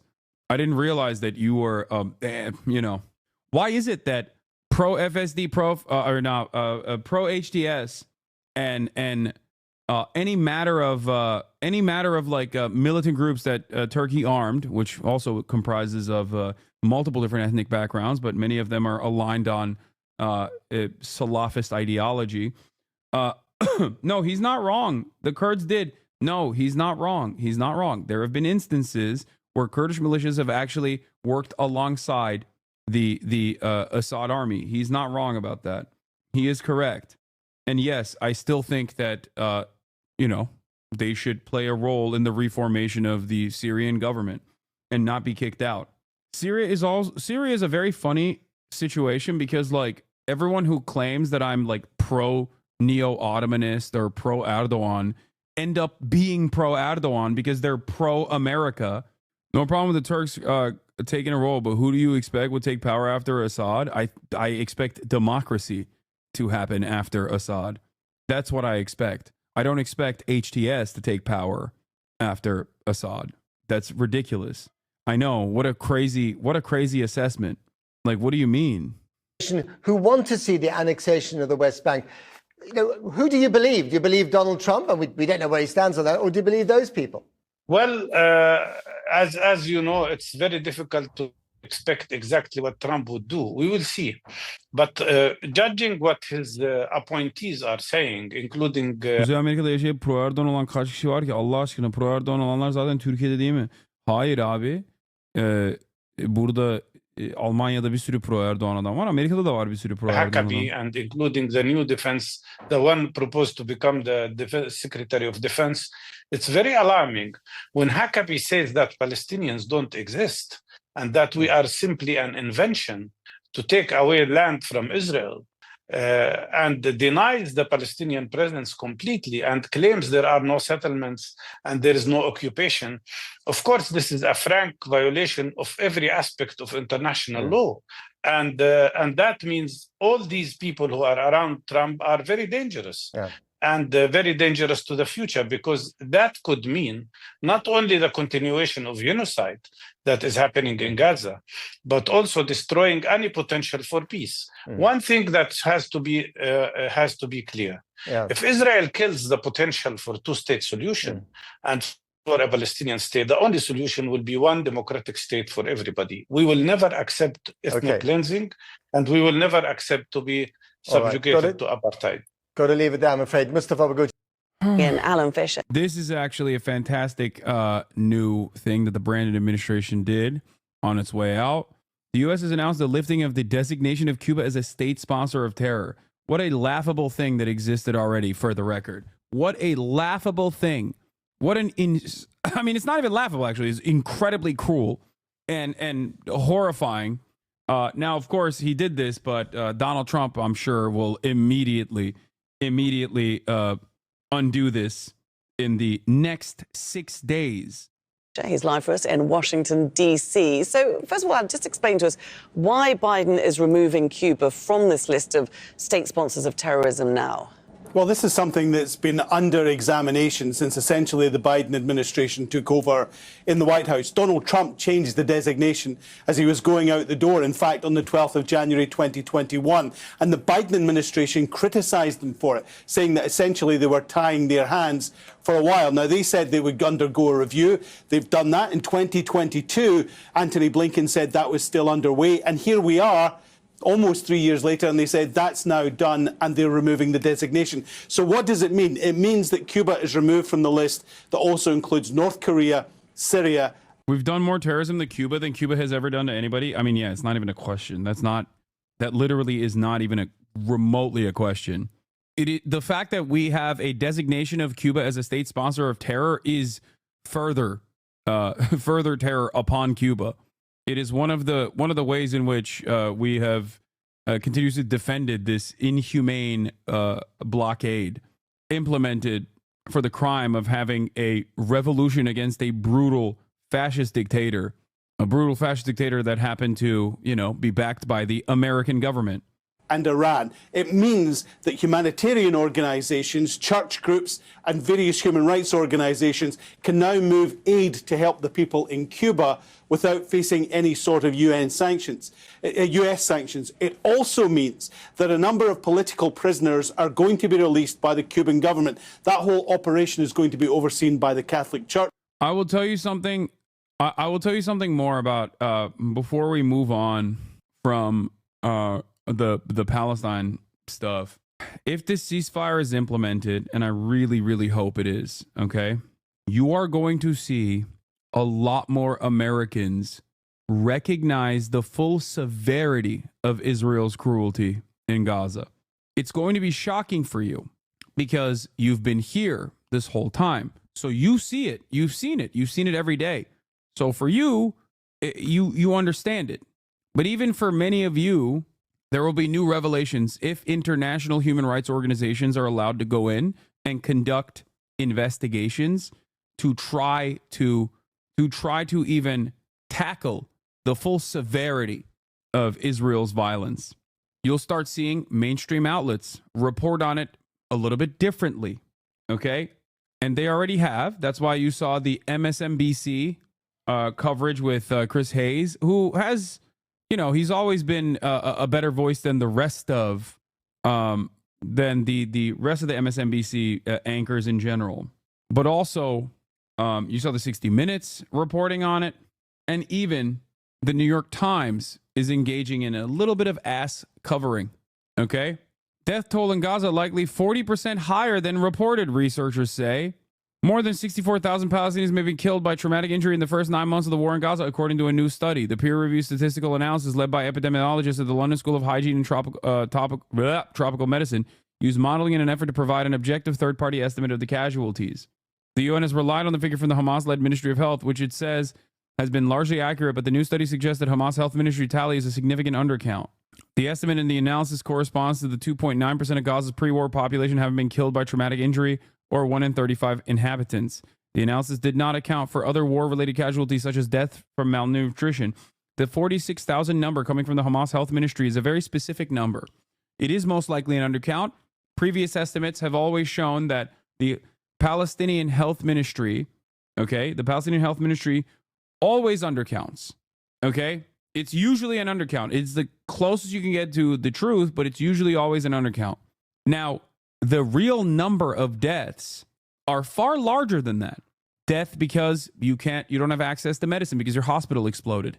Deaths because deaths that lead to being in warlike conditions, deaths through famine, deaths through dehydration, deaths through numerous other ways in which Israel's siege has caused deaths in the Gaza Strip are not counted in this number. The Palestinian-run health ministry's numbers, 46,000, are very specific. Death by Israeli bullets and Israeli rockets. Okay? This does not count hypothermia, pneumonia, death by disease, and the like. Okay? Poisonings by contaminated food, not having access to medical equipment. Those numbers are not counted in these direct numbers. This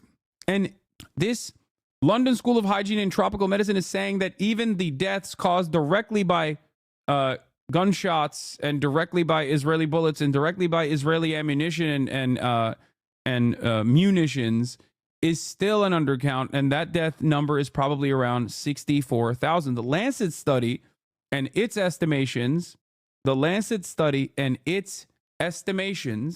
are significantly higher than the Palestinian Health Ministry's numbers for that reason. Because historically, direct munition deaths, okay, traumatic injury due to war-related, due to Israel's direct bombing campaigns, like those are always going to be much lower than the much larger number of deaths that happen due to the war-related casualties, such as deaths from malnutrition, waterborne illness, or the breakdown of the health system as the conflict has progressed.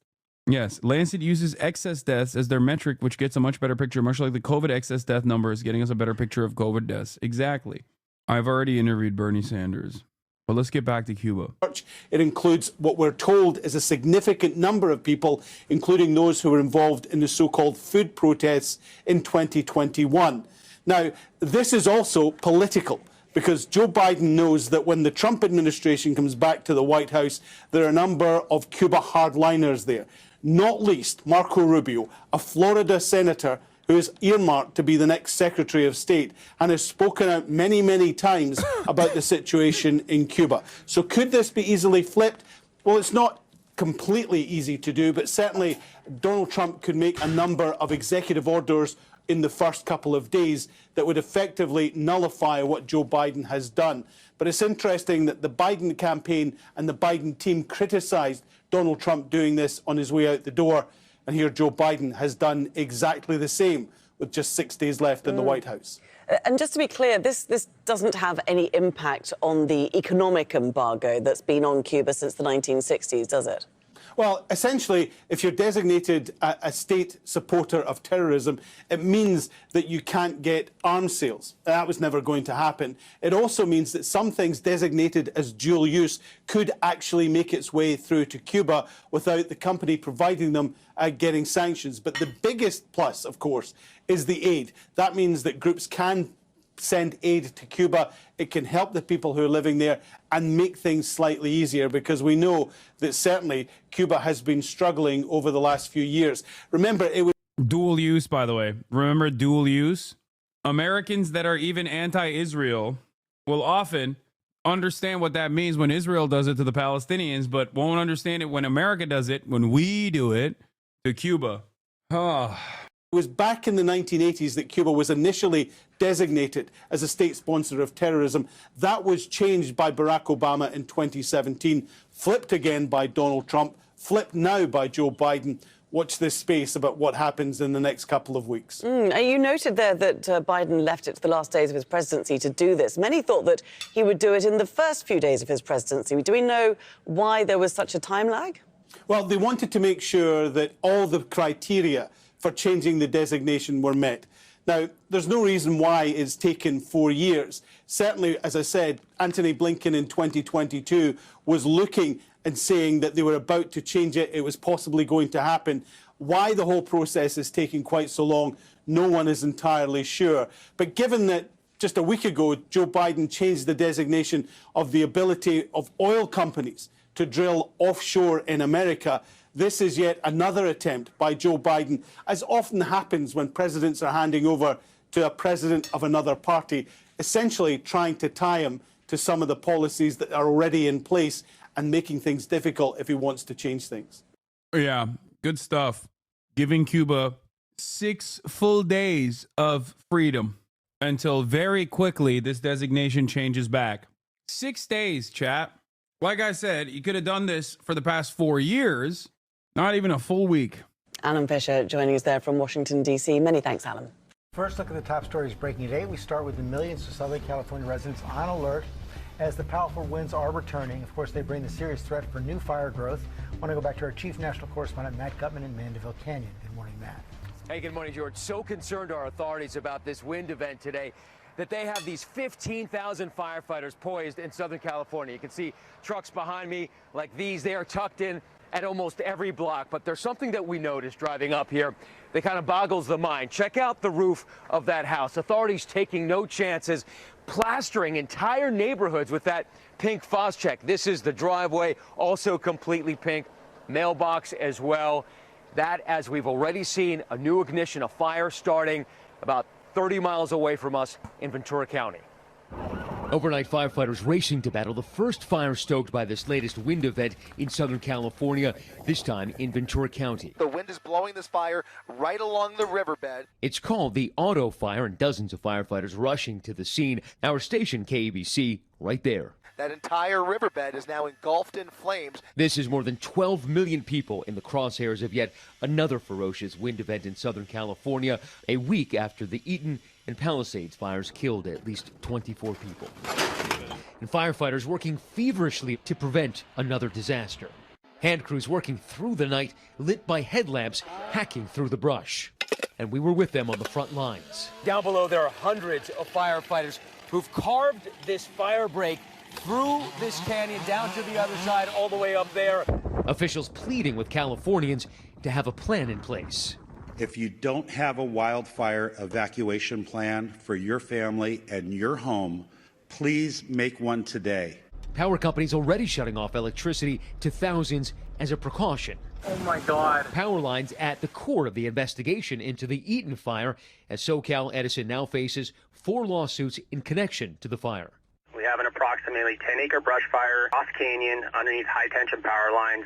SoCal Edison telling ABC News they've seen no indication their equipment started the fire, but they're aware of pictures and videos showing what appears to be a fire at the base of this electrical transmission tower. And they're investigating. Monday evening, ATF investigators blocking off a rural area of Pacific Palisades. Officials saying they're searching for the cause of the fire. Officials tell me from the ATF that it could be a couple of months before they finish that report. One thing that authorities across Southern California are pleading with people is not to silence those emergency alerts on their phones. There have been mistakes over the past couple of weeks, but they are pleading with people to keep them on because it can save lives. Robin. It truly can, and we cannot say enough how much we truly appreciate your reporting, Matt. Thank you. We're going to bring back Ginger, who is tracking those powerful winds. Ginger? Yes, Robin, and I want to emphasize to people, this is going to be a roller coaster of high winds and then lower winds and then high winds again. So watch this pretty carefully here, because this morning we will see those winds pick up in the area that you see highlighted from the San Gabriel, the western there to western Santa Monica Mountains, right through much of Ventura County, up along I-5 and the Grapevine. This is the extreme fire risk, meaning that the winds in these canyons especially could be in the 40 to 70 mile per hour range. It's not going to be a constant wind. This is a different event than last week. The wind direction is different. It's more east to northeast versus due north. So different areas would have the worst of the wind. But I also want to just point out, it is not just the PDS or the particularly dangerous situation red flag warnings on that northern half that go through tomorrow, by the way. It's also red flag warnings all the way down into the San Diego County mountains. So this goes to the Mexican border. But the worst of it starts again this morning. It's happening now. We'll see gusts like Fillmore and Santa Clarita 40. But remember, those observations are in the valley, or those forecasts for the valley. You get up into a canyon, you easily gust. You converge those winds, and you can make them even do little eddies or little spins. That makes fires really difficult to fight. That's Wednesday, 8 a.m. So even though tonight you'll have, it's kind of calm out there, by tomorrow morning it picks back up.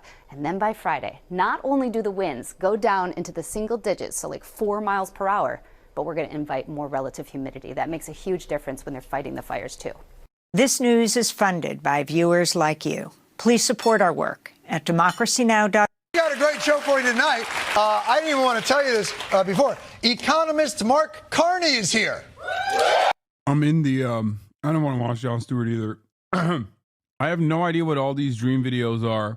Typically, I know that there's like a lot of drama happening with Dream and Tommy in it, and I have no idea what's going on, and I'm probably not going to learn about it at all. But instead, we're going to move on to YouTube's worst journalist, Tyler Oliveira, from friend of the show, Jabri. I've been posting on Musical.ly and Instagram. However, I think with this new camera, I might just start posting the pranks on YouTube. Might be pretty interesting, and I think you guys would enjoy it quite a bit. Tyler Oliveira is a YouTuber turned investigative journalist. I didn't expect to play journalist today, but I guess I am. Is this something that an investigative journalist would do? He's a profiteer of human misery, a poverty tourist, a parasite. Come, please, cancel me. We try to be as balanced as possible. We try to cover both sides to the best of our abilities, and sometimes we fall short. I'm not probably the best professional to note on this. The year is 2025. They're eating the dogs. We live in an increasingly divided and polarized world. I believe we should have a military presence on the southern border. And with the next 4 years now on the horizon, flagrant disorder shows no sign of slowing it down. Anti-immigration riots at a hotel in a society where misinformation is rife, we need hard-hitting truth tellers to cut through the noise now more than ever. Journalistic powerhouses willing to ask the real questions. Have you ever rodeo railed a cousin? To veer away from propaganda. Twitter is saying the Haitians are eating cats and can't drive. And to lead by example.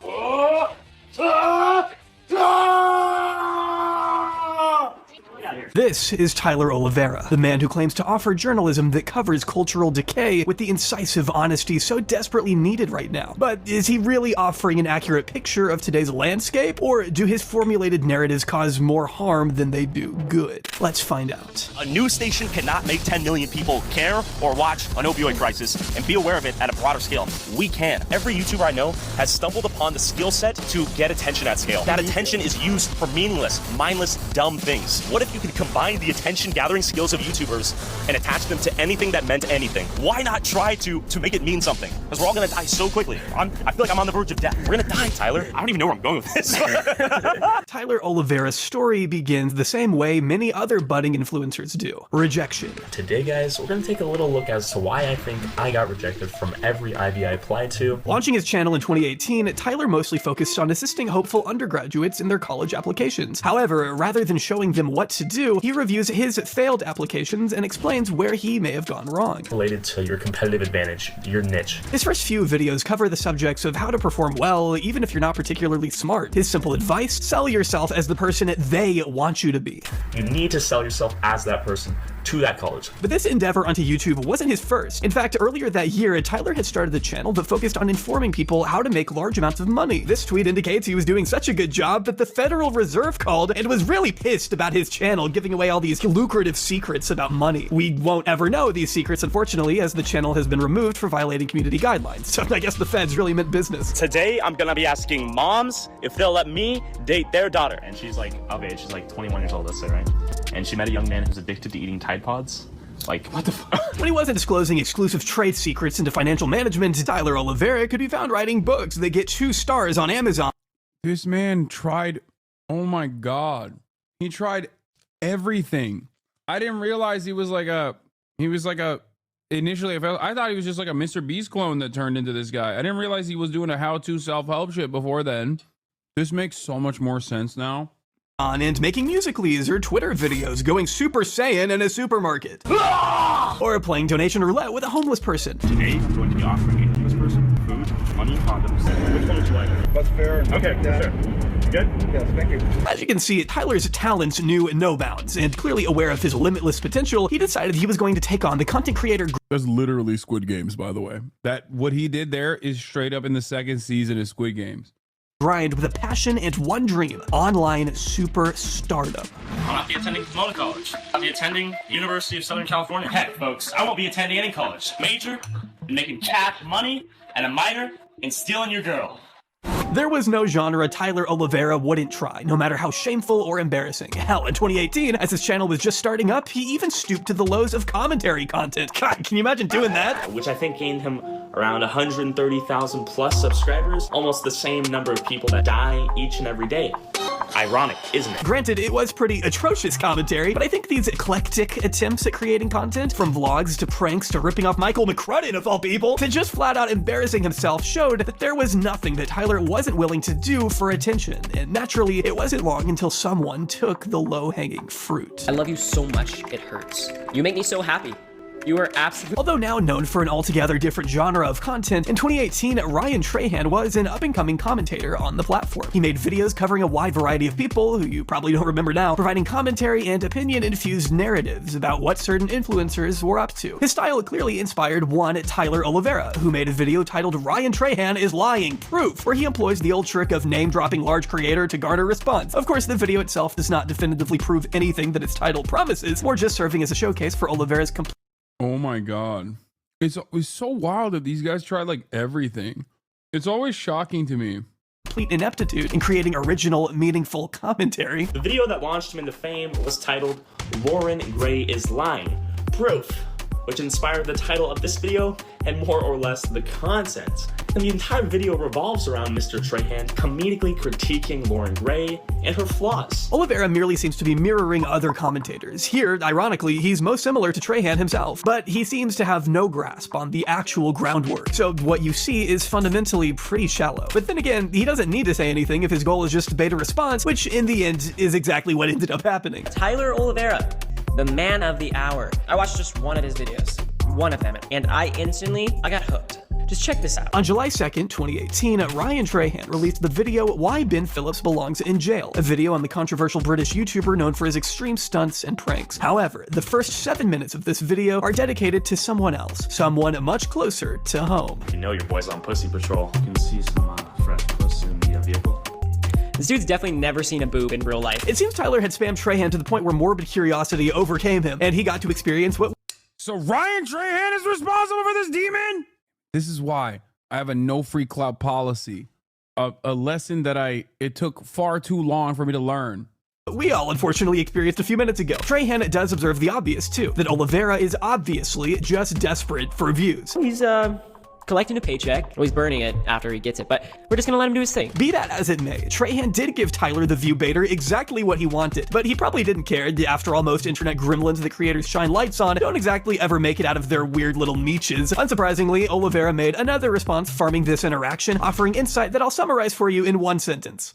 Moving on, this only brought a few thousand views to the channel, and likely even fewer subscribers given the grounds that many came to his videos for. However, for Oliveira, it was enough to set his sights on a different, peculiar little creator you may or may not have heard of. Mr. Beast!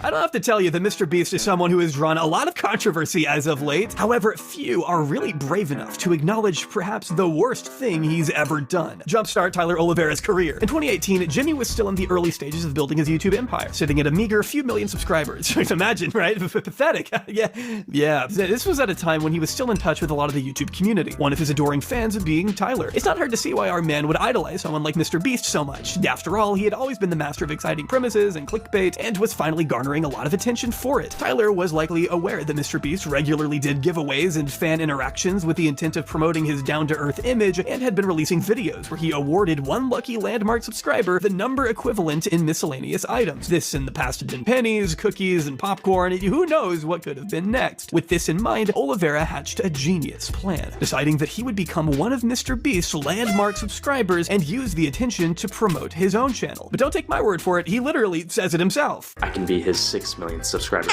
Like the true hustler he was, Oliveira slept through the milestone and missed the opportunity to collect his winnings. But always making the best of a bad situation, Tyler decided to make a video regardless, and used the time that he had left to become Mr. Beast's ultimate Glaze Master General, explaining why he was oh so epic and wonderful. Mr. Beast understands, like no one else, the power of a viral Mr. Beast, ever possessing the fragile ego, we all saw what happened with Jacksepticeye, obviously lapped up the positive attention, even leaving a comment complimenting Oliveira on his ability to slop him off. However, Oliveira wasn't finished, and with Mr. Beast's growth only becoming more rapid, the opportunity to join him at another milestone would come around soon enough. And it did. This time, Mr. Beast, I decided to come prepared. On August 4th, 2018, Mr. Beast hit 7 million subscribers, and as previously stated, needed to anoint a 7 million subscriber. I don't know exactly how this process is decided. I'm pretty sure you can't actually tell who specific milestone subscribers are, but who needs a formula when you have someone with irrefutable evidence that they were that lucky subscriber, right? Tyler Oliveira had been tweeting frequently at Jimmy just before he cracked 7 mil, explaining that he was paying close attention to his sub count. Shortly after Mr. Beast reached the milestone, Oliveira tagged him once again, claiming that he was 99.99% sure that he had timed his decisive click perfectly, and that he was looking forward to being a part of the next video. But that's a pretty bold claim, right? There's no way that Mr. Beast would actually fall for something like that. Oh man, God help us all. Your generosity has no bounds, Mr. Beast. A truly kind soul and a talented content creator. Tyler Oliveira actually uploaded before Mr. Beast, so you can see exactly how our overcommitted brown noser pulled this off. And as always, the trick was just blindly... Sneeko was right there, dog. Oh my God. That's crazy. Declaring you won and having people believe it, because there's no way that anyone actually believes this was evidence. 50.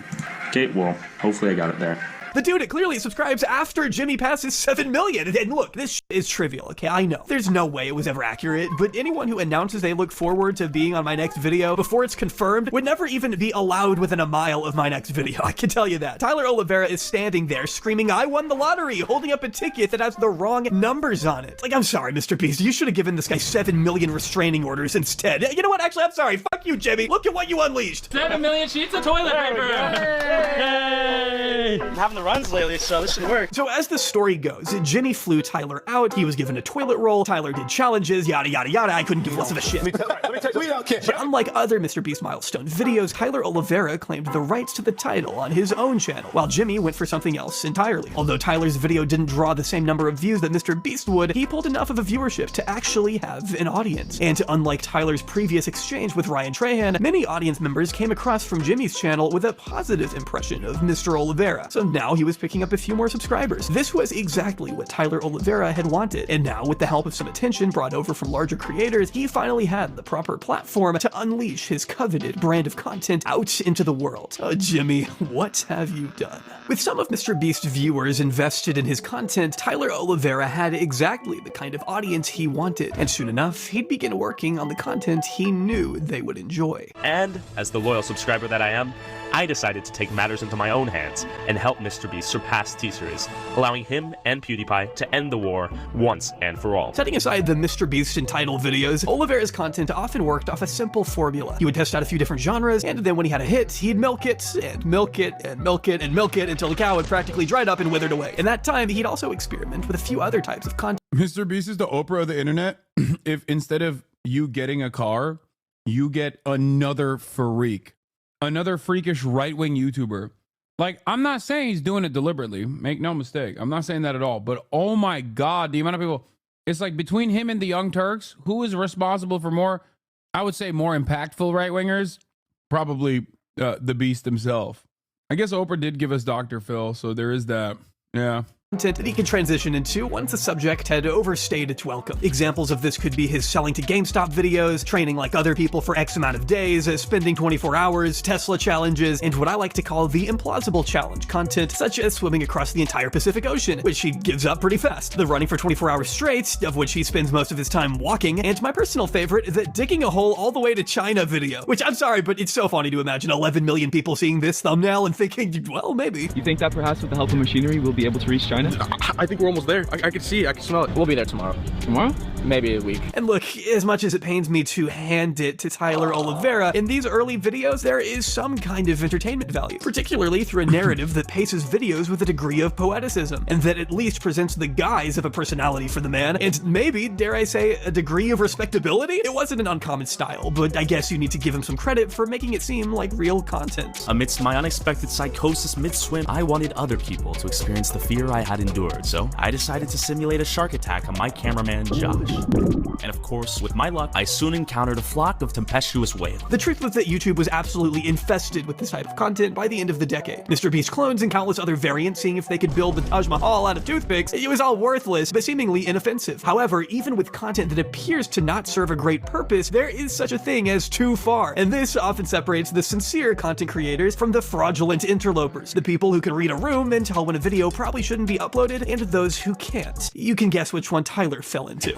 On January 10th, 2020, Tyler Oliveira uploaded a video titled, "Can 1 million paper towels absorb a swimming pool?" Which honestly would have been better if it was clickbait. In this video, Oliveira throws countless rolls of paper towels into a pool in an attempt to soak up all the water. Unfortunately, or fortunately in my case, I've been unable to find any real footage of this video, but the backlash came thick and fast, with many people and media outlets criticizing its wastefulness. Now, plenty of YouTubers have gone too far, and it may have been a good time for him to just hold up his hands and admit that this was a bad idea. But our boy Tyler had other plans, and in a pinned comment decided he was going to use facts and logic to defend himself on the battlefield of ideas. First opening with the fact that these paper towels would have existed whether he used them or not, which is a firm defense against anyone arguing the Schrodinger's paper towel point of view. He then goes on to deliver some truth bombs, some epic truth nukes, that these paper towels would have been used to wipe up trivial spillages anyway, and that the environmental impact was also very insignificant when you consider the fact that the wood used in creating paper towels is negligible when you consider the fact that many of his critics live in a house which is often made of wood when you consider it, and that everyone uses more toilet paper in their lifetime than Tyler used in this film.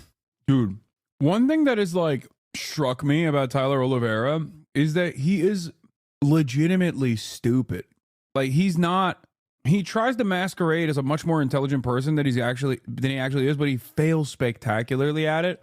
Like, this is a person communicating in a very specific debate lord style, but it's really bad. Like, the arguments are like of a child.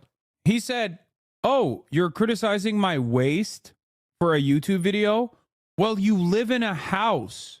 Like, he compared shelter to just straight up wasting toilet paper.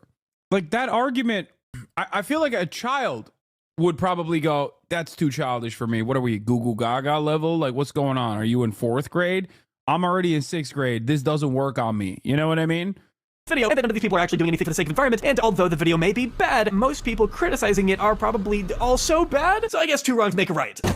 It seems that in spite of the fact that Tyler Oliveira had learned the skill of articulation, his skills were still limited. While sure, it goes without saying that production costs for Tyler Oliveira's single video could never rival the pollution contributed by large manufacturers and corporations, nobody's really saying that. They're just calling you a dick, and rightfully so. All Tyler's response seemed to demonstrate was that he didn't really understand why what he did was so poorly received. After the negative response to this response, he eventually relented 6 days after the video initially went up, admitting that it was a bad and insensitive idea in hindsight, and stating that he had donated $1,000 to the Australian Red Cross, who were combating wildfires ravaging the country at the time. He announced he was also setting up a fundraiser in case anyone else wished to join him, with a total aim of $10,000. The target was ultimately not met, with a little over 10% of the goal raised, but it's better than nothing. And I'm not going to hate on another creator donating to charity, but it never really felt like Oliveira understood why what he did was wrong. It's more that he just wanted to throw some money at the situation to shut people up, which it did, so at least it was effective. Nevertheless,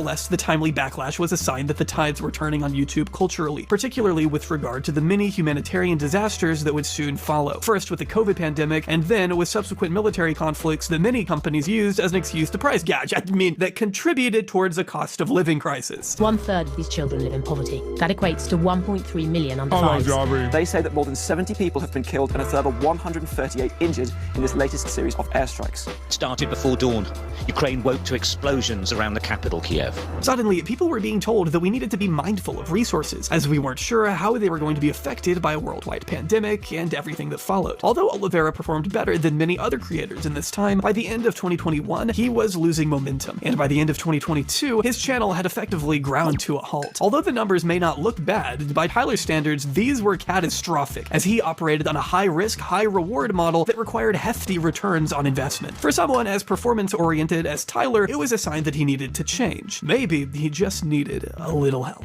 Josh and I were too scared to come alone. I don't believe a word of it. Tyler's attempt to diversify was a venture into the supernatural, a subject that has long performed well on YouTube. The plan was that he would visit haunted places and see just how spooky they were. This style represented a departure from his usual shtick and an approach more reminiscent of live journalism. Killers, rapists, serial killers. A lot of people refer to this particular spirit up here as the creeper. The creeper? There isn't too much interesting to say about these videos. I don't think you're going to be leaving this video questioning your beliefs. What was that? Is that you? What was that? No. Holy shit. Who heard that? I heard it. You guys heard knocking, right? Yeah. What do you mean? In fact, probably the scariest thing to happen in this video is a confrontation with the Slop King himself, Brent Rivera. What's up, little sis? I've had it with you. To be honest with you, Brent Rivera is more than deserving of his own video, but to do so would actually require viewing any of his content for longer than 5 seconds, content that looks like it's catered to kids or people on watch lists, so I don't know if I'm gonna do it. Either way, one of the haunted places Tyler Oliveira was scheduled to visit was the Stanley Hotel in Colorado. As luck would have it, Brent Rivera was also filming a video there at the exact same time as Tyler. I remember this, dude. And at this point, I remember when this became like a big thing. And it's so strange that like this guy, had he made videos at this point that were like weird? He had, or hadn't he? I can't remember. I'm sure I covered it at the time on Twitch, so we can find out if he had made those videos or not. Like, I don't know when I soured on this guy, but it was pretty quick. Like, I think it was, yeah, I watched his Epstein Island video. That's right. I watched the Epstein Island video, and in that video, I was like getting some weird vibes. I think that might have been the first video of his that I watched. And at first I was like, guys, I'm not going to dive into this and be like, I'm not going to dive into it and be like, oh, this guy sucks from the jump. But I think he might like, I don't know. There was just something a little off about it. This sparked his love drama, and then drama fed him into being a sociopath. And with such two large influencers in the same hotel on the same night, there was no way such a small space could ever contain both of their massive egos. Do you fake your videos? No. Do you fake your videos? No. Alright. Have fun, guys. Asking Brent Rivera if he fakes his videos is like asking the CIA if they've ever interfered with foreign governments. You may not receive a straight answer, but you already know. Hey, go have fun with your 100 subscribers, guys. We get that louder. You have a directional mic on my camera? But if we were normal guests, Whoa, whoa, whoa. Okay. Normal guest? You think you're elevated beyond an average human being? You've ascended the human... Wait, what are you... Wait, who are you? You're harassing our tours. No. You need to back up right now. Come on. Dude, get moving. Have fun, guys. We're not harassing. I want to say hi to my favorite YouTuber, Brent Rivera. Totally doesn't fake his videos, and it's totally awesome. Hi. Why are you having trouble speaking? In spite of this, Brent was still offended by the inference in Tyler's line of questioning and becomes hostile and confrontational pretty quick, with snide comments escalating in security being called, who asked Mr. Oliveira to leave the premises, with police arriving shortly after. Can I ask you that for stuff? For sure. Can I propose a compromise? No.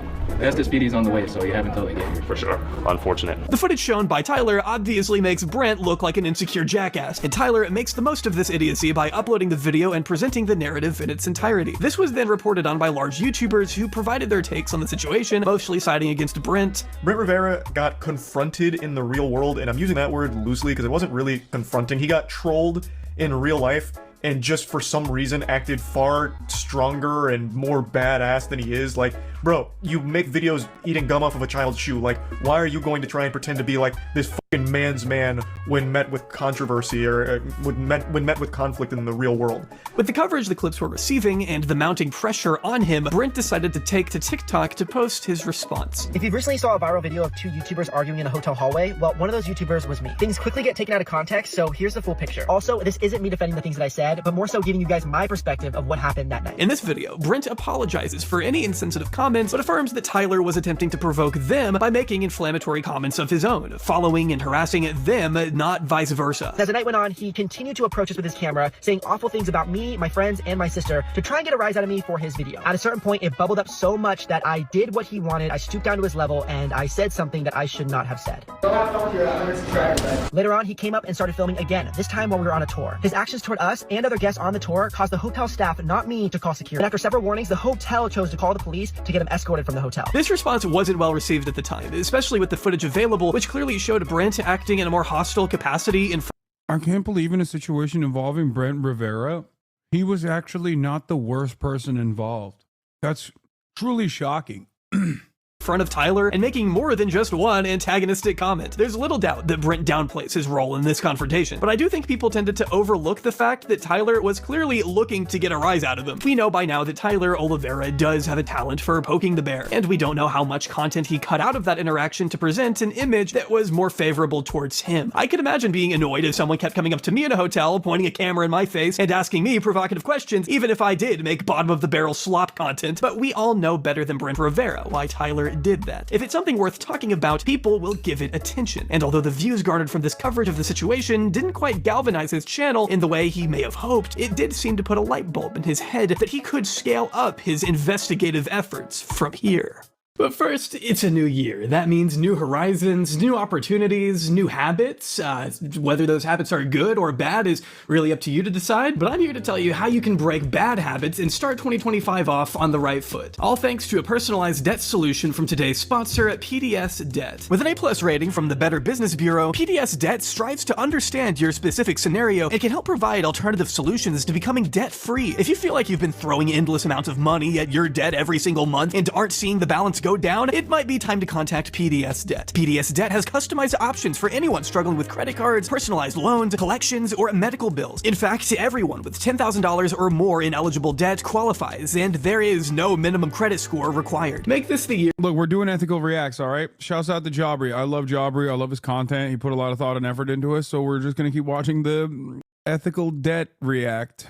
You finally take control of your finances and stop letting yourself get crushed by debt. See if PDS Debt is right for you by getting a free debt analysis right now at pdsdebt.com/Jabri in just 30 seconds. I think this is a sign of the times becoming worse, by the way. Like, YouTubers doing ads for debt relief is crazy. We're entering a new era, an application for debt relief. Huge thanks again to PDS Debt for sponsoring this video and helping people get back on track with their finances. On February 28th, 2023, Tyler Oliveira uploaded the video, "I Went to the Incest Capital of America." It features Oliveira going to the beautiful state of Alabama to interview some Southerners about their relationships with, well, their relatives. In the video, he does interview some people who quite brazenly admit to kissing their cousins, and even features a bit of kissing at the end. This one's to all the gooners out there, I guess. It seems Tyler took Brent's advice to heart, as we can see here that he is equipped with a more professional apparatus, including a directional microphone and a simpler goal of just interviewing as many kooky characters as possible. I interview for $5. Have you kissed a cousin? Yeah. Yeah? Is she hot? Yeah. Hot as hell? Oh, yeah. Did you smash? Yeah. Okay. I'll be honest with you, I ain't gonna lie to you. As entertaining as this video might be, Oliveira's commitment to journalistic integrity seems a little questionable. The video itself is paralleled with an overarching narrative of him trying to find the Smurf family, something that was mentioned to him in an interview early on. However, a quick fact check would have told him that the Smurf family, or the Fugates as they're more formally known, were a family from Kentucky, which, if my memory serves, is not Alabama. He was searching in completely the wrong state. When talking about them, he also shows a picture of Paul Carrison, whose skin turned blue after trying an alternative medicine and is of no relation to the Fugates whatsoever. But at this early stage, maybe you could defend him given it was his first venture into this style of content. So I drove to Blue Mountain and I wondered to myself, is this where the legendary Smurf family lives? In spite of these inaccuracies, people were still entertained, and it quickly became Oliveira's best performing video in a while. And any longtime follower of Oliveira could tell you that meant there was more to come. Oh, we're filming a documentary about obesity in America, and we're showcasing the tacos here as a prime facilitator of obesity and in turn premature death. We'll be quick. Over the next few months, Oliveira uploaded videos that featured him going to various deprived and sometimes dangerous locations and carrying out interviews with the apparent mission of presenting some insight from ground zero. Many of these videos were very well received, and commenters heaped praise on Tyler for presenting harrowing stories from the front line and raising awareness for issues that had long been overlooked. And hell, I wouldn't disagree that some of this content can actually be pretty illuminating into overlooked communities. You guys used to live here? So I didn't live here. My family grew up here a lot. But I work for Co-op Nation. Okay. And they're basically the ones that are handling all the cleanup. Apparently, the original Native Americans that had this land taken from them got it back and is now responsible for cleaning up this mess. So I got in the car and wanted to see the cleanup in action. Could it be possible that a creator like Tyler had grown from the clout-chasing, milk-bathing, can I date your daughter demon that he once was, and was now making important, productive content? Well, you know the answer to that, and it's not fucking yes. When did you start disliking black people, if at all? I just like being around them. I think they're fine around themselves, but why in America, formerly a white country, the current political paradigm says there can be no all-white countries, no majority white countries. Why does that have to be enforced? At first, this content largely flew under the radar, though there were the occasional red flags. For example, there's one video where the dude goes down to what is clearly a Confederate memorabilia shop, calling it an antique store, which is a little redundant. Saying America's formerly a white country is so funny. Like, when, dude? When was America a formerly white country? Bro, you can't you can't want to bring back slavery while simultaneously getting mad about the fact that it existed. You know what I mean? Before Americans arrived, it wasn't a white country at all. And then the white people arrived and they brought black people with them as slaves, you know? So there's no point where America was like a white country at all.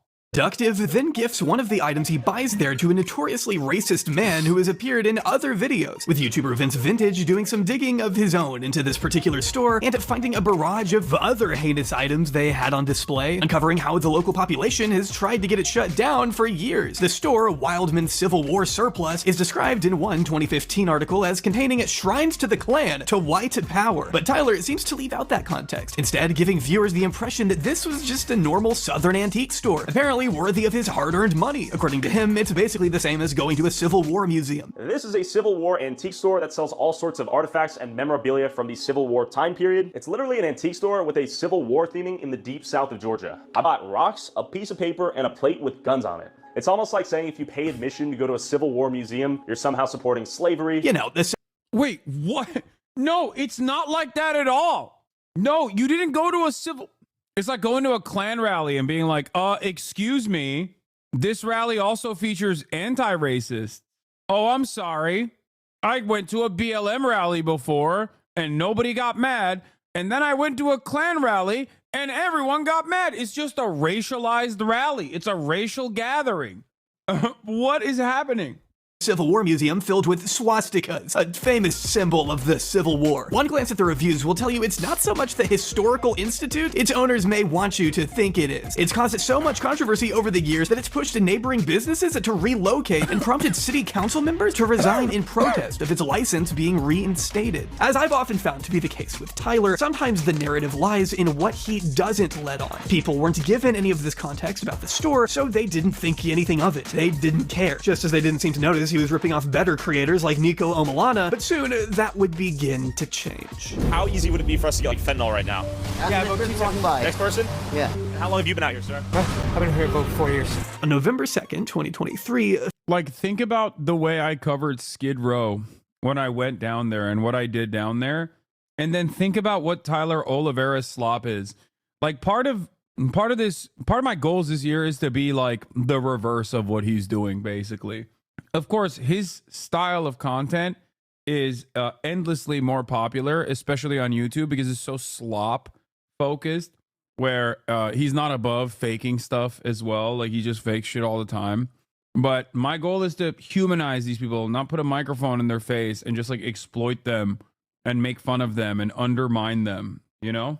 A few months after switching to investigative content, Tyler Oliveira uploaded the video I Investigated the Country Where Every Drug is Legal, in which he takes his equipment to Vancouver in British Columbia. Not a country, but that's clickbait for you. In January of 2023, the Canadian province decriminalized the possession of up to 2.5 grams of hard drugs for public use. It was a move that generated controversy and criticism from those who thought this would only worsen the situation. Proper harm reduction, it's been shown in European places, you know, Switzerland. The whole argument is that they have institutions to rehabilitate these users and not just facilitate the drug use, right? That's one thing we've told in this regard. This seems to be a point of concern from Oliveira at points in the video, even having a conversation about its supposed shortcomings in comparison to European countries like Portugal, which I'm not saying is an unimportant conversation to have, but ultimately any movement toward productive discussion is derailed immediately by Tyler's own addiction for large-scale events and sensationalist media. We're just wondering if we can hear your opinion on what's going on out here in Vancouver.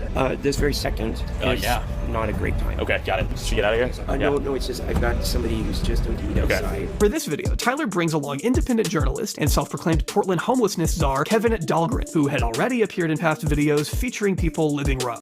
No, that's the other thing. I work with actual organizers and actual activists and not people whose sole purpose is to undermine these people. Dahlgren was already an interesting choice, given he had resigned from his position earlier on in the year following rumblings of financial misconduct, with Oliveira's release of this video actually coinciding with Dahlgren's arrest for multiple counts of fraud and theft. Though this case has yet to be resolved, it makes his inclusion seem more politically motivated, given that he's been vocally critical of, quote, progressive administrations, which is a narrative that becomes apparent in this video very quickly. Little did I know, Kevin snuck into one last night, and here's how it looked. At one point, it's claimed Dahlgren had snuck into an injection center and filmed people on trips. It's meant to be an expose of the failings of the center to attend to its patients, but feels very intrusive and uncomfortable to me. It's very telling that Oliveira censored the drugs, but not the actual people's faces. This wasn't the first video that Tyler had done investigating drug abuse in major cities. Earlier on in the year, he had covered the decriminalization in Portland, Oregon, with Kevin to broadly positive reception. It seems more respectful and involves more censoring and thoughtful discussion, yet after his video investigating Vancouver went live, footage was disputed by local advocates who claimed that this was actually filmed at a homeless shelter, leaving question marks over why Tyler would ever involve someone with such questionable credibility and why Tyler would actively worsen his content when he clearly knew better. Practically, the remaining runtime of Oliveira's Vancouver video is just filled with drama and chaos. Multiple people are filmed either overdosing or just completely out of it without any real content. Let me guess, it did much better numbers-wise. Text other than, wow, this is bad. This is really bad, right, guys? There's just some strange assumptions that show Tyler's lack of understanding on drug-related issues. Tyler points at multiple people hunched over and suggests that they've been nodding out too much. And although it may be the case for some, there are plenty of other conditions that could also cause hunchback. And leaving people uncensored with the implication that each of them is a drug addict is kind of insane. Now, what was the objective in decriminalizing those drugs? The point is, what are they going to do? You know, what is a homeless person going to do? They're never going to see the video and they have no means of legal recourse. That's what I hate the most about this process is like you're taking advantage of and further dehumanizing people that quite literally have been destroyed by the systems. And you know they're weak. You know they have no means of fighting back. And you are absolutely, you're dehumanizing them for clicks. It is one of the grossest, most predatory things you could do. Quite literally preying on the vulnerable, dude. Tyler Oliveira goes to an orphanage, dunks on the children.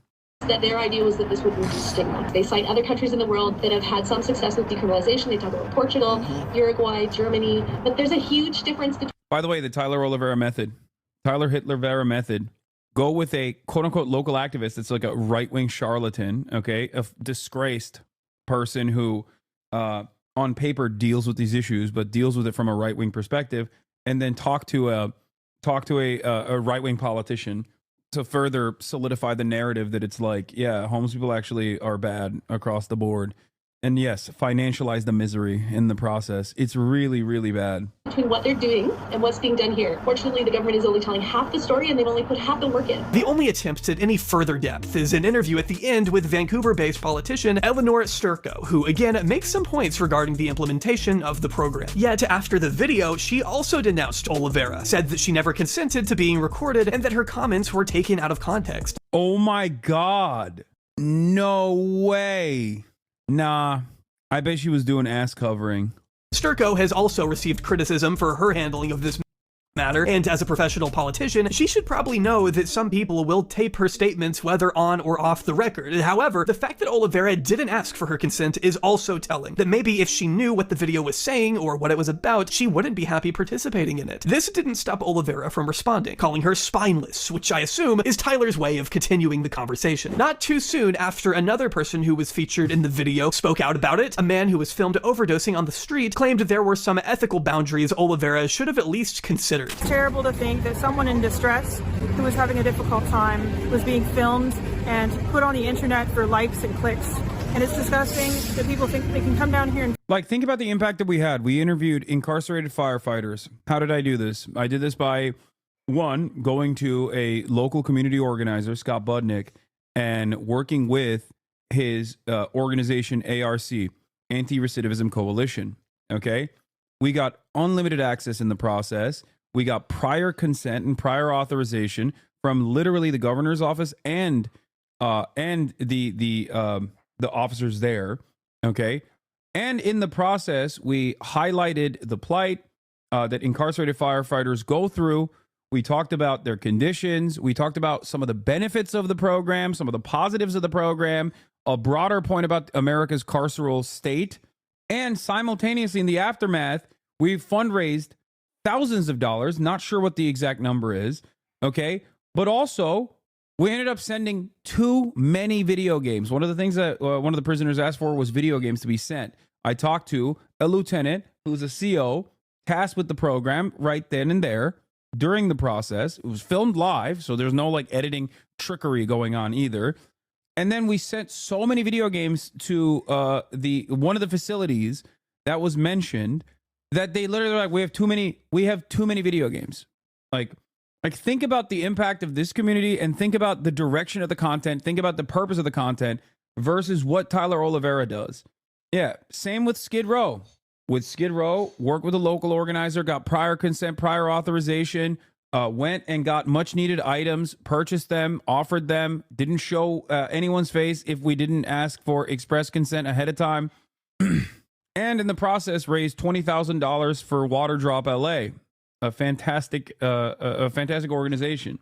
It's crazy how you can look at the same problem, right? The same problem.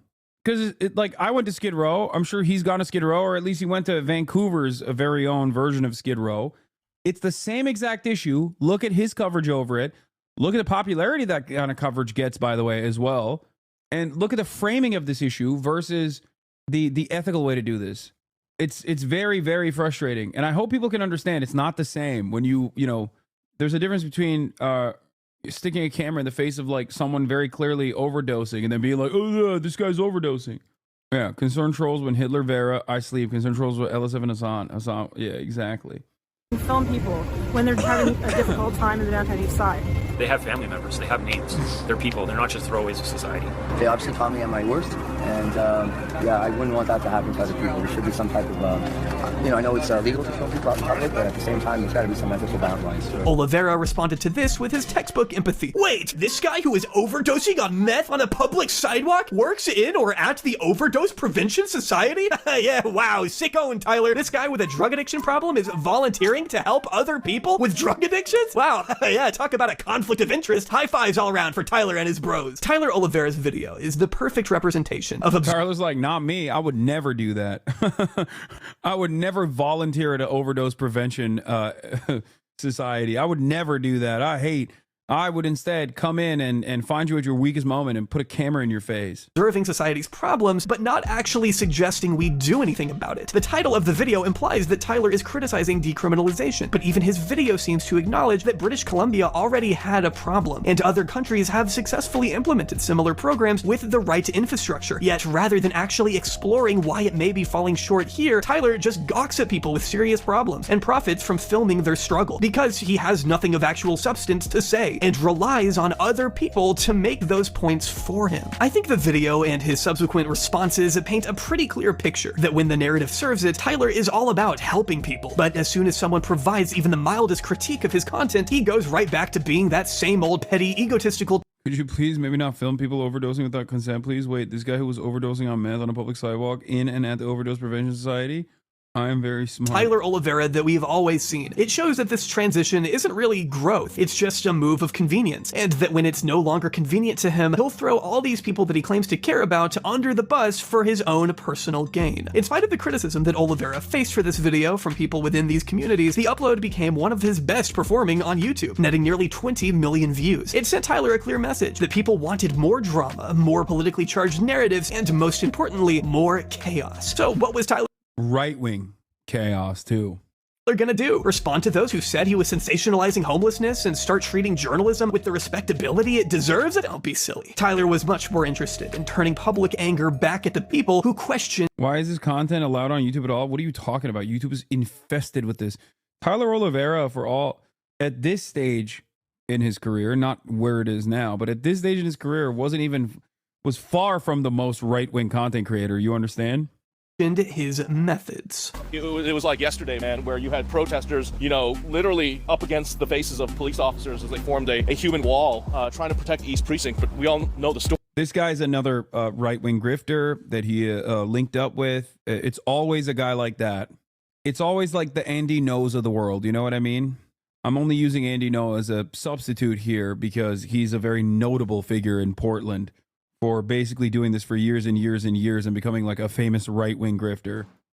City leaders allowed the activists to take over this entire city block, and it was just chaos. On Christmas Day 2023, Tyler dropped a video titled "I investigated the city that banned police," referring to Seattle's short-lived Capitol Hill occupied protest CHOP, or Capitol Hill Autonomous Zone CHAZ, which prohibited law enforcement officers from entering the area. Tyler appears here with another independent journalist, Jonathan Cho, who was fired from his job for his coverage of a Proud Boys rally, which many considered was a little too generous to a fascist organization. I got fired because I covered a Proud Boys rally, and I was accused of promoting this group. I can't believe it. I can't believe the soy libtard cucks fired this man for doing exactly what they claimed he was doing. How dare they? Accused of promoting. When that wasn't the case. And afterwards, people just started harassing me and doxing me. In case anyone thinks this was a one-off, on his Twitter, Cho now regularly uses the term Trump derangement syndrome unironically, quote tweets "end wokeness," and flagrantly... Wait, who was it? Wait. Regularly uses the term Trump derangement syndrome unironically, quote tweets "end..." Dude's getting fact-checked. End wokeness schooling Mehdi Hassan. "End wokeness," and flagrantly promotes allegations.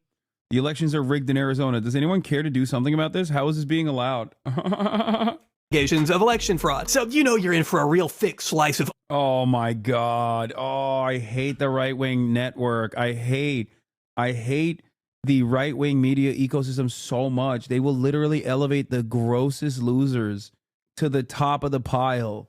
All you need to do is just, it's so easy to grift. All you need to do is just say, like, gay people are responsible for wildfires. Undocumented migrants are the reason why inflation happened. And the next week, you will be on Jesse Waters to repeat that talking point over and over again. They will give you endless money to do this. Unbiased journalism with him. They don't like my style. Cho is such a fraud. He literally just comes to protest now to harass people and try to get them to attack him. He's literally the most annoying ever. When I was reporting at a protest recently, he started screaming at random pro-Palestine protesters on the UW campus. Oh... They don't like the fact that I'm exposing them, and they feel as though they are vigilante security guards and that they're protecting this BLM garden and this homeless encampment. How is this being allowed in a public park in a world-class city like Seattle? This is a takeover, Tyler. The implication of this video is that there is some relationship between the 3-week period when Seattle banned police on Capitol Hill and the rise in criminal activity, despite the fact that they present no evidence that this was the case, and trends of crime in Seattle will show you that this has been a growing problem long before the developments in 2021. Isn't this literally how Steven Crowder got started? Yes, the answer is yes. All of the worst villains in contemporary American society basically came out from this starting point. They're done. They don't want to work anymore. They don't want to pay taxes. They don't want to pay their bills. You've got the activists saying, oh, if you just give everyone here housing, we can solve the crisis. Well, the problem is you've clearly encountered there are people who want to stay out here. What do you do about them? After it is safe. There's urine, there's human feces, there's drug dealing going on. Is that safer than this shelter that's allegedly unsanitary. Look, Why do you think they're choosing to be out here? because they don't want to follow the rules. Okay. Do you deserve an apartment in Seattle when there's so many others who are working 2-3 jobs? Throughout the video, there's also this advocacy against giving homeless people housing. This narrative that people who expect it rather than going to shelters are entitled. The only places Cho seems to promote are Christian-run organizations, which feels... Yeah, by the way, that's my favorite. It's just like the homeless people love being homeless. It's their favorite thing. You know who's the most privileged, entitled people?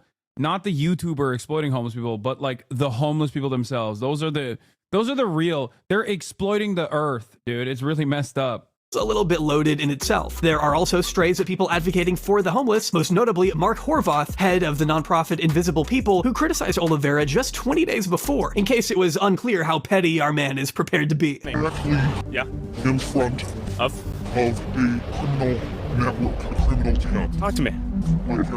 For my safety. Okay.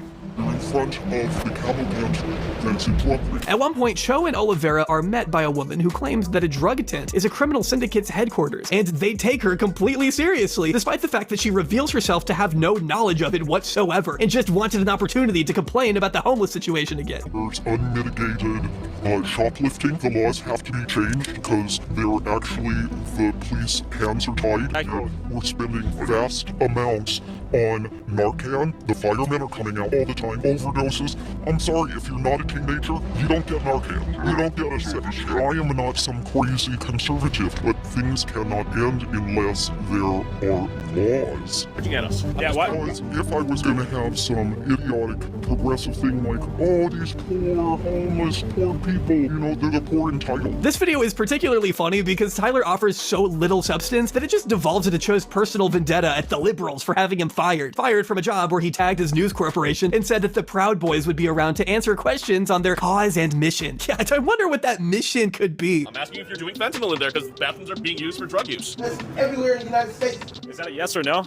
No. Would you like to share your thoughts on what's going on here? I just did. It happens everywhere. But to Oliveira, Cho's just a useful idiot, someone to stir up controversy and draw conflict for the sake of content, and a tool to make the opposition look reasonable. At some point, Cho disappears, and the video actually starts to become interesting when he talks to people who were involved with the protest, but by then it's too late to really leave any other impression. A narrative around homelessness that boils down to just finger-pointing at anyone or anything progressive, and commonly those who are hostile to Oliveira's own methods, which at that point, can you blame them? I got put in jail for jaywalking, but I did a year. Did you do anything else? What? That seems pretty atypical, right? Right. Point of proof. Shall I jaywalk? A few cops are there. I'm just curious. Okay, we're trying to prove a point. From bringing on controversial figures to serve as his expert consultants, to filming multiple people struggling without their consent, to making broad, unsubstantiated assumptions without even basic research, it's clear that Tyler sees his job as one to stir the pot and create the conflict that he can reap interaction from. To his many critics, the verdict was clear. The dude still sucked, he just found new ways to hide it. But why would he change if he was only going to be rewarded? Oliveira was using his content to wage an ideological war with his critics and those who worked in these places, but how long would it be before he bit off more than he could chew? Over the next few months, Tyler continued to move into more politically charged territory, even covering the US-Mexico border crisis with the usual Tyler finesse. Oh, we got WAP? Cardi B's got some other meaning for that. Cardi B means by that. Oh, yeah, you know, here we go. Dementia and quid pro Joe and crackhead hunter. I gotta go. However, in March, Tyler decided it was time to return to his roots. In the video, I investigated the poorest region of America. Tyler goes to West Virginia, walks around poor towns, and interviews people. Throughout much of this video, Tyler isn't accompanied by a local or right-wing journalist, so the narrative kinda just goes from one interviewee to the other than the mandatory Trump supporter interview, of course. Of all the videos, it'd be hard to see how this one would draw any controversy, but then Tyler goes to visit a family known as the Whitakers. I'm sorry, who's this? His name's Ray. Ray? I remember Ray. I photographed you, Ray. Do you remember? Years ago. And your name is? Lorraine. Lorraine? And Timmy. The Whitakers are a family commonly dubbed America's most inbred family. I don't really know how you measure the degrees of inbreeding in a family, but they pivoted to the center of public interest through the coverage of Mark Leda, a photographer who creates videos covering the poorest in society. On his channel, Soft White Underbelly, Leda regularly takes the Whitakers on various trips and holds interviews where they're free to express themselves. In 2022, Leda started up a GoFundMe to raise money for a new house, as the Whitakers weren't exactly living in luxury. So you might be wondering, what does all of this have to do with Tyler? A couple years ago, I saw... Wait, this dude worked with Tyler Oliveira? this video on YouTube titled Inbred Family, The Whitakers, where this guy, Mark Laida, records his interaction with a family suffering a long history of inbreeding. Well, Tyler reached out to the Soft White Underbelly team and asked if they could help put him in contact with the Whitakers. A representative responded and said no, citing that they have an exclusive contract for all content creation and that they're in the process of filming a TV show. Wait, what? Wait, I'm sorry, what? I just got whiplash. Like, at first I was like, oh, nice. He's like a nice guy. He's protecting this family. And then he's like, no, actually, fuck you. I'm making money off of them. What is going on here? No, this family that like legally cannot. I don't even think a member of that family legally could enforce a binding contract, like could sign off on a legally enforced binding contract. Is there a single person in the family member that's like, that has, you know, their mental faculties in order? I don't know what the proper term here is. They're still people, bro. No, I understand that. But my point is they don't have mental capacity to sign a legal document. Most likely. Ableist? Wait, what? No, that's not what I'm saying, dude. Like, how do you not understand? Kind of ableist, bro. Not gonna lie. Oh my God. Oh my God. Oh my God, this is why it's so much easier to grift to the right, dude. Why would anyone grift to the left? It's the stupidest thing to ever even encounter. It's like, have you ever met a leftist person? Have you ever met a leftist person? You must have never met a singular leftist person if you think like there is such a concept of grifting to the left, okay? Every damn day of the week, I find myself directly at odds with people closest to me ideologically. Every damn day of the week, okay? I despise them. Tyler takes this response and decides that he's going to film anyway, so the email was just a formality. He also attacks Laida for seemingly hypocritical responses, which, I mean, they kind of are. Intrigued, I reached out to Mark Laida to see if he could introduce me to them, and he responded with this. Hi, Tyler. Soft White Underbelly has an exclusive contract with the Whitaker family for all content creation. We are also currently in talks about a television series with a broadcast network. Thank you so much for thinking of us. Noel, Soft White Underbelly. 9 days later, he uploaded this to his YouTube channel. This is not I'm not trying to create a TV show where we're doing follow-ups on people, because I could easily do that. I try to resist doing that, you know, because you know, people, like, I see the comments sometimes, oh, you're just exploiting these people. Now, assuming this contract even exists, it immediately raises a red flag when you consider that Mark has made 13 videos with the Whitakers with a combined total of 89.13 million views. Oliveira then goes on to observe the fact that Laida has multiple GoFundMes set up. That's so funny that Tyler Oliveira is like uncovering this guy grifting simultaneously and then goes, I'm gonna grift as well. And a PayPal and Cash App for donations, which seems awfully impractical and confusing given the multiple subjects of these videos. From his point of view, Laida should have more than enough money to buy these people a fairly affordable house, which would be an upgrade from their previous living situation. Before we go any further, I just want to say that Oliveira, for the first time in his life, might actually have come up with an original point that's worthy of discussing. An exclusive contract is absolutely ridiculous to have on any basis, let alone with an impoverished, mentally challenged family. You shouldn't be— I don't even know if they have enough mental competency to sign on to a legal contract like this, but it's funny that Tyler Oliveira, in the interest of like exploiting the mentally exploiting people with these issues, ended up uncovering another person doing the same and then still turned around and exploited them regardless. But that's crazy.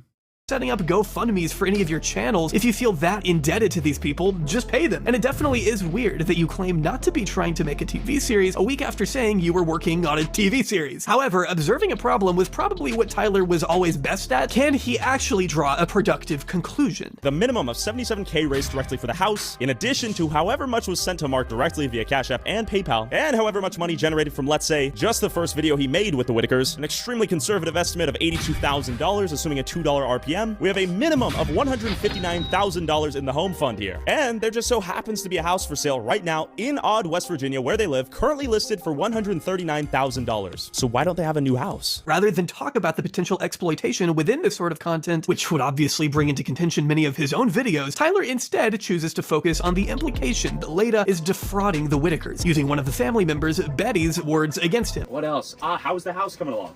What house? I don't know what house. We have from Mark about the house. What did Mark say about the house? Paige wants to get an update. I don't know. Okay. Do you think he's... Mark told we ain't got no more money in there. I don't know. Okay. Well, no, we told us. Oh my God, Tyler Oliveira accidentally stumbled across real investigative reporting on an exploitative YouTube channel Oh my God. Oh my God. What? Oh my God.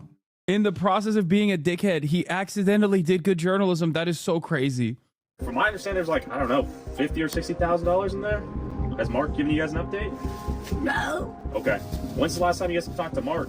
I talked to Mark the other day. Even though he doesn't outwardly state that Leda is keeping the money, it's about as close as you can come to actually accusing it without being legally liable. It's a little thing we like to call plausible deniability, which Tyler is all about. It's not really a sensible argument either, because if the money hadn't been raised yet, why would Leda be sending it over? I feel good. They were super sweet. They're groceried up. It is cold. They were in the middle of nowhere. And Mark, where is the house? I started a GoFundMe linked in this video's description and donated $10,000 of my own money. If you feel moved by these innocent souls and want to help them live their elderly years in peace, feel free to donate below. Mark, if you have any honor, let's combine whatever my viewers and I raise, your 2 GoFundMes, and let's get the Whitakers a new house for real. Tyler then decides that the solution to all of this is to set up his own competing GoFundMe for the Whitakers, which is almost hilarious in its absurdity. Oliveira couldn't even think of an original solution, and although he had evidence to imply that maybe Mark Leda had some questions to answer, the undertones of financial misuse were a step further, which were only really substantiated by one person's testimony. If that testimony wasn't accurate, Oliveira might end up looking kind of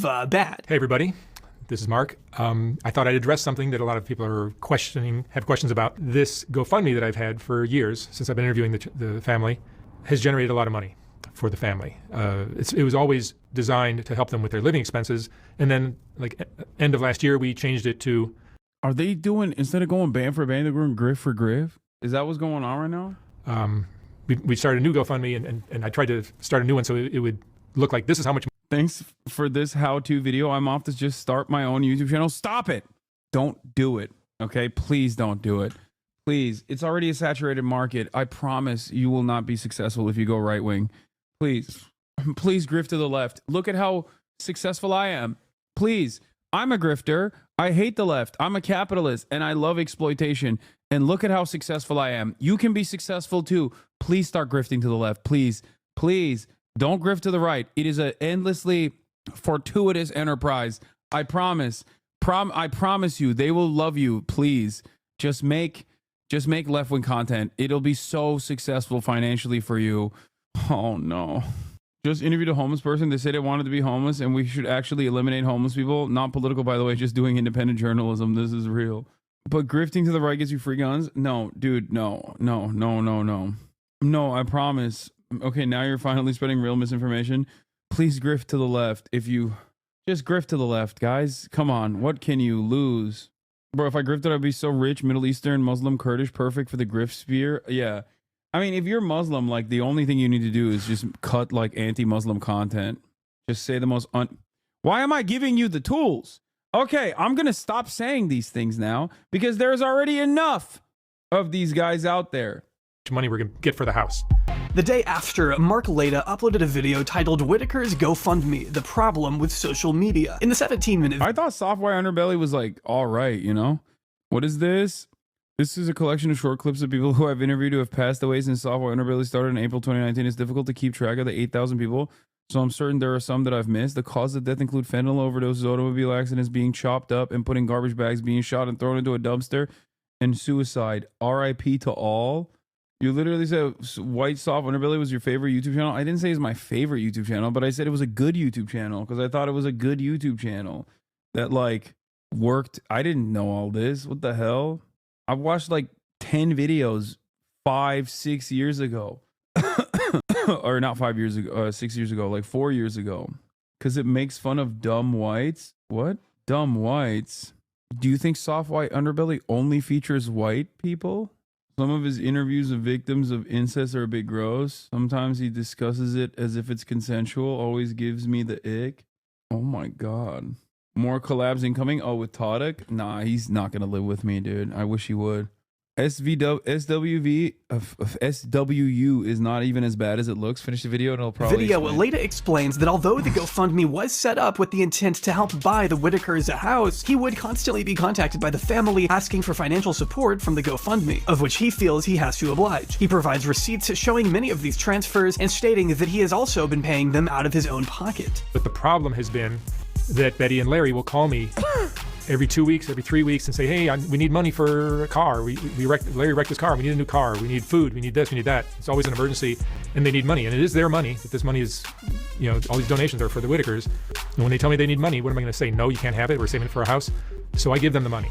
These are all going from my account to Betty Whitaker's account at the, I think, Chase Bank.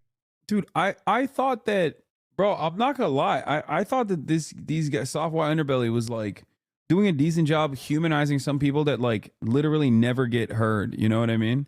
Literally never get a voice, and talking to them like they're human beings. Bank, I think it is in Beckley, West Virginia. Because I've gotten these not weekly, but every few week calls from Betty or Larry asking for money, the money that's in these accounts gets depleted. It's always happened with them. Where it looks, you look at the GoFundMe, it's generating money. All of a sudden there's 55,000. Oh, we're getting closer. No, you're not, because they took out 5 and they took out 6 and they took out 8 and they took out 14 and they took out 3, and it keeps it low. It's 0 right now. It's been 0 for a few months. Larry and Betty have called me and asked me for money. I've given it to them out of my own personal bank account, not out of their GoFundMe donations, because I like helping the family. But without the ability to stop spending and start saving, we're never going to get close to that house. Leda also seems to imply that the exclusive contract was more of an excuse to try and protect the privacy of the Whitakers from everyone who may try to contact them. He didn't ask me. He never called me. He did call me once to ask if he could give them my contact info, but I don't want to give out the contact info of everybody I interview. How many requests for the Whitaker contact info did we get back then? So many. It would have ruined their life if all the people got their address. So we have to figure out a way to keep everybody from just going to the house and it becoming like a problem for them. Yeah. So I made up excuses why I'm not going to give out the contact information. The narrative of Leda's response tends to harp on the fact that Oliveira is looking for drama, which is supported by the information that Oliveira did not ask him about the GoFundMe, despite already having contact with him and his team. This is what these people do. He's just one of many that create these scandalous stories and say, ooh, he could have easily contacted me. He says, hey, Mark, my name's Tyler. I'm doing a video on the Whitakers or on the GoFundMe. Tell me what's going on. I just don't understand why he didn't just say like, yeah, we're not giving out random people's contact information. That's crazy. Like, I don't know you. I don't know what you're about. A cursory glance at your content makes me feel uncomfortable about the prospect of you, exploiting this family for your own personal gain. Once again, Tyler's still coming out as the bad guy, even though I now have a different opinion of the Soft White Underbelly as a consequence of this as well. Even though I don't know, maybe he'll fix this by the end of this segment, but. Despite Jaubrey's opinion on the matter, I still think it's a little off. There's some a little off about it. With that, I would have said, yeah. I give them money. That would have killed his whole story. Because what he wanted was to make me look like I'm not giving them the money. They've gotten every single cent of any money that was ever donated. I have to pay the taxes, and everything else goes to them. Yet, in spite of this, Leda states that he is intending to discontinue the GoFundMes, and he probably won't do any more videos with the Whitakers in the future. But between her and Larry, there's a lot of money flowing out of that GoFundMe, and it's down to 0 now. So I'm actually gonna discontinue my GoFundMes for the Whitakers. I probably won't even do videos with them anymore. It's just it's left such a bad taste in my mouth after all this. I don't think that you should set up a GoFundMe that provides the impression that people are donating money for a house with a specified target when it's actually going towards a bottomless pit of miscellaneous expenses, as that may have an effect on whether or not people donate their own personal income. Throwing money in chunks at people probably isn't going to help them if they don't have proper financial management, and it's hard for me to say that Leda didn't consider that, especially as someone who has specialized in documenting the lives of the impoverished. I can't say I really came away with a good impression of Mark from. Okay, respect. Jaubrey also smelled it. Okay, I trust his nose as well. All right, good. There's a bunch of stuff here that's a little off, Chad. This video, just out of virtue of how he talks about himself and his mission. Look at the Whitakers' lives. Their lives are so much better since I came into it. Their lives have improved greatly since I came into it, and the reason for that is because I'm kind and generous and I'm helpful. Would it be better to have been patriarchally tell them that they can't have their money? No, it'd be better if he actually fundraised to buy a house like he said he was going to, and then just gave them at least permanent shelter, which would have immediately improved their material conditions. And then the rest of it is like there's an ethical way to do this. The most ethical way to do it is most likely to link them up with any organization that directly works in the region. And I'm sure there are. I mean, West Virginia is in a dire situation overall, but I'm sure that he could have engaged with a local organization that already works in housing people like this, or improving people's and giving them the proper medical care and attention that they need. And then not setting up a trust fund, chat. Just addressing the immediate and most significant needs that people have is the name of the game. Okay? Like, constantly giving them money over a GoFundMe that's built to like buy them a house is definitely not the appropriate method. Yeah, if a charitable organization did this, it would be considered fraud. You cannot mislead donors on a basis of how donated funds are to be used. You're 100% correct on this, by the way. Like working with a mutual aid organization on the ground would be infinitely better and more sustainable in terms of like improving their lives, especially because you can't always be there. It's unreliable. You can't get the people used to just like a steady flow of funds coming from you directly. And then also on top of that, you're constantly filling content with them. And then there's that expectation. And I still haven't figured out if there's anyone in the family, I guess the mom maybe, that is like, that has enough mental competence to figure out what's happening as well. So there's so much, I mean, these people are very desperate, it seems. And I don't know. And when they needed help, I came through for them every single time. The fact that Betty comes on stood in front of him, his cameras, and said, when he asked what happened with the money, she goes, I don't know. Come on, Betty knows exactly where that money went. Nevertheless, it was clear that Leda was not keeping the money for himself and wasn't defrauding the Whitakers. His perception of the GoFundMes wasn't unreasonable. He explains his rationale pretty well and states he does pay his interviewees regardless. Oliveira was an idiot for even implying that he might be taking GoFundMe money for his own purposes, and in doing so, he actually derailed productive conversation into a lopsided scandal piece. He was embarrassed, and a day later hurriedly released a video himself, attempting to respond. So I uploaded this to my video, and I open-endedly asked Mark, what's going on with the GoFundMe? Where's the money? I did not accuse him of doing anything. I did not call him names. I merely asked the question I myself was curious about, and thousands of other people in Mark's own channel have asked him, and I would imagine that includes many people who have donated to the cause. In this video— I'm sorry, is he in the bath? Is he on the pooper? What? Is he shitting out of his dookie ass, his doo-doo ass, his doo-doo butt? Is that what's going on? What's going on here? Why is he on the pooper?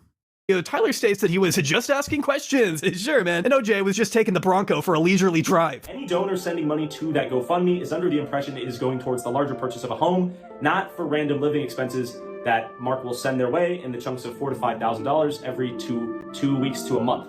Now, this is a great update. Kudos to Mark for giving them the money. They are in fact entitled because the donors gave the Whitakers the money, not Mark. Many people are saying, I've basically ruined the relationship between them, when in reality, that's between them. Other than raising the valid point I spoke about earlier regarding the transparency of the GoFundMes, Oliveira spends most of his time implying that Leda is fragile for ending these fundraisers, and continuing to insist that he was just asking a simple question through his video. If me asking that question has elicited a response in which he cancels GoFundMes forever because it calls into question what? The timeline in which he intends on giving these people the money, his ethics? Genuinely, I'm asking a very basic update question of, hey, there's a lot of people that have donated to this GoFundMe. What's going on with the money? Pure, simple, cut and dry. Mark's frustration is that I didn't email him personally, which I asked him open-endedly on the video, and we now have this update. I love this response in particular because you can see the cogs in his head turning as he realizes I'm such a child. Oh, can you imagine? I was on numerous mainstream media outlets for the past couple of days, and I also interviewed Senator Bernie Sanders literally 2 hours ago. And this is what I'm predisposed with. God, what is wrong with me? 33-year-old man, by the way. He actually doesn't have a valid response as someone who is supposedly meant to be a credible investigative journalist, and he just defaults to, well, I asked publicly, which was exactly Leda's problem, dumbass. I just asked the question of what was going on. His response is obvious frustration and the receipt showing the transfers, which that's good. Thank God he's actually sent them the money. I think that's great. I think this easily could have been avoided if he just provided an adequate update here and there. Yo, what's wrong with you? You need to be doing a lot more of this shit. Yeah, that's right, dude. But the people are sending him their money with the expectation that it went towards a house.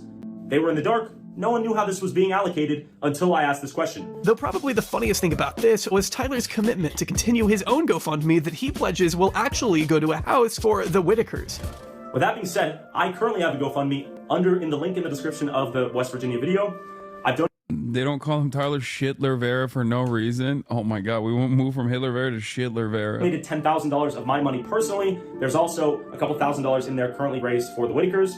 The initial goal of combining whatever I raised with Mark's GoFundMe is now no longer obviously possible because he's given them all the money. I would imagine it's all spent. This guy just doesn't learn. He obviously wants to use the success of the GoFundMe to prove Leda wrong, but his personal vindictiveness is clouding out the logical reality that this sort of fundraising isn't actually helping the people in this scenario. And 3 weeks later, Soft White Underbelly uploaded a video where he confronted the Whitaker family for lying about the death of a family member to siphon Mark's money for drug use. All right. So BJ, I understand you got a drug problem. You've told me that. We all know that. That's not a secret. Right. But for you to... I'm proud of what I did. I'm not. Yeah, you're telling me there's a funeral today at 3 o'clock? In light of this, and the fact that the GoFundMe didn't even come close to the goal, Oliveira refunded everyone and stated he had found a couple good houses. What is wrong with everyone involved? What is happening here, dude? Yo, did I misunderstand? Did Soft White Underbelly just go over there to be like, hey, you're a drug addict and you used up all the money for your drugs? Is that what it is a grift off, it seems. What the hell?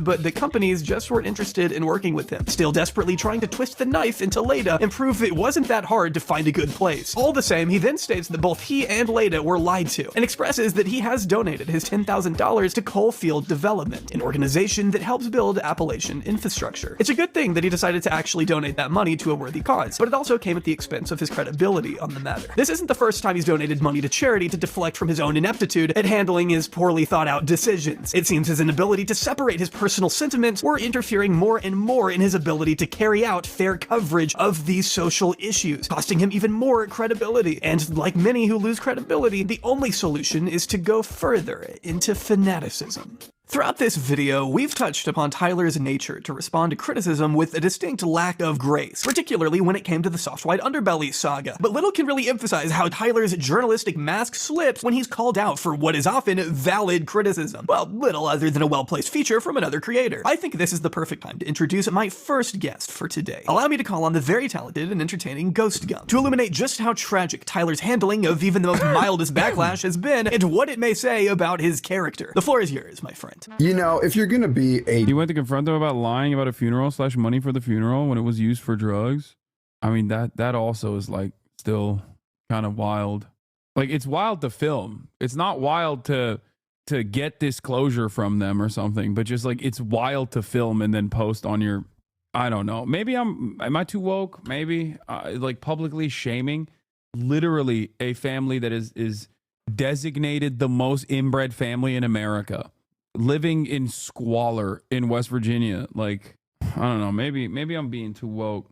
Degenerate, opportunistic, clickbaiting grifter who LARPs as a, quote, unbiased journalist, you need to have a thick skin because you're going to get criticized a lot. And Tyler's skin is thinner than tissue paper. Now, we've already covered the Soft White Underbelly situation where Tyler tried to destroy Mark's reputation just because he wouldn't give him the Whitaker's contact information. But another situation people forget about is this one here. This morning, I woke up to a copyright claim, a complete video takedown, and a strike on my channel for a 4-second clip of a 33-minute documentary we made in Hawaii. Now, for context, Tyler is having a meltdown because he claims that another YouTuber named Nick Johnson falsely copyright struck one of his videos because he used, quote, 4 seconds of Nick's footage from this video, which is complete bullshit, by the way. According to Nick, Tyler used multiple clips from his video. About a week ago, I got a notification that a lot of my content was being used in one of his Hawaii videos. So I looked at his video and I was like, yes, there's my stuff all over your video. You didn't ask me. So I put out a claim on YouTube and said that he needs to take that out of his video. So after getting the copyright strike, Tyler emailed Nick and tried to resolve the situation, but 30 minutes later, he sent another email saying, actually, go fuck yourself. I'm taking your ass to court. Now, the YouTuber who copyright claims my video does very similar content. I've watched a lot of his videos. I enjoy some of them. There's no beef I thought we had. There's no beef I thought we had. There's no beef I thought we had. But this is not fair use in the way Tyler thinks it is. Because it's fair use, and even he knew that. The piece we put out is journalistic in nature, it's educational, it's news, it's showing what's going on out there, and it's protected under the 1976 fair use doctrine of copyright law. Which Tyler did none of these things. He claimed he transformed the clip, but just because you put a clip in your video doesn't make it Yeah, you can't technically use it as B-roll, by the way. Like, that is, you can't use someone else's footage. You can't use someone else's footage as your own B-roll and portray it as your own. That's why when all these news outlets, like when all these news outlets used my clips from the interviews with the firefighters, like they would do proper accreditation. Now, I don't personally care regardless if people use my stuff, but in many other circumstances, like a lot of other places would technically go after you. If they could, they have a valid reason to do so. Most people won't, for the record. Most people won't. Most people won't actually, what do you call it? Most people won't actually like go after you for using their footage for a B-roll. Just, you know, just so you understand. It's not good practice. You know, that's also March's stuff, kind of. What? March's stuff? What do you mean? Because he was holding the camera? Is that what you're trying to say? Is that what it is? Like, no, no, it doesn't work that way. It's like I still retain ownership over the intellectual property. Not that I care. I don't know why you're even bringing this up. Yeah, wait, what are you saying right now? Yeah, he was so proud of it on this morning. Yeah, he shot it. What are you talking about? Like, you're making it seem like March is gonna copy strike me over the footage. Didn't Hassan steal from Palestine? What? Not too woke. Shabby journalism is literally my biggest pet peeve. Like, I hate these MFs. I hate when MFs think they're journalists having a camera and an opinion. We've now reached, yeah, you know what? It's mine. I'm actually taking you down. I just like now the parasocials have gotten so out of control. They're being parasocial with me and March. They're gonna be like Marat filmed some of the footage, and technically, therefore, it's his rights as well. Anyway, the point is, if it was a professional media company, like a local news channel, if there was a local news channel that originated some kind of footage, and I use this all the time because I don't care, and most news companies would never come after you for this, but the reality of the matter is, if technically, if you want to be technical about it, using a professional news, like KTLA or whatever's news coverage in your coverage as B-roll is not allowed. That's not fair use. You would have to pay for licensing if you wanted to go through the completely legal route. Okay? But at the same time, no one would actually stress over that. Most people don't stress over that sort of stuff at all, especially online. Transformative. He didn't actually transform shit. He just slapped it in his video and then pretended like he was the one who filmed it. I think one of the comments under this video sums it up incredibly well. While I think Nick's actions are very unfair and I do not agree with them, this might be a difficult case to win. If you used his footage without permission, that is a breach of copyright. If it was a 4-second shot that he spent thousands of dollars to get, for example, footage of a rare animal in an exotic location, then he would be pretty mad that someone just downloaded it and put it in their video. There are scenarios where people spend hundreds of thousands of dollars for a 4-second shot of very unique things. It is a very tough situation, and I think that's very well put. Now, would I file a claim over this? Probably not. Nick literally flew to Hawaii and spent time and effort to get this footage that Tyler just stole, slapped his name on it, and passed it off as his own. Like, I'm sure if Chowder isn't wrong. Legally, he would initially own the footage, but if he's getting paid for his service and there's a contract, you would own it. But my understanding is y'all have a work for hire situation, which means you own the content. I work with determining copyright all the time for my work. This doesn't really matter anyway. Yeah, I know. For all intents and purposes, when Marge is holding a camera or when someone else is holding a camera on my stream, I'm still technically the copyright owner, but it doesn't really matter anyway. Okay? It doesn't matter because I don't even retain any sort of IP around my own content. But yes, you're right. Isn't there a case with it is true. What I just take photos saying is true. There's a famous case with like a monkey that took a photo, no? Like, wasn't there like a copyright case? Is that fake? Hold on. Yeah, the monkey selfie copyright dispute. Between 2011 and 2018, a series of disputes took place about the copyright status of selfies taken by Celebes crested macaques using equipment belonging to the British wildlife photographer David J. Slater. The dispute involves Wikimedia Commons and the blog TechDirt, which have hosted the images following their publication in newspapers, over Slater's objections that he holds the copyright, and people for the ethical treatment of animals who have argued that the copyright should be assigned to the macaque. Now he's calling me a monkey? Yeah, the person who pressed the button is the copyright holder. That is true, but that isn't a situation where the monkey was under contract by some other entity to produce photos for them. Expert opinions. Dude, this is crazy. A site that only accepts media available under a free content license in public domain uploaded the selfie photographs from the Daily Mail. Uploader claimed that the photographs were in the public domain as the work of a non-human animal, adding that it has no human author in whom copyright is vested. Slater discovered this a few days later and requested the Wikimedia Foundation to remove the photos. Easy derail, much bait. I can't believe this is so far removed from the point of contention. My point is, regardless, Tyler Oliveira technically violated copyright. because it's not his footage, because he did not actually, he didn't change it at all. He just used the footage as B-roll. Okay. If you use the footage, if you use someone else's footage as B-roll without proper accreditation or without like asking for it ahead of time, technically you're using it improperly. It's not protected under fair use. The reality of the matter is, and I've talked about this quite a bit in terms of copyright, and my principle usually is, copyright is in the eye of the retainer of said copyright, and it's entirely dependent on whether or not the copyright owner is interested in litigation. And in most circumstances, people would never stress over something like this. But because Tyler Oliveira is an asshole, I think this guy was like, yeah, you're misusing my video, misusing the videos that I shot. So I'm just going to, hit you with a copy strike, which is, I get where he's coming from. Okay. Tyler put Nick's channel in the corner of the screen or some sort of watermark, this wouldn't be an issue. So yeah, I really don't think that whole crash out was necessary, but it's really not surprising. For somebody who makes such provocative and edgy videos, you think he could give it as much as he takes it. But this is maybe the most sensitive man on the planet. Look at how he reacted when random people, by the way, I want to emphasize that, criticized him for speaking Spanish poorly. To those bitching about my broken Spanish, how was I supposed to know that illegal immigrants don't speak a lick of English? I'm obligated to go learn their native tongue and they aren't obligated to learn mine? The fuck out of here. This is America. Oh my God, that's so funny. He also literally spoke broken Spanish to a dude for like half of that video, and halfway through the video, the guy goes, I speak English, right? It was hilarious. The dude just let him go for like half the video. He's like, yeah, el gonchato.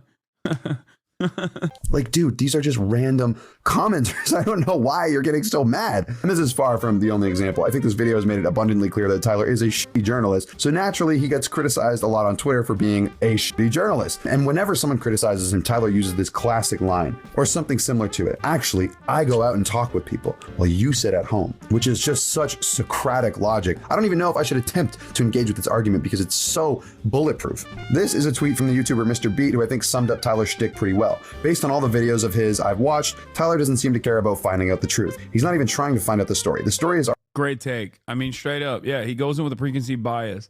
And to a certain degree, I also do that as well. Like, I'll admit, I have, at least through a lot more research than Tyler has dedicated to the matter, I have a mindset, right? Like, I wasn't like, oh, let me go to Skid Row and figure out what's going on there. I already have an opinion on homelessness, how this problem starts, what are the most effective methods of combating homelessness. Like, Hasan, have you ever said you're a journalist, though? No, I don't also say that I'm a journalist, although I do say that there are instances where I do journalism. Like the firefighter video is a great example of this, right? I'm not a journalist. I'm a pundit. I don't create new, I don't create new reporting, but there are instances where I can, interview someone that was otherwise inaccessible. In those circumstances, I have the capacity to actually create a new story. But even in that process, like, I'm diving into the situation with definitely a lot more information than Tyler does. You know what I mean? Like, I'm going in with a lot more additional knowledge on what the problem is, what the solutions are. I might even have my own personal biases. The difference is he goes in there with a right-wing attitude, and I wouldn't even say blind faith, but just like a right-wing attitude and a way to just try to max out on the inhumanity of the people that he's covering as a subject. It's already in his mind before he goes to film, and how he frames the story warps the truth. Your impartiality has been hijacked by your obsession with a particular truth existing. I went out for there and looked for it. You tweeted this from your couch. We are different. I don't think going to a place makes you an infallible authority on that place. Just for the record. And I think Tyler's proof that sometimes it's the opposite. You can go to a place and still have no idea what you're talking about and learn nothing. And I just want to close this segment with my own kind of personal experience with Tyler. To be fair, Tyler has demonstrated that he can go to a place and just learn nothing. Tyler has shown the world that he can go to a place and learn less and teach others less. than they would have known if they had never encountered the video at all. You know? He's living proof of that. Tyler. A few months ago, my brother Dantavius posted this hilarious based meme, which of course did numbers. Tyler wasn't too happy about that. He crashed out and made this long ass tweet calling Dantavius and Vince, two of my good friends, YouTube video essayists who tell you how to think and what to think. Do not travel the world talking to real life people. See what I'm talking about here? With different perspectives than them. They photosynthesize blue light. Seed oils into 8-hour-long slop reviews of Garfield. Dude, Tyler, you are the most soy dude, brother. What are you saying? You know, people can see what you look like, dog. What is this like? What is going on here? Like, why is every right-winger so obsessed with acting tough and being so macho and just being like, oh, dude, I bet you eat seed oils for breakfast? It's like, look at you. What have you been eating? You look like you've been sucking on the receipt paper at grocery stores. If that's the case, it's not like you don't look like a soy jack yourself. You do.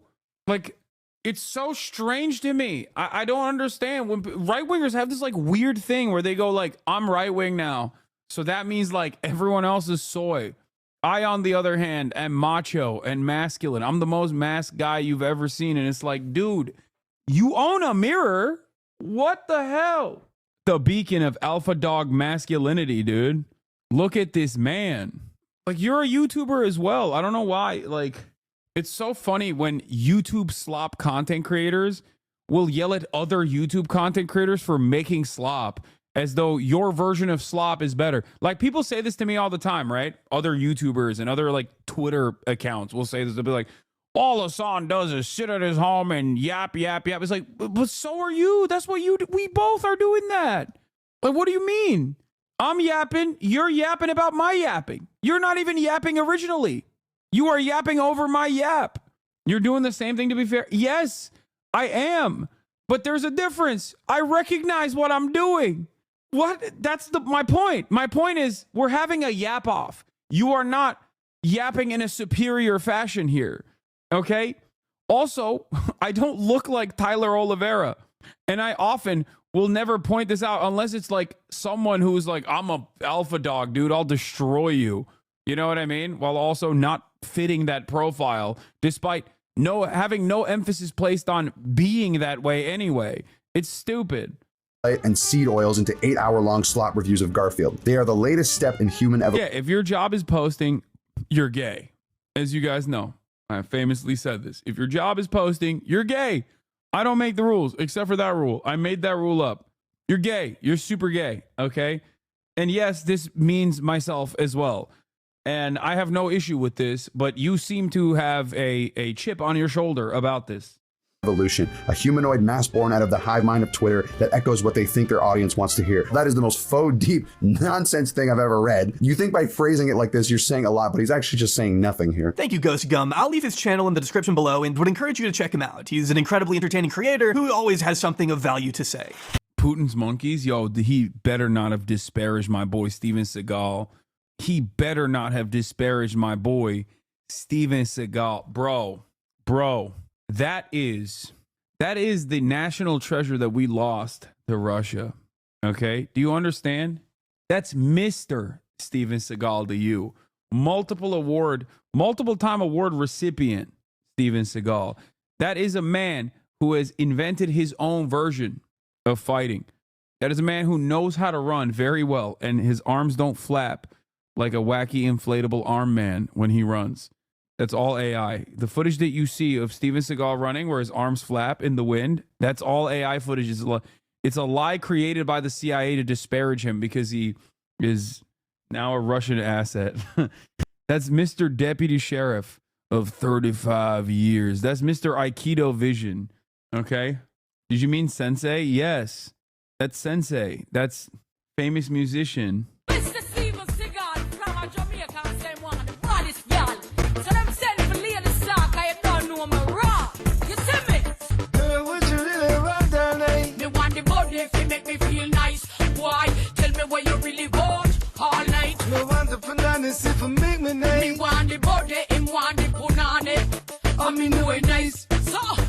When the girls start to strut, you could look at their butt, you shouldn't do. The West fell the day Steven Seagal chose to leave it. Anyway, let's continue. The same. I want the banana. Can't be said for Tyler Oliveira, who seemed to only be venturing further into partisan territory. The situation with Mark Leda and his responses to general criticism highlighted Tyler's own shallowness and inability to actually provide useful solutions for people facing hardship. If anything, it was a wake-up call for Tyler that hard-hitting scandal pieces don't really work when there simply wasn't a scandal, and that the people you sought to attack could respond and point out your own flaws and dishonesty. What was Tyler to do with this wisdom? Would he merely attempt to cater to a less critical audience who would look past his content's shortcomings, or would he actually try to change it? I don't need to complete this question. You already know exactly what he chose. And there was the perfect opportunity waiting for him to make the most of that evolution. Bing, bing, bing, bing, bing. Minnesota! President Trump?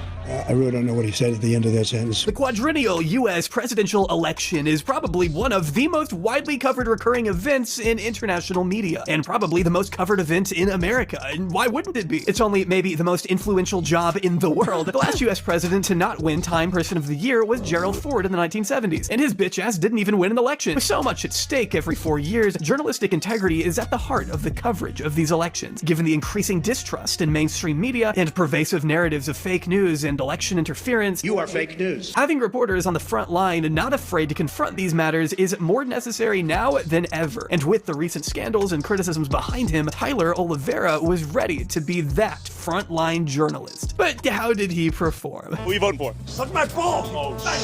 Well, friends, this is where I think I should introduce my second guest for today's video. He's been creating great content on infamous criminals over on his channel, but today he's taking a break from the stupidly morbid to talk about the morbidly stupid, as he looks at Tyler's use of the election and ensuing political tension to influence the masses with his representation of modern-day America. Take it away, Vince. Excuse me for my congested sinuses. I live near LA. The wildfires are going on. I've gotten sick from it, so excuse my congested-sounding voice. Now, in the age of fake news and disinformation... Oh, I feel that, brother.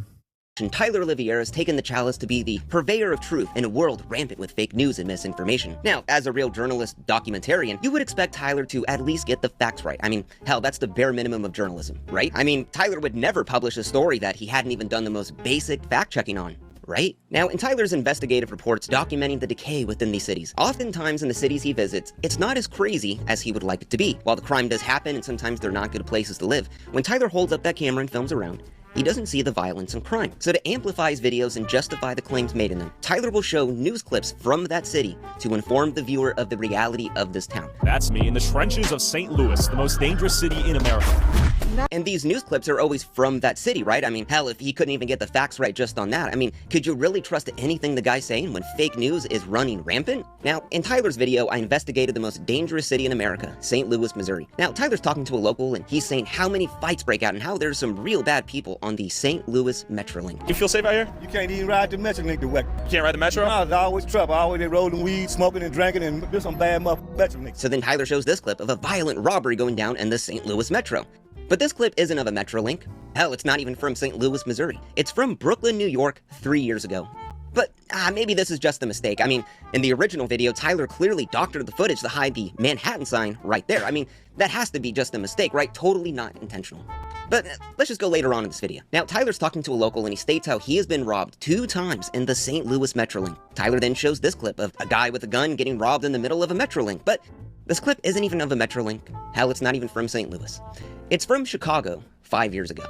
But maybe this is just a mistake. Let's continue on. Now, in Tyler's video, I investigated the most violent city in America. Tyler goes to Memphis, Tennessee, and in the beginning, he shows the violence and the decay going on. And Tyler shows this clip to show us how bad Memphis is. This is Memphis, the most violent city in America. And it's a robbery at a gas station. Wow, that seems absolutely insane. But this clip isn't from Memphis, Tennessee. It's from Chicago, and Tyler even goes out of his way to edit out the Chicago Police Department logo in the corner. Now, normally this wouldn't really be a big deal, but when Tyler's calling himself a journalist, documentarian, purveyor of the truth, and you're doctoring footage to this degree, I would say that's not an accurate representation of what's going on. Now, beyond doctoring footage to amplify the violence, Tyler sometimes uses news clips to justify wild claims made in his video. Now, in Tyler's Oakland, where every crime is legal video, Oakland, California, Tyler and his journalist friend state how Oakland is so bad that kids as young as 7 years old have guns. I don't know why we're being followed. when there's no doubt criminal activity left, right, and center. A lot of the kids have guns now, so when I'm walking around, I'm not looking for some 25-year-old guy with a gun. I'm 15-year-olds out here? I'm looking for 7-year-olds with guns. That's an insane claim. So Tyler then shows this clip of a teen in trouble to justify that statement that kids have guns in Oakland, and it's so bad that it's even on the news. But this clip isn't from Oakland. It's from Miami, Florida, 2 years ago. Maybe that's just a mistake. Miami and Oakland, that kind of sound familiar, but let's continue on. Let's go to a different video. New Orleans. I investigated the murder capital of America. Now here, Tyler's guide is talking about how the kidnappings and carjackings have gone up in a huge amount in New Orleans. Sounds pretty scary. So to justify this claim, Tyler then shows this clip, and it looks pretty scary, I'm not gonna lie, that looks pretty wild. But this clip isn't from New Orleans. Hell, it's not even from the United States. It's from Albania. And there are dozens of examples of Tyler doing this in all of his videos. Now, we could go through it all day long, but frankly, I don't want to bore you. But if Tyler can't even fact check at the most basic level, making sure the clips you're using of that city are from that city, what else would Tyler mess up? A journalist would never use Photoshop and AI-generated images to fabricate things that never happened and pass them off as truth, right? Let's go to Tyler's Germany video. Now here he talks to the AFD, he visits a peaceful protest, the counter-protest, it all seems very mild. But if you look at the thumbnail, you would expect there to be Klansmen in robes, Heil Hitler signs, swastika flags, which are illegal to fly in Germany, to be in that video. Now, if Tyler's claiming to be a journalist, why would he use things that have never happened in the video as the thing to get people to click on the video? Is that really documenting the truth? I mean, let's go to his Jamaica video. Now, in the video, it's pretty peaceful, nothing's crazy. Wow, Jamaica seems like a great place to go. But the thumbnail would give you a completely different image. We see a caricature of a Rastafarian man, mind you, a religion of peace and nonviolence, holding an AR-15 with spent casings on the ground, and the islands being set on fire. When do we see this in the video? Never. Once again, I would just say, is that really documenting truth, the reality? So if Tyler can't get the thumbnails right, and he also can't even get his own footage that he uses in his videos right, I mean, Tyler would never get the entire story wrong, right? Now let's go to his video, Inside the Ohio Town Invaded by Cat-Eating Haitians. Now, this was a This is a condensed version of the video that we watched already with Vince, by the way. It's the same video, so I'm gonna skip through it. We already saw all of this. Vince did a fantastic hour-long video on Tyler Oliveira, and this is like basically the condensed version of it. The same can't be said about Tyler Oliveira, who, since recognizing that you can foster an uncritical audience if your talking points are extreme enough, is not even attempting to hide his blatant bias or lack of research. Whereas in the past, his content may have possessed occasional dog whistles to the far right, now it just contains whistles. It's hard to choose from all the content that selects various minorities to scapegoat, but I thought we'd head over to Britain for Oliveira's coverage of an unashamedly controversial figure.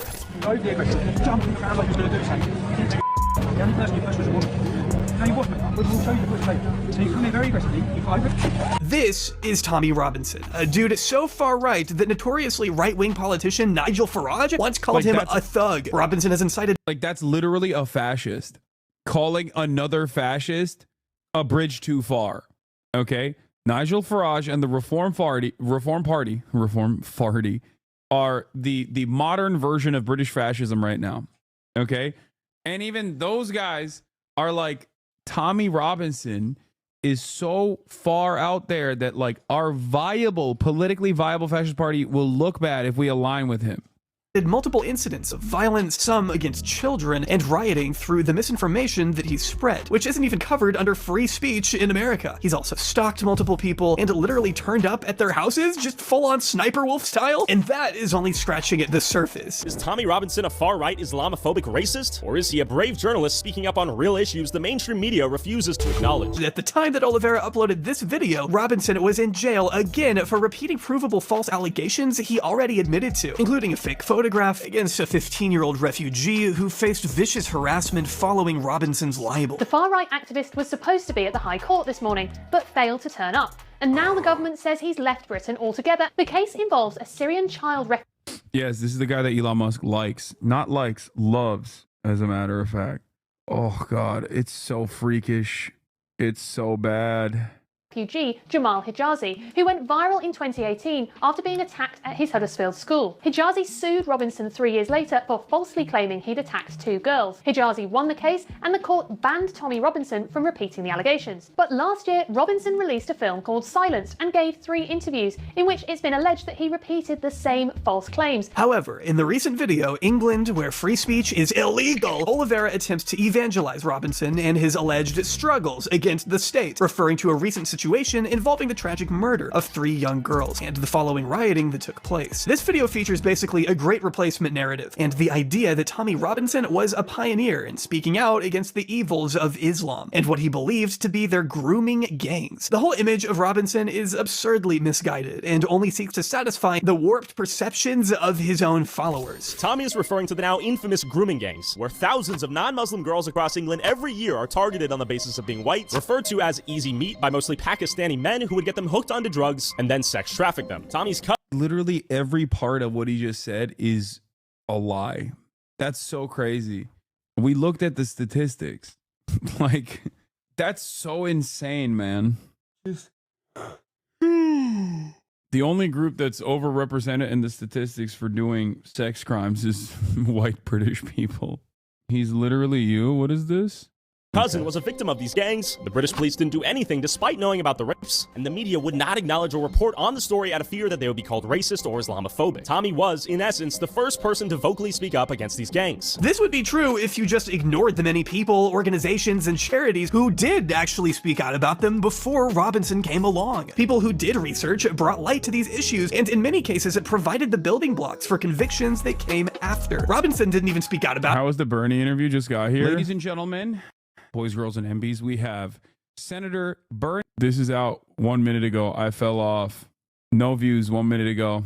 I fell off. How was the Bernie interview? I just got here. Well, you can find out what the Bernie interview looked like if you watch it on my YouTube page. I done felled off, dude. Go support it. Go leave a comment. Go like it. Go watch it all the way, by the way. Don't just watch a little part of it and then click away, because that'll hurt the algorithm. Watch the whole thing. All right. Thank you so much. About it until after convictions were made and he saw an agenda he could reap. Now, if we're going to be really honest, the people that have exposed scandals throughout the country is survivors contacting the media. And when you get people such as, Britain's First or Tommy Robinson and other people saying, well, actually, we exposed Rotherham and we exposed other places. Well, no, you didn't. This is what people like Robinson do. In 2004, a filmmaker who was trying to shed light on these exact issues in a documentary film had her work hijacked by the British National Party, another far-right political movement who wanted to take her coverage and turn it into a party political broadcast, which then in turn led to various campaign groups to protest it. The film's airing was nearly cancelled entirely, and in the end aired at a later date, many years before Robinson would publicly jump on the cause. It's very possible that the involvement of the far right has interfered with these stories being brought to light, and in the past, Tommy has almost done that himself. In 2018, he almost collapsed an ongoing trial by live streaming outside the court during a reporting ban. Look at that bus.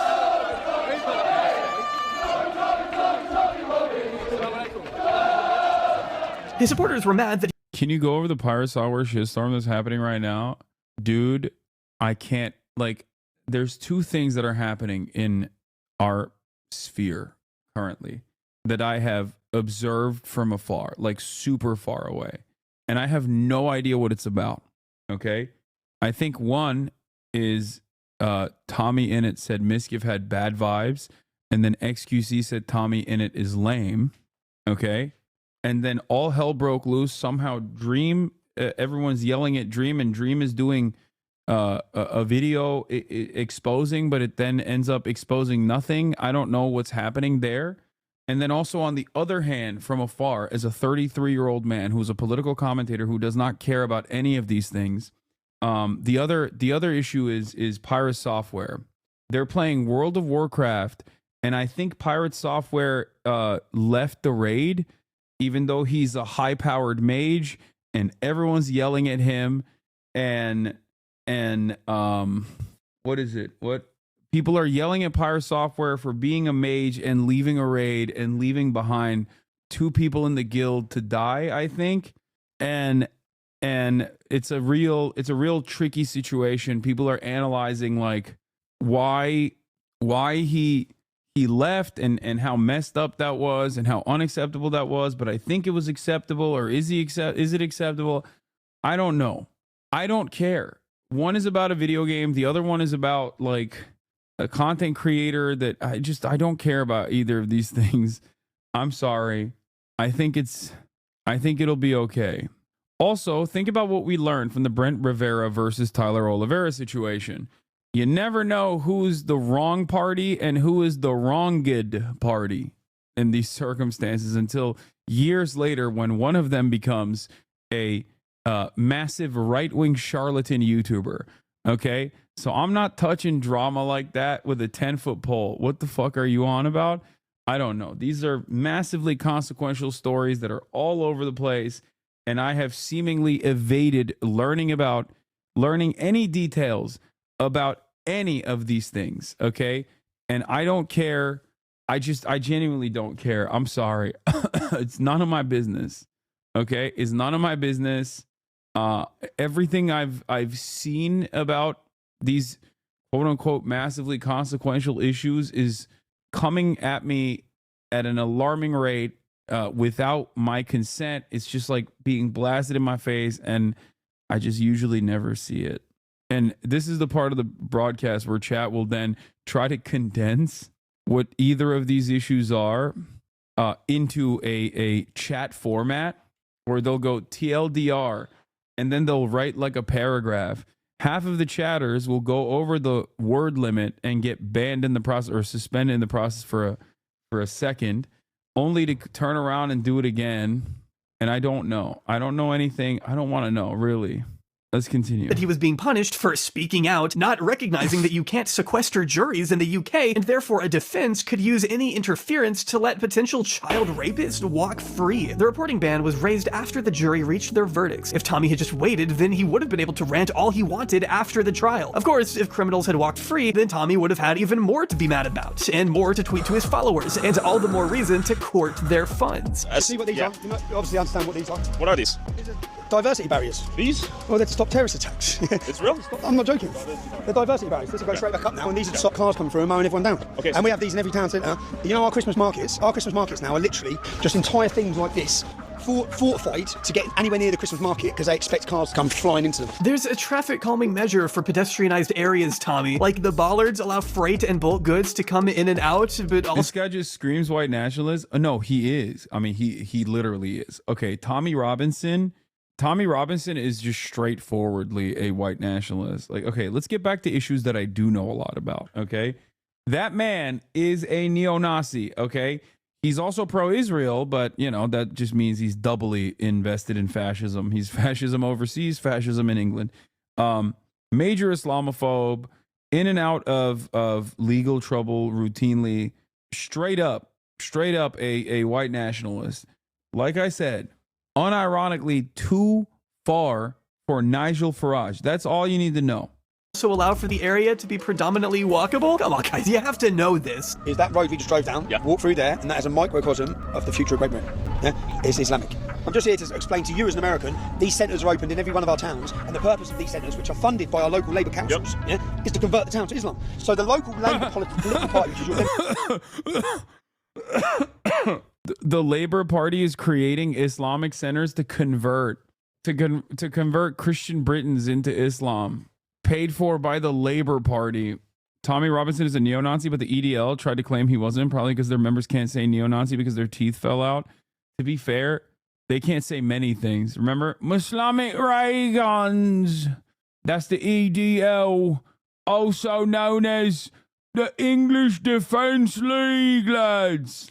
Democrat Party are funding the conversion of the town into an Islamic ghetto like this. He's just a liar. It's almost funny how much he's stringing Tyler along, but Tyler doesn't care because Tommy and Tyler are united in their mission. They need struggle. They need crime. They need disorder. They need stuff to rile people up about. They need people to scapegoat because if we did actually have a solution and working system, then they'd both be out of a job. It's indicative of how far Tyler has fallen, given that he was never really that good in the first place, but this content is dangerous at a certain point. Reactionary talking points backed up by selective interviews designed to tell a one-sided story, and he knows exactly who he's appealing to. Pegida means patriotic Europeans against Islamization of the West. We are fighting 10 years now against Islamization, which is taking over all over Europe. But in the meantime, in these 10 years, there came more themes and more themes. We are now fighting against these crazy genderism and as well. Less than a year back, if you went to one of his comment sections on his videos, you'd at least see some compassion for the subject. Now, you just see genuinely unhinged commenters basically saying out loud what Tyler spends the whole video inferring. You may not be your audience, but if you find yourself with an audience comedians who parrot crime rate talking points like the KKK talk about African Americans, then I think you may have something to do with fostering that. I don't know. I want to put a knee on your chest for 13 minutes. Tell me what that would do to you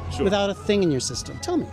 You think you could do 13 minutes without no oxygen? This is where I was planning to end the video, deliver a nice, tasty conclusion, and send all of you on your merry way. But before I could reach this point, Tyler had just one last surprise in store for me. And oh my god, he decided to cover George Floyd. Of all the videos to release as I was writing this, he chose George Floyd? I mean, I can't ignore it, but I think I'm gonna need some more. It's crazy that he went back to like the old right-wing hits. Like, he's going back in time.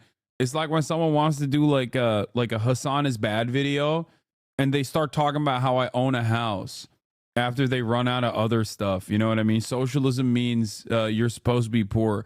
It's like, dude, that was 11 dramas ago. You know what I mean? George Floyd at this point, like doing a documentary or an investigation on George Floyd's murder when it's like an open and shut case that is been dealt with, where the person responsible for his execution almost got executed in prison. Okay, that's how super done this is, and this guy is still trying to do right-wing narratives on it. It's very obviously, it is so obviously just like a desperate plea, a desperate attempt to just farm right-wingers as much as possible. More backup on this one. My third and final guest for today has already made a couple Tyler videos, so he's probably just as tired as I am, but I'm hoping that, like Vince Carter, I think he's done great. This dude, Saji he has Sharma. one more in him. Viewers, supporters, and haters, allow me to introduce Saji Sharma, covering Tyler Oliveira, covering George Floyd. Yeah, go for it, Saji. Thank you, Jay, for not only trusting me with the last segment of this video, but for also giving me another opportunity to talk shit about Tyler Oliveira. I will take as many of those as I can. And I mean, for Christ's sake, Tyler's trying to debunk George Floyd's murder in the year 2024. He's just asking for it at this point. But before we even get into the video itself, in true Tyler fashion, we gotta look at the thumbnail and title, which in this case, the title is, I investigated George Floyd's murder, with murder being in quotations. Tyler's vetted unbiased journalism, everybody. And the thumbnail, which has a mural of George Floyd and rows of police officers bowing in front of it, which clearly this is some kind of AI generated image. Tyler loves those. But now the video looks more interesting, because I don't know what stance Tyler's going to take. I mean, have you heard about the epidemic of police officers in mass mourning over George Floyd? Because I certainly haven't, and I'd love to hear more about that. Well, you may be a little disappointed to find out that that's Tyler has already done a Hassan as a house desperation takes. HasanAbi critiquing capitalism from his mansion in LA while calling me a Viewmaxer as he reacts to all my videos to sustain his career is pretty silly, especially given the half of the last 6 months videos were instantly demonetized or age restricted. Lame. Damn, that was a banger for him, bro. 284 likes. Really popping off big time. Oh, what's that? Oh, that's an interview from earlier today where I interviewed Vermont Senator Bernie Sanders. That's my mistake. Not what the video is about. God, Tyler got us again. No, this video is about a conspiracy surrounding the cause of George Floyd's death. Who would have thought Tyler would stoop so low? Me, I did. This video is almost an hour long, and it really only needs to be 10 minutes maybe. The conspiracy, also, isn't even a new one, which would have been so much more entertaining. Tyler doesn't think police officer Derek Chauvin killed George Floyd. Instead, he thinks that George Floyd died due to an overdose in already exemplary heart conditions. Now, this video is terribly easy to debunk because of all of the overwhelming evidence and information in support of the former and already fact-checked claim that George Floyd was murdered by Derek Chauvin. But I want to wait to go over that, because there's arguably more important things to be said about Tyler's continuing trend of borderline promotional advertising in his journalism videos. Although Tyler tries to paint it like both possible causes of George Floyd's death could be plausible, so it's time to do some investigative work and find out the truth. If you are familiar with Tyler Oliveira's work even a little bit, you would know that he's already decided which side he believes. Not only does he subtly give it away when his ears perk up and his eyes widen after he runs into strangers that Tyler Oliveira about to be like, I investigated Adolf Hitler to see the controversial figure. Was he all wrong? Happen to agree with his political beliefs. It's all a joke. It's all a joke? Yep. In what sense? He overdosed. He overdosed on the fentanyl? But he also... My favorite type of journalism, asking random dipshits on the sidewalk. That's what journalism is about. blatantly gives it away by outright promoting an alt-right conspiracy-fueled documentary called The Fall of Minneapolis. Given that the only time I'd seen the police body cam footage in full and dissected at length in a documentary titled The Fall of Minneapolis. That's right. Revealed halfway through this video, Tyler just straight up shows us his hand, which, you know, he tends to do a lot. Just explicitly, without shame, indirectly admits that the video is a complete puff piece. Created by Liz Collins of Alpha News, a conservative news outlet, which you probably could have gathered by their name. The Fall of Minneapolis is a documentary dissecting the body footage and autopsy report of the George Floyd incident. This documentary paints itself like it's revealing all of this top secret footage and information that big government doesn't want you to see. Even though everything shown in The Fall of Minneapolis was indeed presented in the Chauvin trial itself. And essentially, all of Liz Collins' points end up mimicking the same defense of Chauvin's own attorney. Tyler spends the rest of this video interviewing Liz Collins along with her husband, who, of course, is the former president of the Minneapolis Police Union, Bob Kroll. Who, in 2020, came to be known by the public as Bob KK Kroll. Which, if you don't know who he is, let's run down a list of fun things he's... Got him. I mean, also, it probably fits, you know? I suspect that name is well-deserved.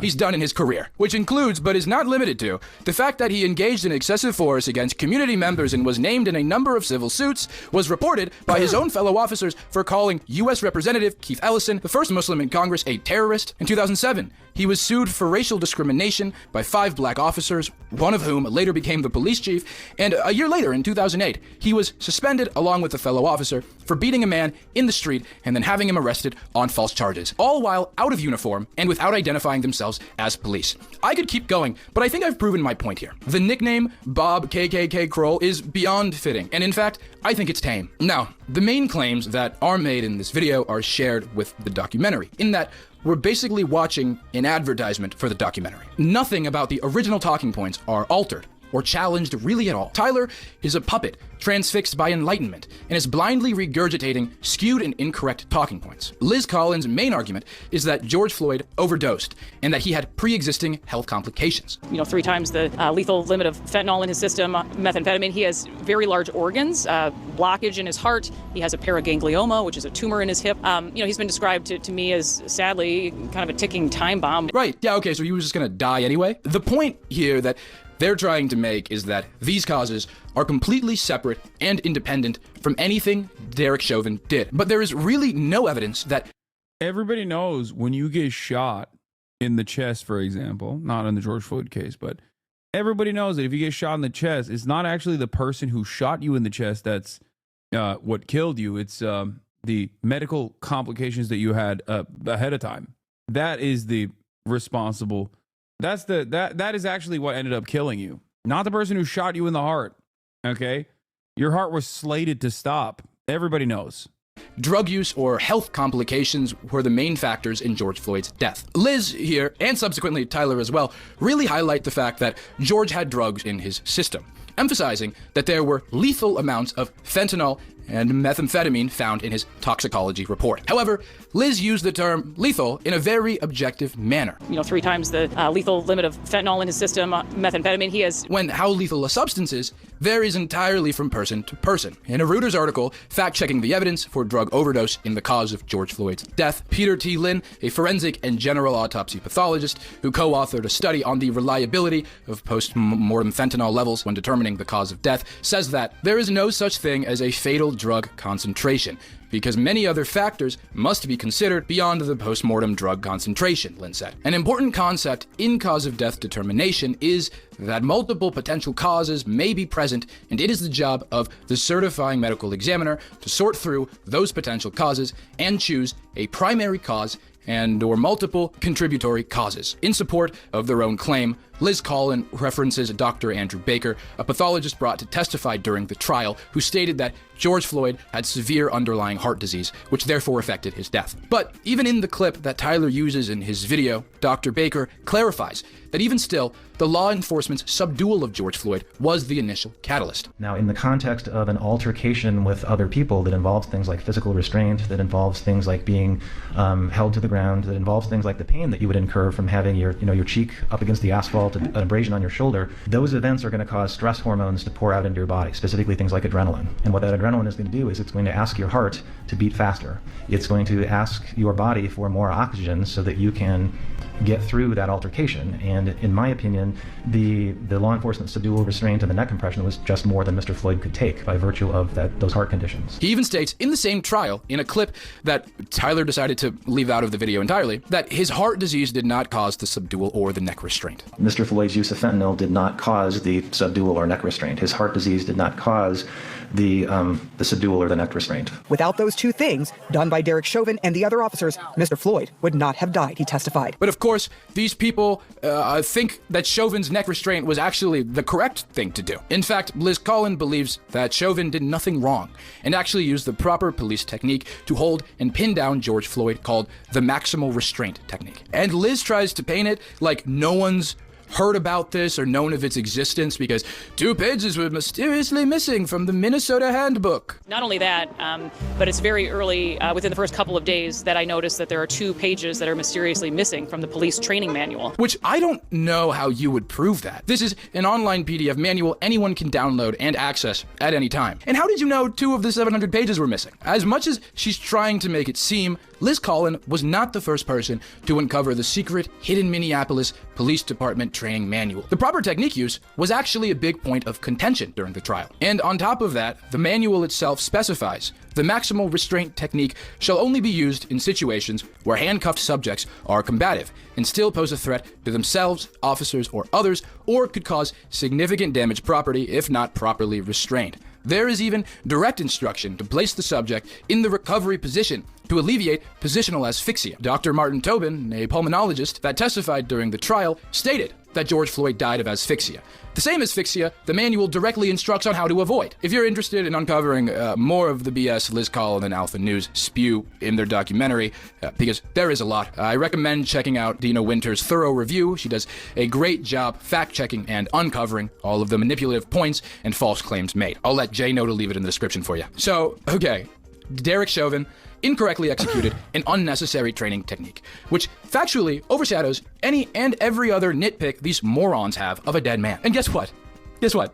These were all things covered and discussed extensively during the trial. None of it is new information. But yet, somehow, that's not even the worst part of this video. No, the worst part of this entire video is at the end, when Tyler shows us a deepfake of white George Floyd. And would this situation have played out the exact same if George Floyd was white? Back to you, Jay, with the weather. Hopefully it's a bit more sunny on your end. Thank you. It's not. And also, I hate that I had to see that image. Still, I'd highly recommend Saji's work. He produces really illuminating, socially conscious commentary in an era where so many other creators are appealing to the lowest common denominator for views. Saji stands out from the rest and is an excellent entertainer. Agreed. The same can't be said about Tyler Oliveira, who by now I've run out of patience for. I can't wait around any longer to analyze his dogshit content just in case he releases a video promoting David Duke as a true American patriot, as other influencers have done. We need this to end, and I know just the place. We are currently living in an increasingly divided and polarized world. Dude, that's so gross, man. It's just like, I don't know what it is. I mean, I think like the pure unadulterated racism I'm used to at this point, but it's also like it's not the sense of entitlement with it, but it's like the subtle nod that what you're doing is like so gross. And it almost is like inviting a retaliation, like sometimes even like physical, violent retaliation. And it's like, what are you going to do about it? Like, it almost feels like you're challenging the audience to do something about it. You know what I mean? It's so gross. It's like, yeah, I can do this and there's nothing you can do in retaliation. That's what it feels like. It's so smug in how overtly racist it is. World. We are guaranteed to have at least a few more years of tension, unrest, and very likely violence. In this era of political turmoil, we need people who are going to ask the real questions, veer away from propaganda, and lead by example. And yet, this is the guy millions of people go to for investigative journalism now. After Mr. Beast hit 6 million subscribers, I decided to train, both physically and mentally.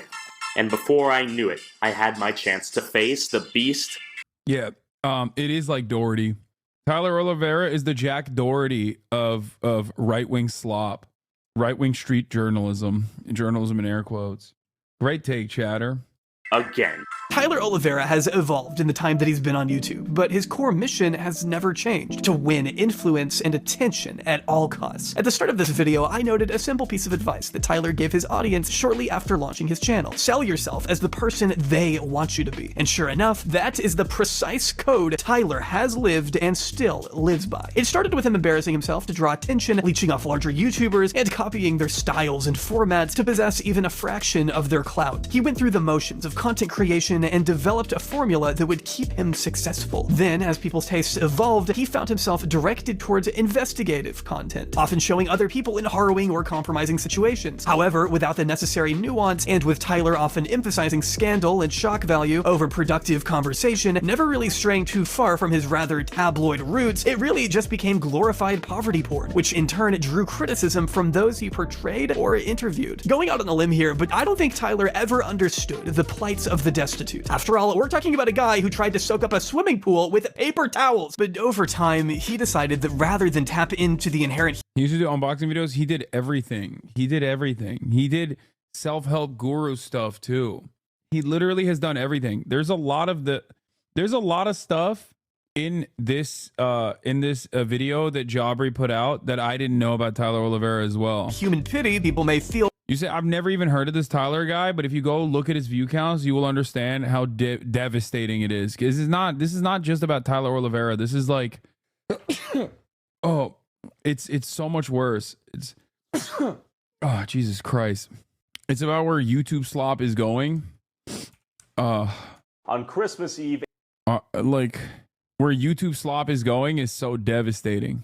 Inside the Dominican Republic's most dangerous hood. Inside of Philadelphia's real-life zombie outbreak. Vancouver, Disneyland for drug addicts. Inside the rise of Germany's neo-Nazis, air quote. I investigated George Floyd's murder. Inside the country that kills disabled people. England, where free speech is illegal. Like, the canceled YouTuber who became Europe's most feared politician. I mean, I don't know about that one. But basically, it's dire. Like, a lot of gamer channels are just doing right-wing politics coverage. It seems to be the new meta. Yeah. Brandon Buckingham does this type of shit too.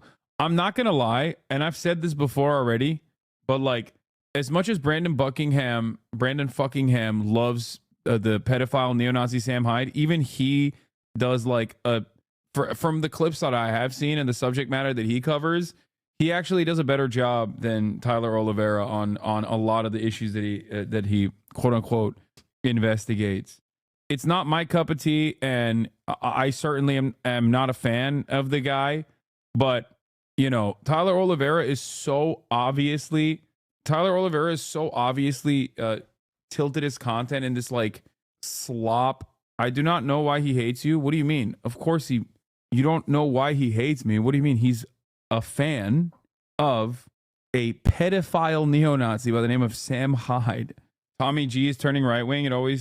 It seems he always gets political and focuses on right-wing beliefs. Yeah, that's what I'm saying. Like, there's so many of these content creators out there that initially start off, like Tommy G also is like he's done a lot of interesting coverage. Tommy G, like, what that was the guy that did the Kia Boys one, right? Sam is a pedo. 22-month subscriber asking me if Sam Hyde is a pedophile. The answer is yes, dude. Yes. Numerous. I didn't know a single damn thing about this motherfucker until he was like, I'm gonna kill you. I'm gonna kill you. And everything I learned about this dude is against my will. All right. Explain why Sam is a neo-Nazi pedo. Brandon's actually pretty ethical or everything. Pedo neo-Nazi. Explain why Sam Hyde is a pedophile neo-Nazi. He gave $5,000 to the Andrew Anglin Defense Fund and routinely talks about neo-Nazi shit, and also has numerous credible allegations about like beating the shit out of underage girls that he is sexually assaulted. How did these people, like, what? Genuinely was curious. I saw this would take an ounce of Googling. Please do not engage. Yeah. At this point, even people who have previously collaborated with him, when he was on his fuck Hasan arc that knew he was a neo-Nazi, have decided to openly call him a neo-Nazi, by the way. And yes, I'm referring to Destiny. A fact I brought up to Brandon Fuckingham when he tried to talk to me all friendly like in the aftermath of the Creator Clash gathering. Yeah. I spoke to this guy who told me he would rather steal hundreds of thousands of dollars from child cancer research in exchange for not being in the same room as someone he suspected of being a Nazi. All his friends agreed. It's funny how you were talking about making amends and being chill regardless of our differences and beliefs. Then 2 months later, grew the balls to tweet this. Bro was red in the face and stuttering while talking to us too. Funny. Yeah, that's him. They took a little sneak shot here, a little creep shot, and then only months later posted it, which made it really funny. What makes it really funny, this is crazy. He went to Lebanon. No, that's why I'm saying, like, I'm willing to look at even someone this bad in a very different light if they are going all the way out to Lebanon and like talking to people in southern Lebanon that have been bombed by Israel. Okay. Having said that, however, you know, do what you will with this information that has been presented to you. Why is he red? I don't know. I don't know why he was so uncomfortable. Maybe because I had called his favorite content creator who he's wearing the shirt of a pedophile neo-Nazi. Let's continue. Though for the underprivileged, he wanted to tap into the anger at those who he believed were disenfranchising them. At first, these were institutions, politicians, people, or organizations who criticized him, but eventually this mission became more politically charged as he focused his aim on immigrants, refugees, and minorities. Now, I don't think Tyler could even tell the difference between the three, but I don't think he'd even care to. As he was cast aside by those with any shred of integrity, he allied with increasingly extremist figures, those who would gladly accept any coverage from the mainstream, which has in turn influenced Tyler's videos, to the point that he's gone from talking about cities that struggle with homelessness to entertaining violent far-right figures, shining them in a heroic light, and entertaining whatever conspiracy theories they may advocate, which was hardly an unexpected pivot. The far-right regularly looks after their own, regardless of what transgressions they may have to their name. For someone like Tyler, whose reputation as a journalist was constantly being called into question by those who were concerned about his coverage of current affairs, he would always be defended by those who supported his agenda, regardless of what he said or did and whether it was actually accurate or fair. In the face of his critics, he continues to defend himself under the thin veil of just asking questions. It's not like his Twitter nowadays hides his overt political bias, but in the content, he still tries to present himself as an honest observer, rather than the flagrant opportunist he actually is. If you ask people like Tommy Robinson for their life stories and offer practically no pushback on anything they say, then you are uncritically platforming, not actually creating an accurate or challenging portrait. His buddy Jonathan Cho could have told him that. I'm sure he'd protest that nobody on the left or center wants to talk to him, which can't imagine why that would be, but we all know why he's doing this. The dude is out for himself, and that's always been abundantly clear whenever he has to confront criticism. You rarely see any self-reflection, you just see the fragility of his ego on full display. Really, honestly, I don't feel like you're racist, I just feel like you're just a dick, that's your I'm not a dick! Hell, he doesn't even have to respond to criticism anymore, he can just say he's triggering the libs and immediately court the same—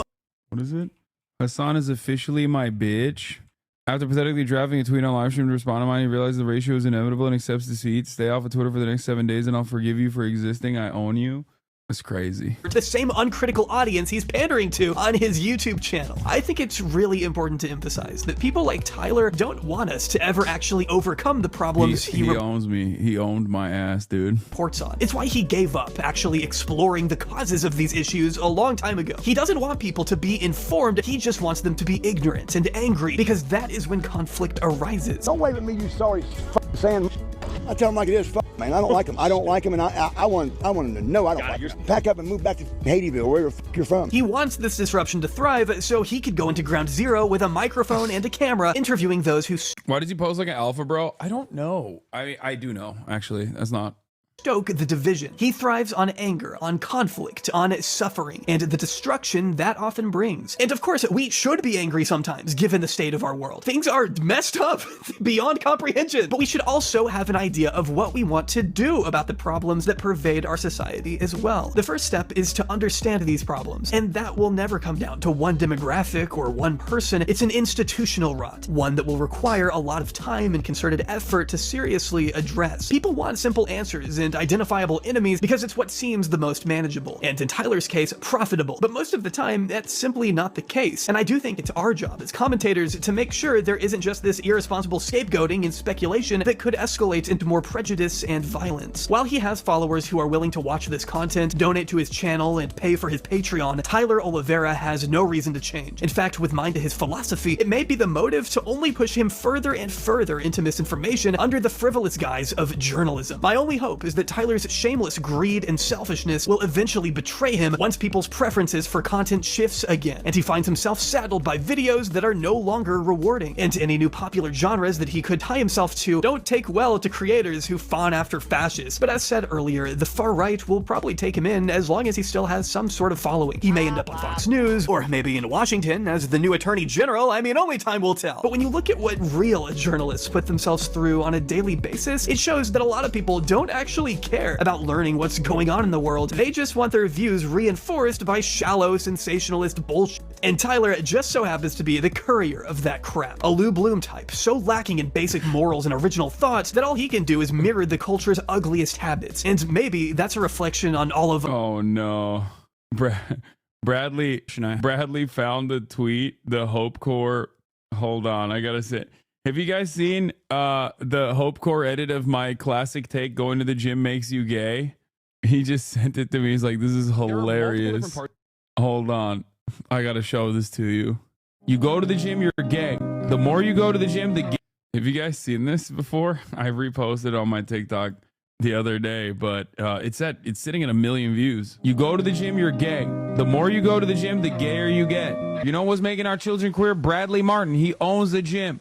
What's gayer than literally purchasing real estate with the specific goal of having as many burly man butt inside of there sweating? When you purchase a gym, your goal is to make dudes sexier than they were yesterday.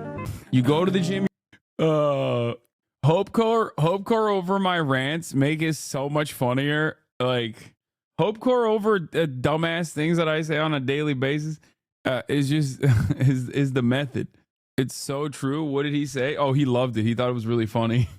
I'm new. Has anyone credible ever attempted to cancel you? What do you mean, like, credible? Hope Corps is the best format. You posting this on Red Note? Fox News.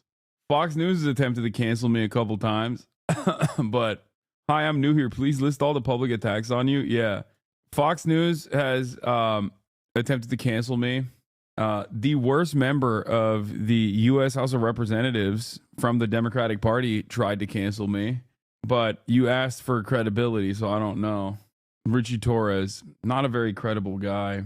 He did try to I mean, he used a congressional letterhead. I have the same question. Is anyone who's generally usually a good person and credible but misguided when it comes to you in this case try to come for you? No, not that I can think of. I'm sure I've caught strays from people who I otherwise would like, who otherwise would agree with me because they've been duped. But what is this? There's also this. You're an American, drink regular soda, man. What the hell is wrong with you? Yeah. Who the hell looks at water and goes, you know what this needs?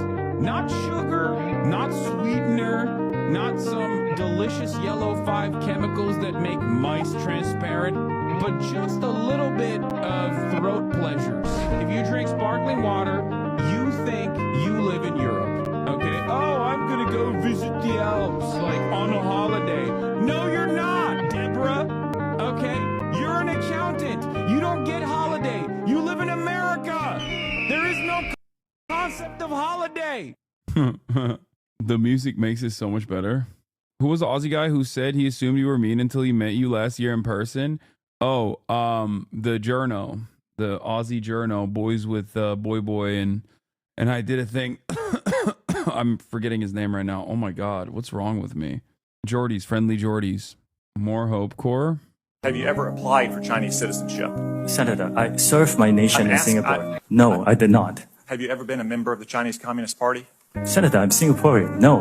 Have you ever been associated or affiliated with the Chinese Communist Party? I don't think this works that well. The original is way funnier. It was Anything for Views. No, Anything for Views is not a journalist, dude. Chad is not a journalist. Us too. A tangible sign of that exact institutional rot. It's also a sign that something does need to change if we want interlopers like Oliveira to become irrelevant. Whether that's improving the conditions on the streets or decreasing people's angst towards fellow human beings, we absolutely need to work harder to improve the systems at the heart of our society. To stop people feeling the way they feel when they watch Oliveira's content and think that he offers any sort of answer to their problems. Most well-meaning creators who report on this stuff aren't threatened by the idea that their job might become obsolete quite in a utopia, but Call me Tyler Pancakes. is. And that's Thank you for the because he 10 has gifted nothing subs. actually constructive or original to offer society. And he never has. His whole shtick is copying other people's content, writing off other people's narratives, and being the vessel for whatever agenda he thinks is going to bolster his bank account. This is a guy who was previously so sympathetic to drug addicts who have their products laced with fentanyl, barely a year later using fentanyl intoxication as a point to imply that George Floyd wasn't murdered. We are living in an increasingly divided world. Tension is inevitable, and unfortunately so is the fact that influential figures exist to take advantage of such tension. Figures like Tyler Oliveira. Tyler is a scumbag, but he's also a shallow reflection of society. A person who shifts his morals on the basis of who's watching. A man who is what his audience wants him to be. Our job should not be to merely address him, but to address the conditions that make content like his so profitable. Then maybe we can begin making popular investigative journalism on YouTube more representative of the world we live in and send Tyler Oliveira back to doing whatever this is.